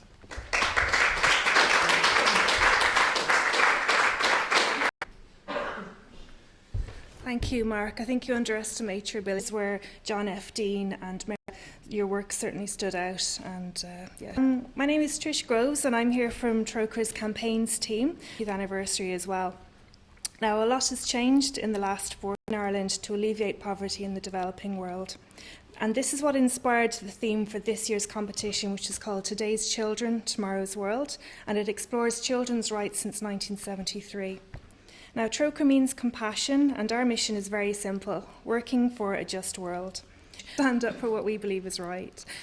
Trócaire uses the power of the written word and voices of campaigners here in Ireland to persuade our politicians to lobby the EU, the UN and other international bodies, and to share stories of success and change from Africa, Asia, Latin America with people here in Ireland. Poetry Ireland is also an organisation devoted to words, the art of poetry. It was therefore a natural step for us to work together to make the world more fair, and who better to join those mavens of creative. Now, Trócaire, and in recent years we decided them onto their bookshelves, and our joint we can get one out to you. Pardon? Where are the books available? Books are available if you contact email campaigns@trocaire.ie. This year's booklet is available here in the Irish Right. Contact Poetry Ireland as well, and we'll give you a copy. Now, this competition is unique because we invite entries from all ages and all abilities. From everyone has the chance to participate about values like solid.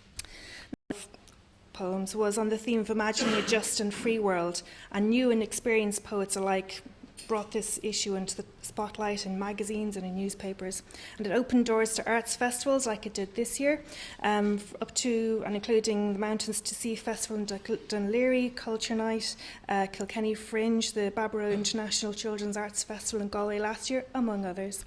The overall winning poem last year was Basso Continuo by Geraldine Mitchell, who became Trócaire's first poetry ambassador, and it's mostly thanks to her in 2012, we to join in Zimbabwe. So this is now really an international poets are united in their shared love. Poets from Zimbabwe can't be here today. To the winning poets here in Ireland, we have a number of them here today. I'm looking forward to hearing more of your work that you didn't read at the award ceremony. And congratulations to everyone from Trócaire and Poetry Ireland. And we wish you every writing. And if anyone's interested, we're hoping to hold the competition again this year. So please do join, send in a poem. It's free to enter, and there's some fabulous prizes. So thank you very much.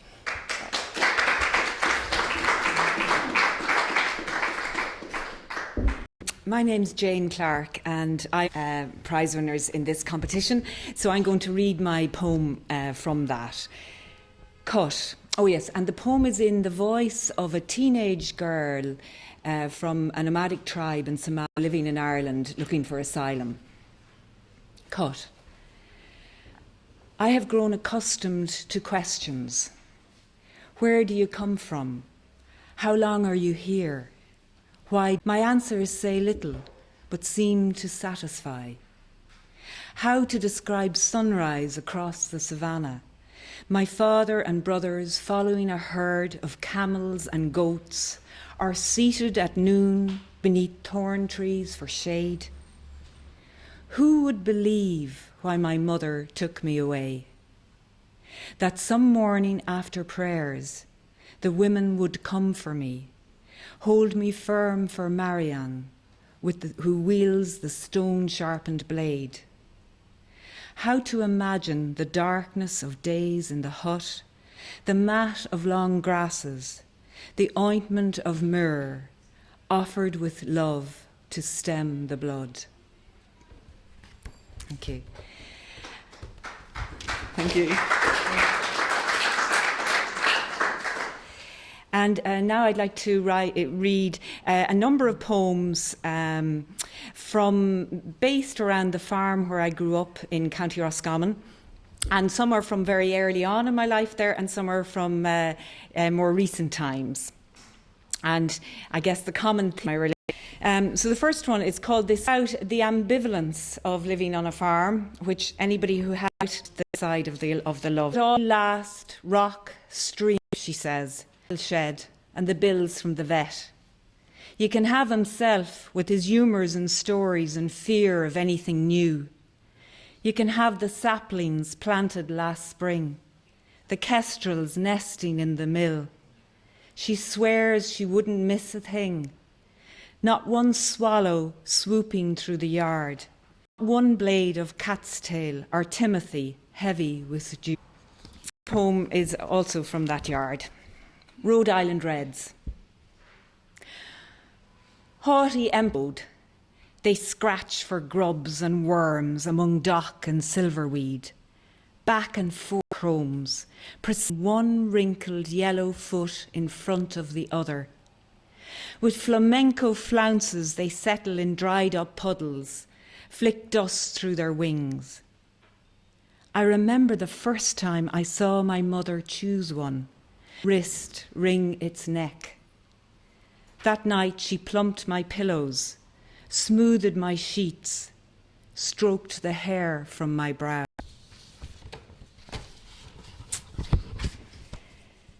Harness room. I have always loved this stable, though I don't know why.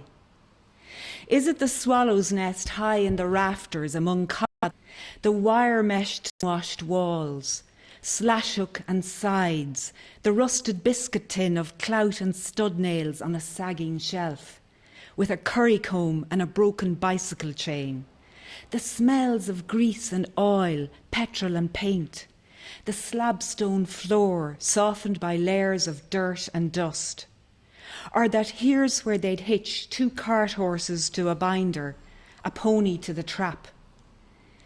Is it in shears, the grape and the rake stacked at the hearth with shovels and spades, a crowbar, a sledgehammer, a handsaw, a bandsaw, an axe? Is it the cycle on a hook by the half door, the bucket of bee stings, paint and C-shaped brand for the furrowed skin of newborn lambs, at the workbench with rasp file and whet. One of the things I learned growing up on a farm is about hard work, the hardness of the work, but also I also learned about the beauty. I find the beauty in writing, and one of the dry stone walls in the west. I thought building a wall is, for me, there's something about it that's like building a dry stone wall.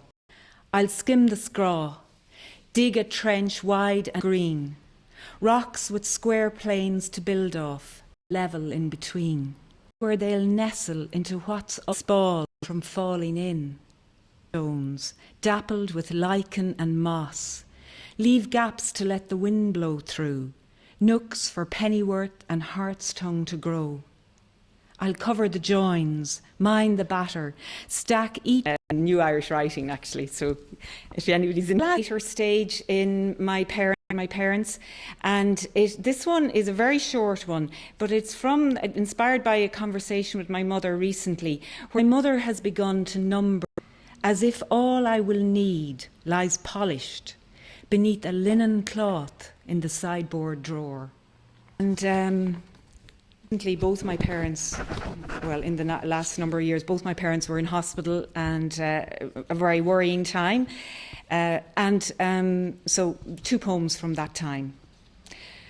Where the river deepens, bewildered among pillows, tubes and drips, and with every kick of pain. If she remembers those days from school, lemonade, a crochet hook, balls of unravelled wool. We run through flaggers to where the river deepens, leap from low branches, stub our toes on stones. She watches from the beach-shaded bank, loops wool through her fingers, closes her eyes for a while. And this one, hands. My father rolled. He looks at them as if he has no further use for them. These hands, crashes them to the bed. The monitor above his hand blinks to the room. The man in the next bed calls through the night. Come back here, Ben. And my last poem. This poem is actually on display in Galway, and so it's really lovely for me to think of this poem being up on the wall there, and to think that maybe other people who are wandering the corridors worried can read a poem and find maybe some sustenance, some succour in it. What surprises me now is not that you're gone, but how I go on without you. As if I had longer, my hands still strong, perhaps stronger, can do what they must, like carving your take it, call myself free. Only some days are the day before, last night or this morning. The river flows backwards, uphill to my door.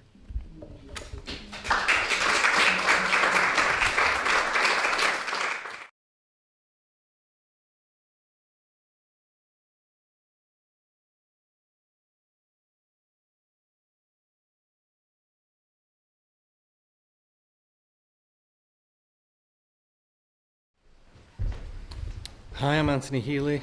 I just want to read a little bit of explanation. A young writer, what advice he would give them. Dostoevsky, it was two poets I'd already read and been influenced by. One was Dylan Thomas, and the other was the Russian poet Yevtushenko, The Eternal Reward. And because the poem Babul Yar was published in the 50s, I kind of assumed. So you can imagine my surprise when 25 years later, I Dublin, down in County Cork. And through mutual friends, got speaking to him at Town Hall in Youghal in County Cork. And about the reading that he gave in Youghal. The other thing you need to know if you don't know what Youghall's like, Youghall's a seaside town in Cork, and it's like all seaside towns. It's slightly garish and it's slightly desolate. So there is a funfair there, but it's also where the municipal dump's located. So this is called Yevtushenko. The old Russian man, careless on a chair, could symbolize a pound shop. What will he say today, overlooking the beach, that stand and wonder? On stage, some music sets the scene, some Borodin and Shostakovich, who set Babul Yar to notes. Here in the town hall, in an upper room, crowded with families and elderly folk, and more of the beautiful people than normally found in Youghal. There is much introducing, for there is much to introduce, and eventually on the great man bounds, bouncing on the balls of his feet, longer than a bad winter, tall and slightly hunched like an ancient crane stepping into the shallows of Lake Baikal. It's true he can't act. Like Andy Warhol's wig, it's calculated artifice. The voices, the faces, the gestures, he smiles, he frowns, he whispers, is an art form, and it's his jester, a Shakespearean clown. Now he's King Lear, tragic on the blasted heath. In Russian, he's on the verge of camp. A cheeky young boy, a ham, a scamp, says he likes rhyme, but it's not for me. And suddenly I'm aware, sitting there amongst the throng, that Yevtushenko is still teaching me. Thrown out of kilter slightly, circling in an elliptical orbit, strangeness indeed to be taken back to a history of letters I had thought was lost. He remembers Pasternak and Robert Frost. Ernest Hemingway bought him whiskey. Outside on the seafront, two men are smoking cigarettes. Is he surrounded by it? They ask as I emerge. Madness is all I can call it, and walk off down the Mall past people who have no idea of it. Like walking into your local cinema and finding Alfred Hitchcock manning the ticket booth. Afterwards, he calls me brother, poet to poet, equal like all. And although we are crushed by the lumpen proletariat pressing all around, takes a few moments with me. Yes, we will meet again, under better circumstances. Then standing up, he shakes my hand and says, God bless you, Anthony. Before the bustle of the crowd comes between us, and he flies back to Moscow. Thank you.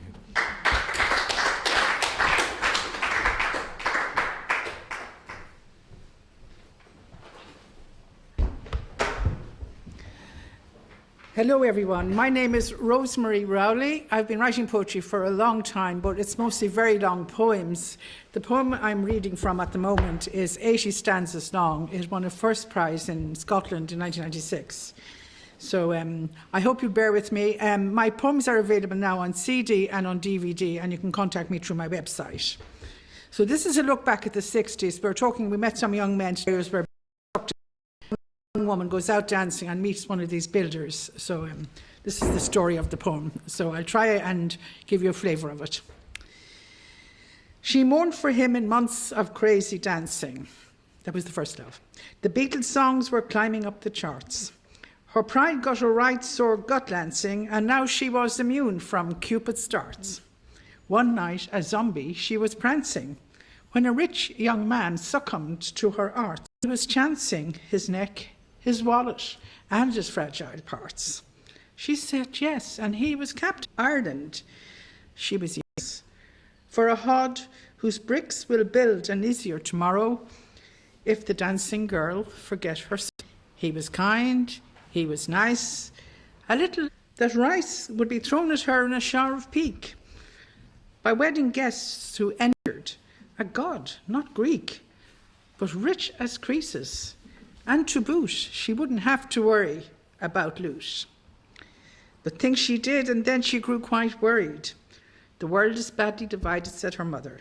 The rich man drove her home and raindrops slurried at the wheel. He wasn't hurried, but gave her time to think. It was no story if she chose the rich man above the others. Now, reading from the end of the poem here, it give you a different feel about it. The centuries trust, beauty and truth were green. When the dust of cities rose above the plain, heaven was lost. The sobs and thralls of lust in the oil machine of love and earth riven, and on this broken wing of song a pain fermenting grain. Yet our tarnished history gives such a story, maved her friendly thighs and stamping bull, Emer discreet with mischief before the hoary compliments of her suitor who would cull Ireland's forest before he could reduce the glory of her breasts and territorial claims and all. For 3,000 years, nationalists and trolls buying silences to spring, in the music of her hearers' grief and rage, the hope one day, like her, who cling to song as the expression of her age. One day there'll be a perfect ring, as the heated sayings of its age, as warrior women to their babies sing, born from where they were first torn and sundered, from that first stream where we freely wandered. 1 moment. As the city red tip, lost in the seasonless clay of insecurity, ciphers on a banker's ledger sheet, zeroed figures replacing a stack of wheat. The bog which guarded the heritage of the past, today yielded up a ton of butter. The wicker-wrapped corbel like an interest cast on down the ages like a scholiast, whose ornate calligraphy is the abstract stutter of peace honing heritage for cast on the page.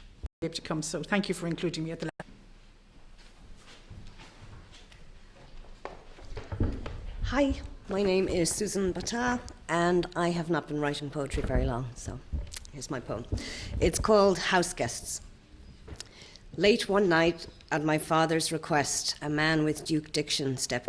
Held his white linen arm, charm. My father cursed me up to bed. I waited till the house was quiet, then took all of my 8 years downstairs. What was I seeking? Elocution. Some light from the street penetrated the drapes. The embers were dying in the grate. The guests sucking on galwas, egos as big as Africa. I sat there agog as they sucked on each other before I shot them there and then. I hope their epitaph reads, "Here lies two gloating gumptious."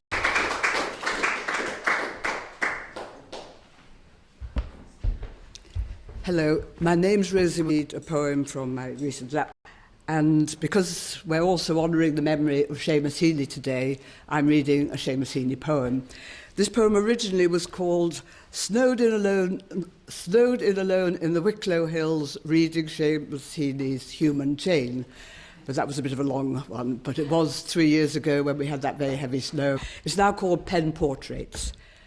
I read Seamus Heaney's Human Chain, linked with 4 plans. My stepfather recites the poem Digging. Son of a painter, he farmed 60 acres, fighting wartime shrapnel in his back, having for all that to keep going. Frames the picture, hangs it on her grandparents' digger's awl, spade, wooden spoon, every generation tipping away. Seamus wrote the North, facing the trouble, grieving killings on both sides. The coalman who delivered fuel and talked to his mother is assassinated like Longley's Ice Cream Man. As peace processes along the border, northern poets compose reconciliation, look forward to a time when hope and history rhyme. Thank you. Some of you will have recognised some. Rosemary Rowley's marvellous use of rhyme, and with a couple of clerihews. Some of you may know that clerihews are short 4-line verse form. It's a short celebrates generally some quirky or unusual aspect of the famous person whose name forms the first line. So I'm going to read some from, I have recently published an illustrated broadsheet of famous Irish women. You can see from the ear is often quirky. It's not the easiest bit of paper to manoeuvre. Constance Countess left behind a life of glitz, once seductive in the waft of a peignoir, later flaunted the green tunic of an irregular. Another famous figure from the independence period is Lady Hazel Lavery. Lady Hazel Lavery hosted the treaty. Her hats were always much in vogue, but she caused surprise when she adopted a brogue. To lighten this, wrapped in black woolen layers, spoke of oatmeal, praying, and the seal-rich sea, into cylinder records for the BBC. I think that's enough Clary Hughes for the time being. They can get a bit formulaic after a while, but I will maybe read another one. It depends on, I'm not sure on my time. I'm going to read a very different poem, one that concerns somebody in intensive care, and that's called Telling. Most of you know, I think, the lovely old song, "My bonny boy is young, but he's growing." I guess you know that song. My bonny boy is young, but he's growing. Boy, stay young, keep growing, I told. And you did both, till in intensive care I was still telling you. Stay young, keep growing. Stay young, stay. Thank you very much.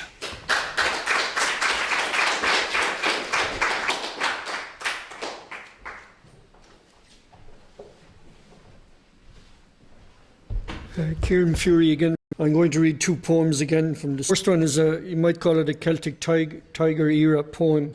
It's called The Biscuit Tree. When I was impressionably young, a biscuit tree grew in our garden. For months each year it simply stood there, unbothered and unbothering, bare as sky. We paid it scant attention. Someone might mention first buds, then leaves. Still no f***. We endured the way, still matched out family and ken. The biscuits were full and round and dropped like.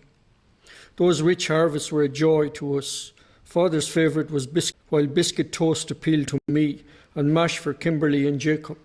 Fine unbroken pieces, lick crumbs from thumbs and feel like the same. The old folks withered like leaves in fall, and strong. Tides, biscuit trees are cultured now. They march in endless lines to the horizon. You can walk for days and gaze upon little pundits speculate about their worth. Fancy biscuit brands bestride the earth. At biscuit markets they're sold by weight. We have never known such biscuit glut. We wallow in the biscuit habit. All year round we grow our biscuit gut. Of course it's great to munch so much. Yet I don't think we enjoy each biscuit fully now that we don't wait for it. It's based on they have these there's photos of the Nobel winners go shuffling around on a cableway on the ceiling, and it reminded me of parts of. So I decided to write it in terza rima and the same idea. So the winners' photos moved, track they moved on like a cogwheel, grooved. For rods the pictures were suspended from. I sought those I recognised and approved. Face lifted up amid the tourist hum. Identifying names, feeling I ought to know more of those faces as they came. A strange man touched my elbow then. I thought I recognized his head. You're wrong, my friend. My name is John. Please show me some respect, although you're not the Pope, I said, nor Desmond Marthe. You. All right, he said. You've cut me down to size, but I can't obey. I'm here to guide you, and listen to me now, for I am wise. Few. They're like 12. They're prisoners here, although they think they're guests. They arrive as giants, written well after the Nobel. Once they're here, they lose the run of themselves. They're not free spirits here, but souls in hell. Cannon fodder in the commercial game, dead or alive, ciphers for the hard sell.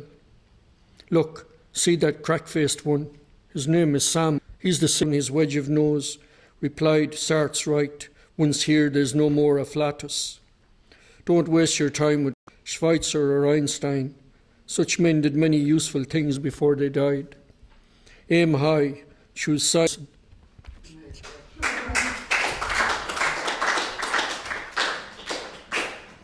I'm Sarah Dwyer, and I have two poems for you. The first one was inspired by a photograph in the Times, and it's called Facts. Now his eyes blaze with the fury of fear as he fights to. He wears a torn t-shirt, dirty jeans, worn down trainers, a wedding ring. It's the little facts of war that break your heart. And the next poem is written from the perspective of an older man. It's about a problem that's on the increase in rural Ireland. It's called The Night They Came. I used to be strong when I was young. Then, in my middle years, I started legally held for shooting rabbits and foxes everywhere I went. I even kept it on the floor beside me as I slept of the countryside. The wail of the banshee on the winds from the bog. Then the breaking of wood. One held my shotgun, one held me down, one sneered. Thank you, ladies and gentlemen. Tom Matthews is my name. We who were so in love in May find we have nothing now to say, so sit and stare at Galway Bay. Though moonlight tries to look romantic, and our shadows move gigantic in the candlelit cafe, we little speak as monks tasted oyster main. Upper kettles, across her bouquet's fallen petals, your green eyes sting my heart like nettles as it settles into rain. Thank you. Now, I will read you now the collection. My new book is published on the 21st of this month. It's going to be launched here at the Writers' Centre. I think probably around at the traditional time, 7 or 8, something like that. I don't have the invite in my pocket. This is called Notice How My Hands Never Leave My Wrists. It was inspired by with the amazing headline, The Poet as Magician. Yeats, Lapis lazuli, lakes, angels dance before your very eyes. Eliot is all in evening dragons, gags, filling the public square with doves, the stage with flags. What super troopers! Most of my tricks go wrong like Tommy Cooper's, but poems like rabbits hidden in a hat. I will read you a couple more if I may. This is called He holds himself with Henry James's vinegar aplomb and smiling from his eyes before they dropped the bomb. Cocktail bar, après and film noir, giggling like a gigolo, called me his petty me's. Of times like those my heart's too full to speak.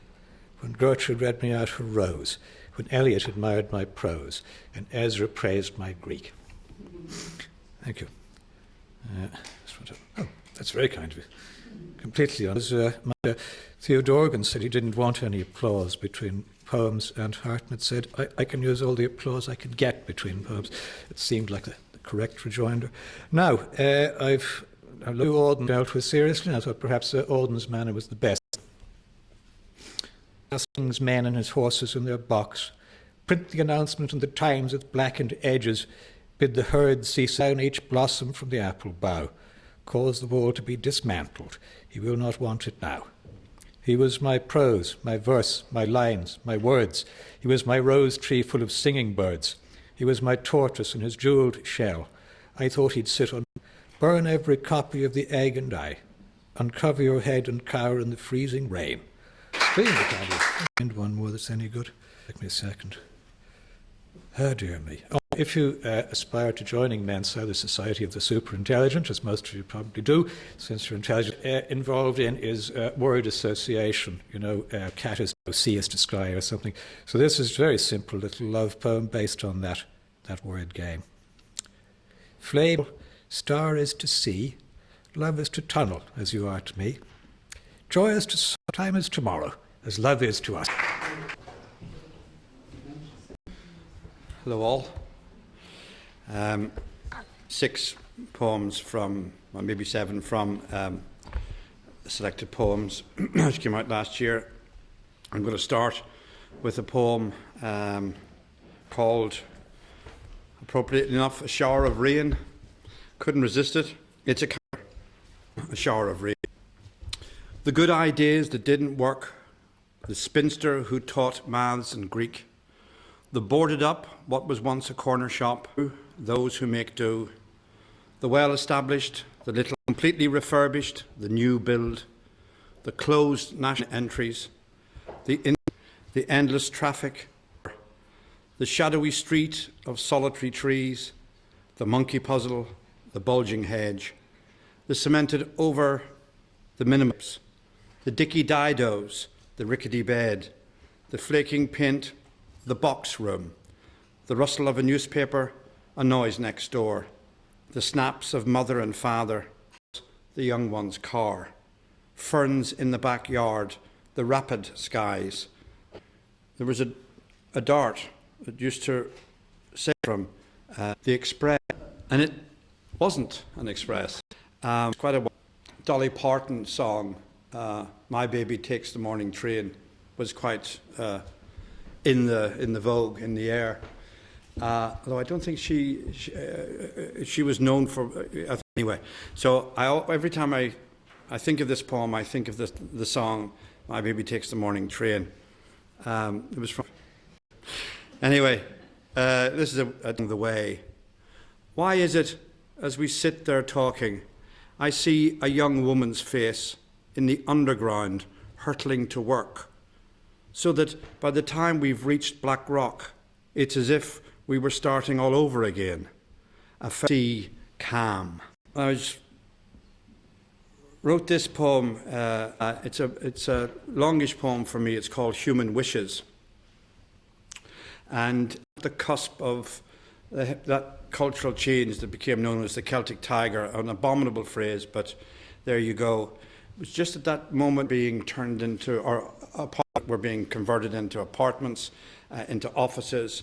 It was all that kind of move. This along the Strand from the front and into the pier at Dún Laoghaire, and earwigging past them, little snippets of their conversation. So I kind of, they're in the poem, but some of them are italicized. So unless I kind of lean sideways, you'll know the bit that's become italicized bit. You can probably find it's about that kind of moment of change. Human wishes. I'll say no more. Gulls have the best of both worlds here. The last remain sailable back into the sea. And when they're not out, skips are gone through. Families unsure what to do for the day, walk about or stand along the East Pier, convinced that all is well, pointing at Hoath to queries about what's over there. The ferry crosses to the north wall, but is it really moving? We brace ourselves, wind and hail. The Dart shuttles under bridges like a toy train. Ladies and gentlemen of the People's Park, in the bus shelter, those well-to-do and those who barely keep their heads above water, do we live our lives? A dog checks along the coast with it. This is a homecoming of sorts. Scuba divers at the 40-foot bob and duck like seals caught in the drifting nets. The coast is clear. Wales and England ride on the tide. The sky is laced with jet trails. By the time we reach the baths, the aquamarine has turned ice blue. Dear God. An arm ever so lightly, we go past the buggy that's been left behind. The old lady's open door against these paper-thin windows. Sunburst upstairs. Myself and the shoe, not quite enough so you can see what movement there is inside and out. He too has the radiant Shirley Sea explodes. We contain ourselves as best we can. The green light of the deep freeze, the microwave skinny digits, the mobile phone on its lifeline, the alarm panel keyed in, the cat's eye dashboard of the answering machine, and whoever's voice is leaving word. This is a sunnier poem, leaving behind the landscape that you love. Text messages. Sloe gin, single malt, the occasional grappa. Wine from Lorenzo, wine from the valley. Open all doors, open all windows. The sun's caught up with us in our mountainy retreat. The Arrow Garden defies the landslides, the wind, sea of driftwood, the cloud formation, snow on the mountain tops and on the lake drifting swans. And then, before you know it, the windows shuttered, the rain spills down through brilliant sunshine. All the shadows are angles you half imagine in the actual rise and fall of this home from home. Amidst the farmhouses and the vine groves, the dark valley, you knock the light off. At the airport, you go your separate ways. Who will turn back a second time to wave? Many of us are indebted to the wonderful Anna McCarrick and have written about being there. This is my tribute to the place, and it's a slightly ghostly poem. When I went there years ago, I was putting my bags down at the front upstairs, and I heard this very distinct Anglo-Irish voice speak. Okay, I'll see you, or words to that effect. I'll see you, I will see you. And I thought it was somebody was leaving. And when I went back down to have a cup of coffee, I said, who was that? And the response was, who?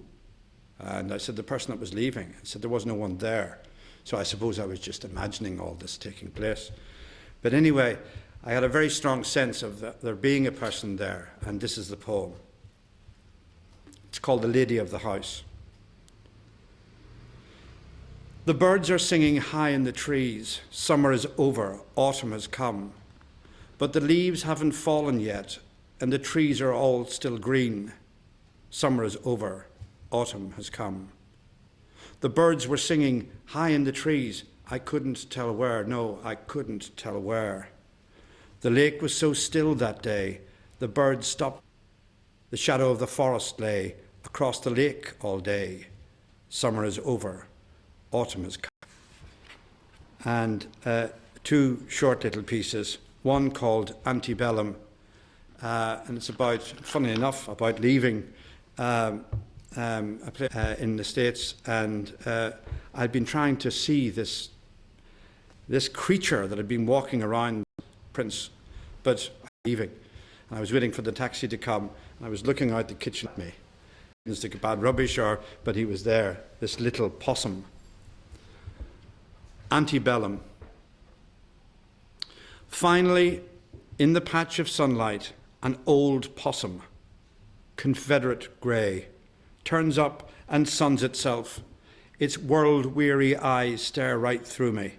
Then, completely oblivious, slips in, blares miles away, in the wide prairies, in the Midwest, down in the deep South. And I'll finish with another creaturely poem. It's called Argentina. Argentina. A turtle 100 years old is a tracking device strapped to its back. It's the shipping lanes and trade routes of megaliners like floating hotels, off scented landfall at beachhead or sudden shoreline towards Argentina.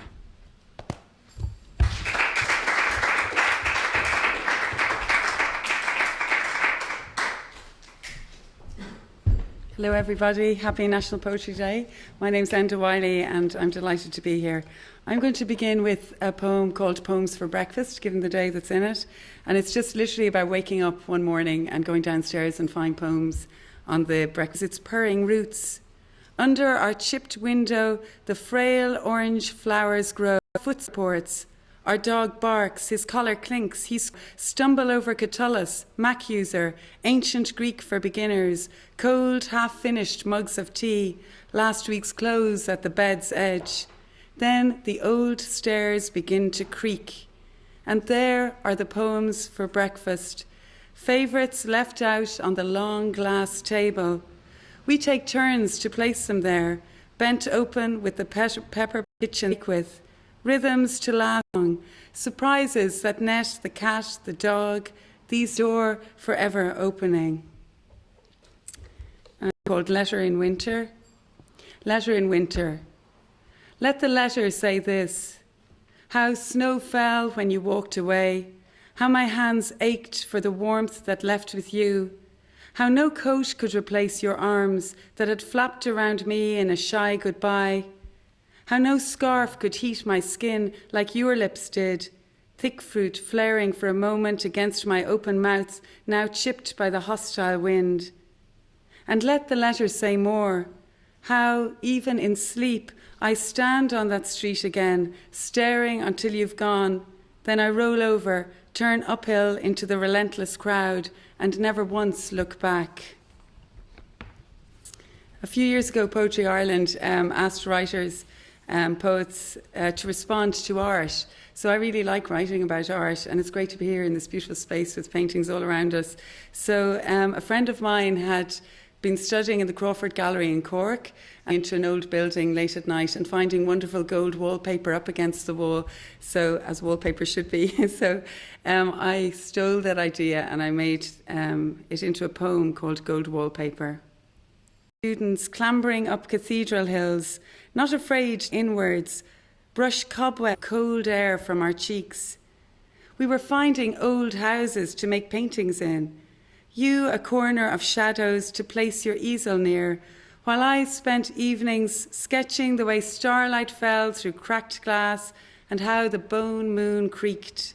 Wooden floors, ice blue marble mantelpieces, the dusty mattresses with the dent of those long gone still there, the yellow light crept, a ghost across our canvases, old houses forgotten by all but us.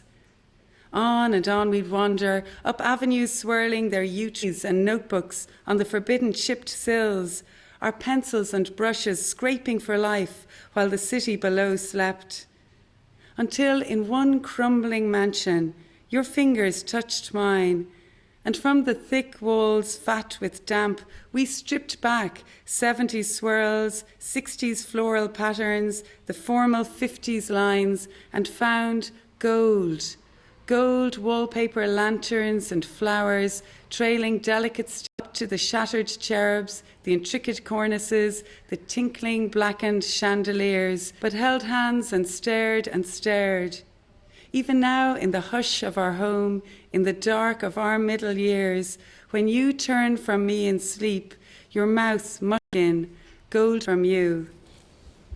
In the heart of the city, I live close to Francis, notebook shop there. And I'm always collecting notebooks to scribble my poems down into. So one day I just thought, well, what if the poem said we don't actually want to go into it? So this is all the poems we might write. Gather here in these shelved in the corner shop on Francis Street.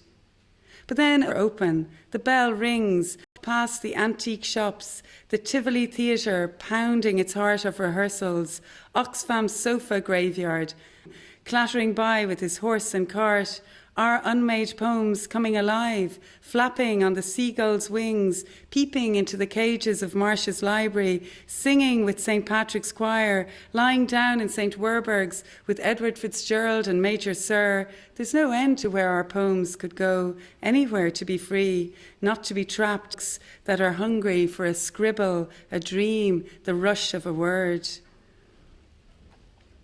I used to have a little cottage. My husband and me, we bought a little cottage down in Roscommon. And now it did rain an awful lot, so when we tried to capture a photograph for the cover, we got this one sunny day, so I think we did quite well. And this poem is really just about waking up in the cottage and the battles. And if we had known, we would not have slept so long, against the sun and all the sycamore to the cottage hedge, while it looks dense but breaks The fat brown burst, our fingers squeezing berries, oh, purple hunger. The baby dips in and out of wonder, twirling, testing the sky with her sounds. Geraniums wake, bedraggled in their window beds, and yesterday's paint dries at last on the red wooden door to wake to this. And I'm going to read this last poem. It's called Bird, and it's for my mother. I was trying to find a gift for her, and I came across this list called Jan de Fou. And when I looked at the date, I realised that it was around the time when my mother was fit to get for my mother. Whoever says the word by a bird in this dark gallery, nor knelt on the late afternoon floor and gently pulled frames forward, seen images speeding by books we loved as children, the head of a dead poet, those dark shawls of Marquis women in the West, until suddenly your world is stilled by this bird, quirky, tufted thing, proud in charcoal, flown over 40 years from landed in this city gallery. So faded is the wood and mottled glass, stilled by this bird that flapped for small children and didn't know how you would make it to hear or were in search of you. His head flung westward, his speckled heart beating, until there's nothing left but you and the bird, quirky, tufted thing that stills this place. Thank you for listening. Portrait of a child watching. And neck on neck, 3 pheasants, a teal, a woodcock's bill, the crop, the stripped windpipe, unshrouded as don't cut off their heads, he says, or they won't be able to see. They couldn't see. Wonder. 3 seeds in my hand. I had doubted they'd now an embarrassment of cucumber. Limbo. We're never far from us as children. Some looked up at us from hell, while the shining examples were in heaven or nearly there, after a short stopover. In our parish, there were no dropouts, but there were nameless babies in limbo. You marked children in unmarked graves. When I drift about in insomnia, I try to count them, but give up and return to sheep, hens, or fish, because they usually have labels, tags, even names, dates, and places of burial. We are victims of the gods. Come back in a week, he said, handing me a prescription. 7 days of drops for an eye, and the drop when I don't, or like red welts against the pigment of the ball. The square outline of a spent tea bag stains my eyelid sepia, and slices of cucumber deepen the tinge. Green trickles down my face. I weep on natural colour schemes. Cuckoo. Scarcer now than when he named himself to every meadow in the townland when the hay was down, as I stood on the butt of a wine, bedding in what tumbled from the pikes with cuckoo repeated from the next acre. So I drifted off to stalk nearer the bird, louder along the bristly edge of a headland. I hadn't said a word when my uncle came calling, "Sean!" So I lost the cuckoo. Rain. It's where I live, it's at my door, it licks my roof, peers down the chimney, fills the room until my book throws its pall around the hills. That afternoon cloud lessened over someone else's house. The first fat drops, like bankers' bellies oily on the grass, burst out. Under the street was giddy, a brown sheet slipping, pulling the ground from underneath our feet. Down the thing I lived for means nothing, be what was always there. A chosen poplar in a bog meadow, symboling laned by a shy hare who waits to carry the news into the next townland.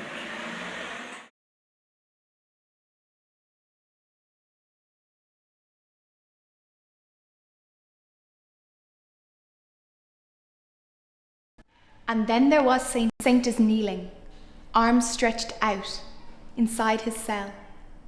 But the cell is narrow, so when a blackbird lands, one feels the warm eggs, the small breast, the tucked neat head and claws, and finding himself linked into the network of eternal life, is moved to pity. Now he must hold his hand like a branch out in the sun and rain for weeks, until the young are hatched and fledged and flown. And since the whole thing's imagined anyhow, imagine being Kevin. Which is he? Self-forgetful or in agony all the time? From the neck on out down through his hurting forearms, sleeping? Does he still feel his knees? Or has the shut? Is there distance in his head? A prayer his body makes entirely. For he has forgotten self, forgotten bird, and in the riverbank.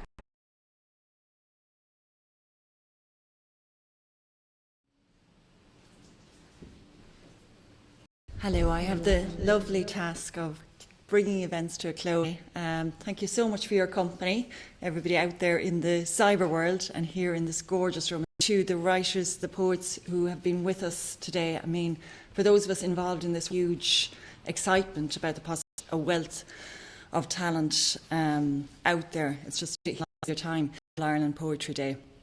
And I want to say a very special thanks to the team who've put this together so easily and seamlessly. There have been dozens of people through the doors and it's all been completely bang on time and it's been wonderful. So thank you. I owe down there all day and making it work, which is just a mystery to me and a revelation.